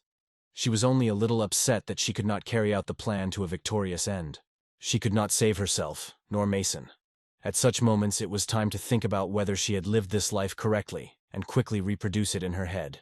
She closed her eyes and was ready to die when suddenly shots were fired. Mason stood near the entrance along with Ultron, who were far from the first time in such a situation. Mason asked Melanie for forgiveness. But it's not very good to keep secrets from your partners, is it? Tears appeared in her eyes. She was glad to see him, and at the same time she understood how guilty she was towards him. In battle, Mason and Ultron had no equal, and they hoped that Melanie was at least impressed by their appearance. Melanie lowered her head and asked Mason for forgiveness and thanked him for saving her. Mason approached her and told her to run away from here, and he would cover her. Melanie started to move towards the exit, but turned around and asked what would happen to her robot and vehicle. Mason told her to leave and leave the battle with the monsters to him. Mason asked Ultron if he was ready. Ultron was absolutely always ready to attack. The sun dimly illuminated the shelter. The truck was now accessible, and Melanie immediately set about repairing it. Melanie was repairing the truck and thinking that even now Mason doesn't know about her plan. But how can she force him to transport the energy source? She understood that she herself would not be able to get to the launch pad until her combat robot was repaired. Her safety was at risk, so she could not refuse Mason. However, he saved her life, and she is going to do such a mean thing to him, isn't it inhumane? But as soon as she thought about it, she immediately tried to throw these thoughts out of her head, because they had only known each other for a few weeks, and her main goal was still salvation from this dying world. At that moment, Mason approached her and asked how the renovation was going. Melanie rolled out from under the truck and said that with a little repair, this car could handle any road conditions. Mason looked at her silently and didn't know what to say. Melanie stood up a little and asked why he was looking at her like that. She expected the worst, but Mason hit her on the shoulders in a friendly manner and said that he had good news for her. Melanie was a little surprised and asked what this news was. Mason opened his palm, and there lay exactly the fertilizer that they found with the help of the lemur. Mason boasted that they had found a highly effective fertilizer, thanks to which they would no longer have to worry about the growth of vegetation, and now they would no longer have to rush to find shelter under the moon. Melanie could not stand it and screamed the word no. Mason did not expect such a reaction and asked what happened. Melanie immediately realized that she had betrayed her emotions. Now she would have to explain it somehow, and she had no choice but to say that she had already found refuge, and as far as she knew, the people there had much more resources than they did. She grabbed Mason by the shoulders and said that if he wanted to save this place and everyone living, then moving to this shelter would greatly increase their chances. For Mason, this was new information, and he could not immediately decide on the choice of reaction. Melanie said they had nothing to fear. Now they have a truck. They will be able to use it to take away most of the resources and plant samples they currently have. Mason said nothing and continued to think about Melanie's words. Melanie lowered her head offendedly and quietly asked if Mason didn't trust her. His stomach began to growl. Mason scratched his head and said that he was just hungry. As soon as Melanie thought that Mason had a brain, he immediately destroyed these assumptions with his words. Mason suggested that Ultron find something to eat and cook dinner for them. Mason said he would prepare resources, and as soon as Melanie was done with the repairs, they could hit the road. When they had already moved a sufficient distance, Mason said that something was wrong with Melanie. Was she planning something behind his back? The next day they arrived at the launch site, exactly the place that Melanie had been told about by the people living on the moon. Melanie thought that with the help of this launch pad, she could go to the moon and finally escape from the end of the world. First, she needed to find the control room and establish contact with people living on the moon. Mason was unloading boxes from a truck and reported that he had scouted the area and found no sign of the enemy. Moreover, now they had new types of weapons for defense. Melanie suggested that Mason take care of the supplies for now, while she herself went to inspect the control room. Mason warned Melanie to be careful, but at the same time, he clearly suspected her of deception. Melanie walked through the corridors of the launch pad. A few minutes later, she was already standing at the entrance to the control room. According to the electronic map, the control room was immediately opposite her, but only the door was closed. Melanie reached out her hand to the electronic lock. Then she put her palm on it. Scan successful, survivor identified, gender female, number 10,077. The identification was successful. Melanie was excited about what would happen next, but suddenly the color of the indicator changed and turned red, and a warning sounded. The energy source has not been determined and the control room cannot be opened. Melanie was angry. Were energy reserves really depleted here too? She was afraid that in the near future, it would be difficult to find another source of energy. At least she didn't find anything in the oasis. Unfortunately, she gave one of the shards to Ultron. It would be cruel to leave Mason here alone. She thought that Mason might go crazy if she took away the energy source from Ultron. The voices in her head started talking to her again. They said that Melanie was a selfish person. Like her whole family, she did not deserve to survive in this world. Is it really a sin to want to live on? Melanie asked herself. The attack did not last long, and she was conscious again. Melanie was at a crossroads and did not know what she should do right. She clenched her hand tightly into a fist and told herself that when they first got here, the chances of survival were close to zero. And now she only needed to get a source of energy in order to live on. Suddenly Ultron approached her from behind. He told her that Mason was inviting her to dinner. She should hurry up because the food won't taste good if it gets cold. She eagerly followed Ultron, on whose back there was a recess in which a fragment of an energy source was stored. Meanwhile, Mason was toasting dinner. When they entered the room, he asked Melanie if she was able to inspect the control room. Without waiting for an answer from Melanie, Ultron handed Mason a plate, and Mason said that Ultron was great. He immediately began to spin and rejoice that Mason praised him. Melanie looked at Ultron with cruelty in her eyes and said that she could not get into the control room. It will take some time. A few minutes later, they were already sitting at the table and eating. Mason said the environmental conditions here are actually better than their previous base, and if in the near future they manage to solve the water problem, then they will certainly be able to fully implement the plan for landscaping the areas. Melanie was lost in her thoughts. She asked Mason if he had ever encountered a situation where, no matter how hard you tried, nothing worked. Mason thought a little and said that this happened to him. Melanie continued and asked a second question if Mason had ever had a time when he had to do whatever it took to overcome the challenges he faced. Mason said this has never happened to him, but he had already met people who were ready to do anything to achieve their own goal. He used to be the most suitable business partner. However, in the end, for some reason, the person with whom he shared dinner decided to get rid of him. Melanie saw that Mason was not happy and immediately asked what he felt for this man. Mason said that at first, as soon as he learned of his betrayal, he was very angry, but over time, the anger passed. Apparently his previous partner had his own reasons, and he also needed to take care of someone. Mason said that if a person has something to protect, then he can not only betray friendship, but also kill another person. Melanie asked if he had forgiven the one who betrayed him. Mason thought for a moment and put down his chopsticks and food. He said that even now he wonders if he were in his place what he would have done. But even now Mason could not answer this question. Maybe he will have to become such a person. Who knows, in any case, time will tell. Melanie continued to eat and agreed with Mason. In fact, she now had a choice that she had not yet finally made. Quite a lot of time has passed and night has already fallen outside. Mason slept in his room and Ultron recharged next to him. The door of the room opened quietly without making a sound. Ultron immediately reacted to the open door and did not at all expect to see Melanie there. She motioned for him to remain silent. Ultron understood this perfectly and did not make a single sound. Melanie pulled a shard of energy core from its back, and Ultron's only screen went dark. Melanie understood perfectly well that without this fragment, Ultron would not be able to work. But although with bitterness in her soul, she still got it. Before leaving, she stopped and turned to Mason. She said only 2 words, "Forgive me," and quickly ran away. Melanie did not take into account only one detail. Mason was not sleeping at that time. Melanie hurried to the shelter control room. Together with her combat robot, Melanie was already standing in front of the entrance. She placed a fragment of the energy core into the door's power source. The computer reported that there was enough energy. The control room would be open soon. The door began to open slowly. Melanie was delighted. She had been working toward this the entire time they were in the game, and now she was one step away from salvation. She immediately went to the computer because she needed to establish a connection with the people living in the shelter under the moon. The launch silo was inspected. The long-awaited moment has arrived. The launch system was activated. It was necessary to confirm the status of a survivor. Melanie breathed a sigh of relief because everything was ready. She put her hand to the screen. However, at the same moment, the system generated an error, explaining that Melanie did not have enough rights to enter the system, and the countdown began until the launch system was turned off. Melanie only had 10 seconds to prevent this. She did not expect this at all, and did not know how to act correctly in this situation. She began to frantically press the computer buttons, but the countdown did not stop.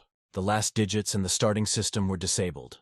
Melanie silently looked at the computer screen in despair.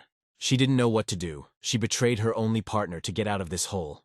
Melanie simply did not understand how this could happen. She picked up a chair. It was at this moment that Melanie's nervous system failed, and she began to destroy everything around her with a chair.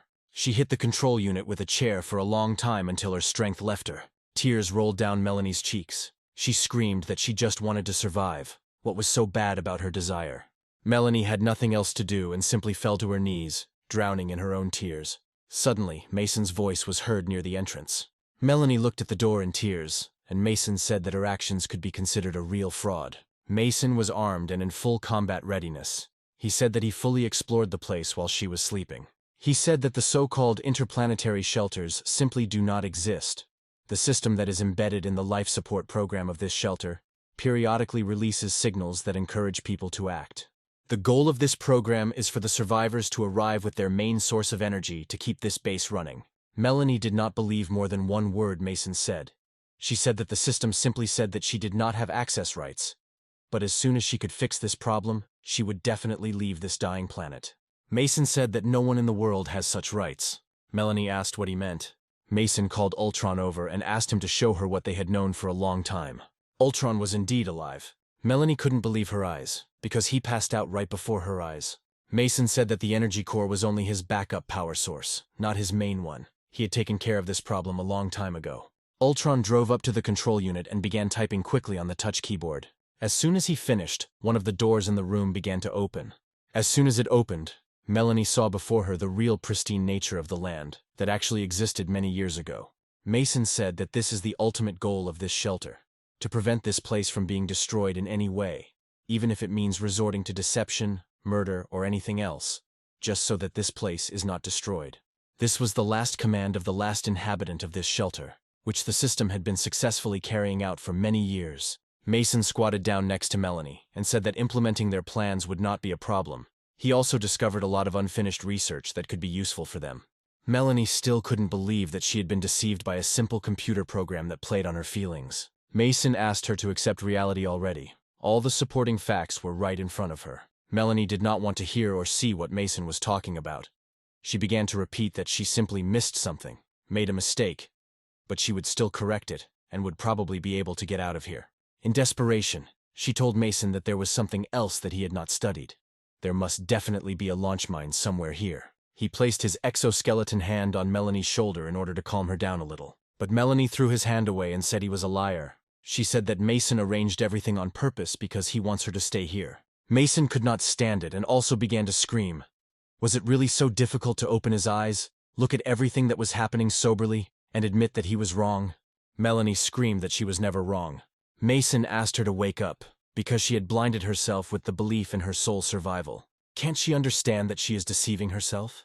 Melanie did not believe that by wanting to deceive others, she had deceived herself. She remembered her friend from the past. Then they were still young students, and her friend Rihanna invited her to go high into the mountains. Melanie wanted to refuse her, under the pretext that she still had a lot of unfinished business. Rihanna was a little upset because she wanted to invite Alex to go out with them, but if Melanie refuses her, then Alex won't go with her either. Rihanna began to beg Melanie to go with her, because she liked Alex, and if she went with them, then Rihanna would have a good chance to get closer to him. Although Melanie didn't want to go, she couldn't refuse Rihanna, who declared with such joy in her eyes and a smile on her face that they were best friends. Melanie was born into a wealthy family and was given privileges from birth that most people around the world could only dream of. But her problem was that she never enjoyed growing up. Her peers did not want to play with her, because bad luck had plagued her all her life. And many parents even said that it was dangerous to play with Melanie, because she was always haunted by bad luck. This left a strong imprint on Melanie's soul. People said that Melanie's grandmother killed her grandfather, and her mother killed her father. Even her own uncle died trying to save Melanie in a car accident. And then her mother committed suicide, leaving her to be raised by her grandmother. People said that all the women in her family brought bad luck. Although Melanie understood that this was not so, she could not refute it and prove to people otherwise. But all this happened until she met Rihanna, who herself expressed a desire to be friends with her. Rihanna became the only girl in her life whom she could call her best friend. But every good story ends. That day they climbed to the top of the mountain. Melanie was very tired and asked Rihanna to stop and take a break. But she didn't want to stop. She grabbed Melanie's hand and pulled her upstairs. She asked Melanie to be patient a little longer, because very soon they would be at the top. Melanie asked Rihanna why Alex didn't come, because she agreed to help her only for this reason. Rihanna said they had agreed to meet him upstairs and he was probably already there. Half an hour later, they were already at the top of the mountain. Rihanna stopped and said with confidence that she perfectly understands that nothing will work out with Alex, because he loves Melanie. Alani did not expect such a conversation from Rihanna, and did not know what to answer. Rihanna said that almost everyone at school knew about it, and she shouldn't play dumb.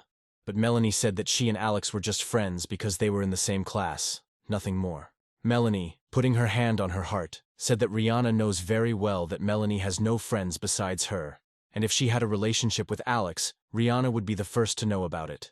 But Rihanna didn't believe her. She turned to her, and her face was filled with cruelty. Melanie didn't believe a word.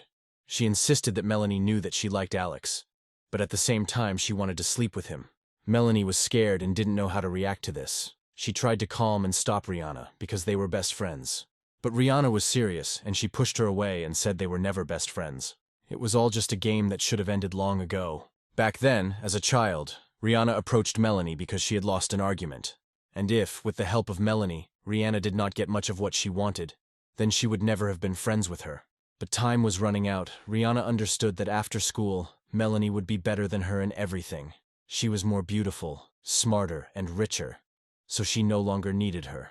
Melanie began to cry because she didn't know what to do then. Rihanna said she would destroy Melanie with her own hands, for her sake and for Alex's sake. Rihanna remembered Melanie's words. She once said that she wanted to die, and now Rihanna can help her with this. Melanie made her final argument.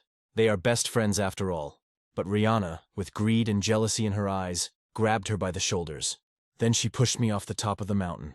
It was the most helpless moment of her life. All the pain that was caused to her as a child was not worth what Reina caused her. That night, Melanie lay on the ground after falling from a high cliff, and it seemed to her that Rihanna pulled her out of the abyss of life.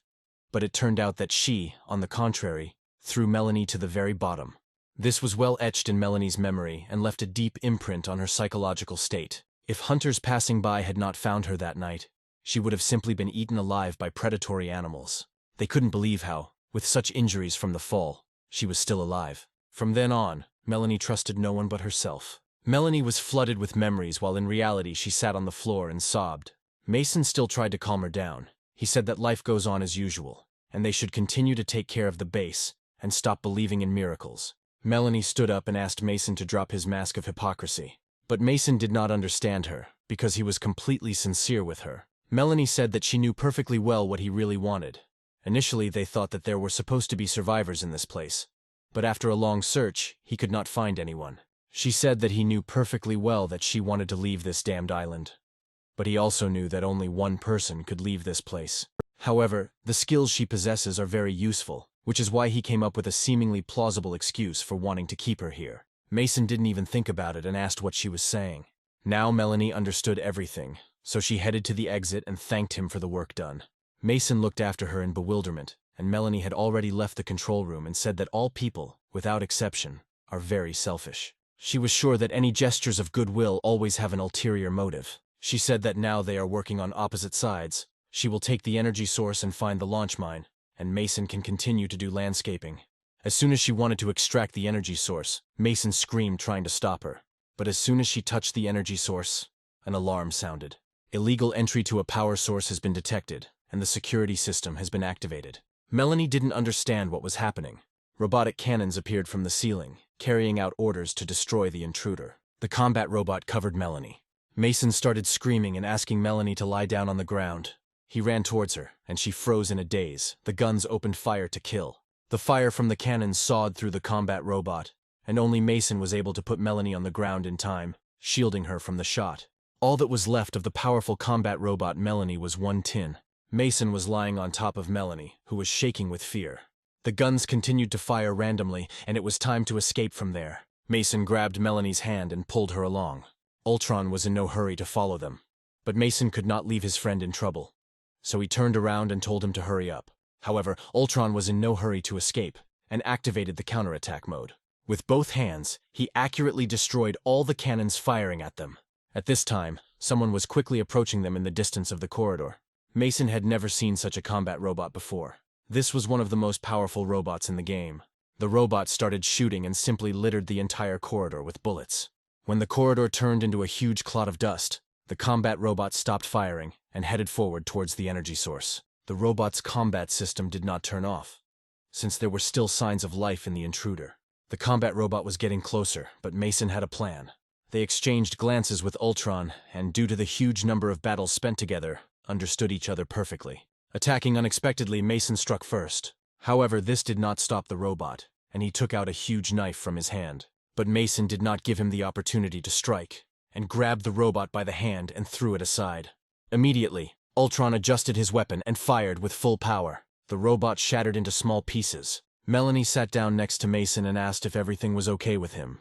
However, even though the combat robot shattered into small pieces, they continued to make sounds. So Mason realized that this was far from the end, and ordered Melanie to find cover. Small metal flies began to fly out from parts of the robot. They looked like small but very dangerous killers. The second stage of the combat robot has been activated. One of the flies stuck to Ultron and began to emit a quiet blinking signal, and at the end of the countdown there was an explosion. Mason immediately turned around and asked if Ultron was alive after that. He said it was nothing compared to what was coming towards them behind them. Even one such fly could kill a person, but there were dozens of them. Mason asked Melanie to hide behind him, and he himself began to water them with fiery lava. Mason ordered Melanie to take Ultron and leave. He would be able to detain them for a time when they left the base. They should close it forever. Melanie asked what would happen to him then, but Mason replied that he would definitely catch up with them. Melanie grabbed Ultron and ran, warning Mason that they would be waiting for him outside. The flies exploded one by one. However, shrapnel from the explosions cut his body everywhere, from his legs to his face. The charge of fire was running out, but the front sights were not destroyed. Melanie was already typing the code that could be used to seal the base forever. The controlling voice warned that the gates of the shelter would soon close. The gates were slowly closing, and Melanie stood in front of them and asked Mason to hurry up. Mason shot fire and ran towards the exit. There was no more fire energy, and now his main task was to get out of there. Melanie begged him to hurry up because the gate was almost closed. Mason remembered that he still had one grenade left. Without stopping, he turned around and threw a grenade. The explosion was powerful, and the shockwave threw Mason through the crack of the closing door. Mason lay motionless. He was all burnt and wounded by shrapnel. Melanie saw this and rushed to his aid. Pain extended throughout Mason's body. Could this really be the end of the game? With a cut liver, it was possible to survive for only a few days. But this was clearly not enough to even cover half of the specified period. Melanie tore a piece of fabric from her dress. Then she quickly applied it to Mason's fresh wound to stop the bleeding. Mason understood two things, the first of which was that his game was already over. However, in order to get as many points as possible, he needed to ensure a good life for the people remaining in the game. He remembered an item he had recently found. Although it was an intermediate product, it contained a drawing. This is a machine that turns a biological object into an energy core, because it cannot survive here without energy. Melanie asked him to be quiet. She insisted that he would survive, and then they could use this machine together. Mason said that there is no hope for him here anymore, but for her there is definitely hope. If she builds this machine, she can start by using his corpse to create an energy core without any problems. Maybe she can find refuge under the moon. No, Melanie didn't stop crying. Mason asked her why she was crying, because she didn't look like herself at all. Remember, never give up. Survive at least for me. No, Mason, don't die, not now, I beg you, I love you.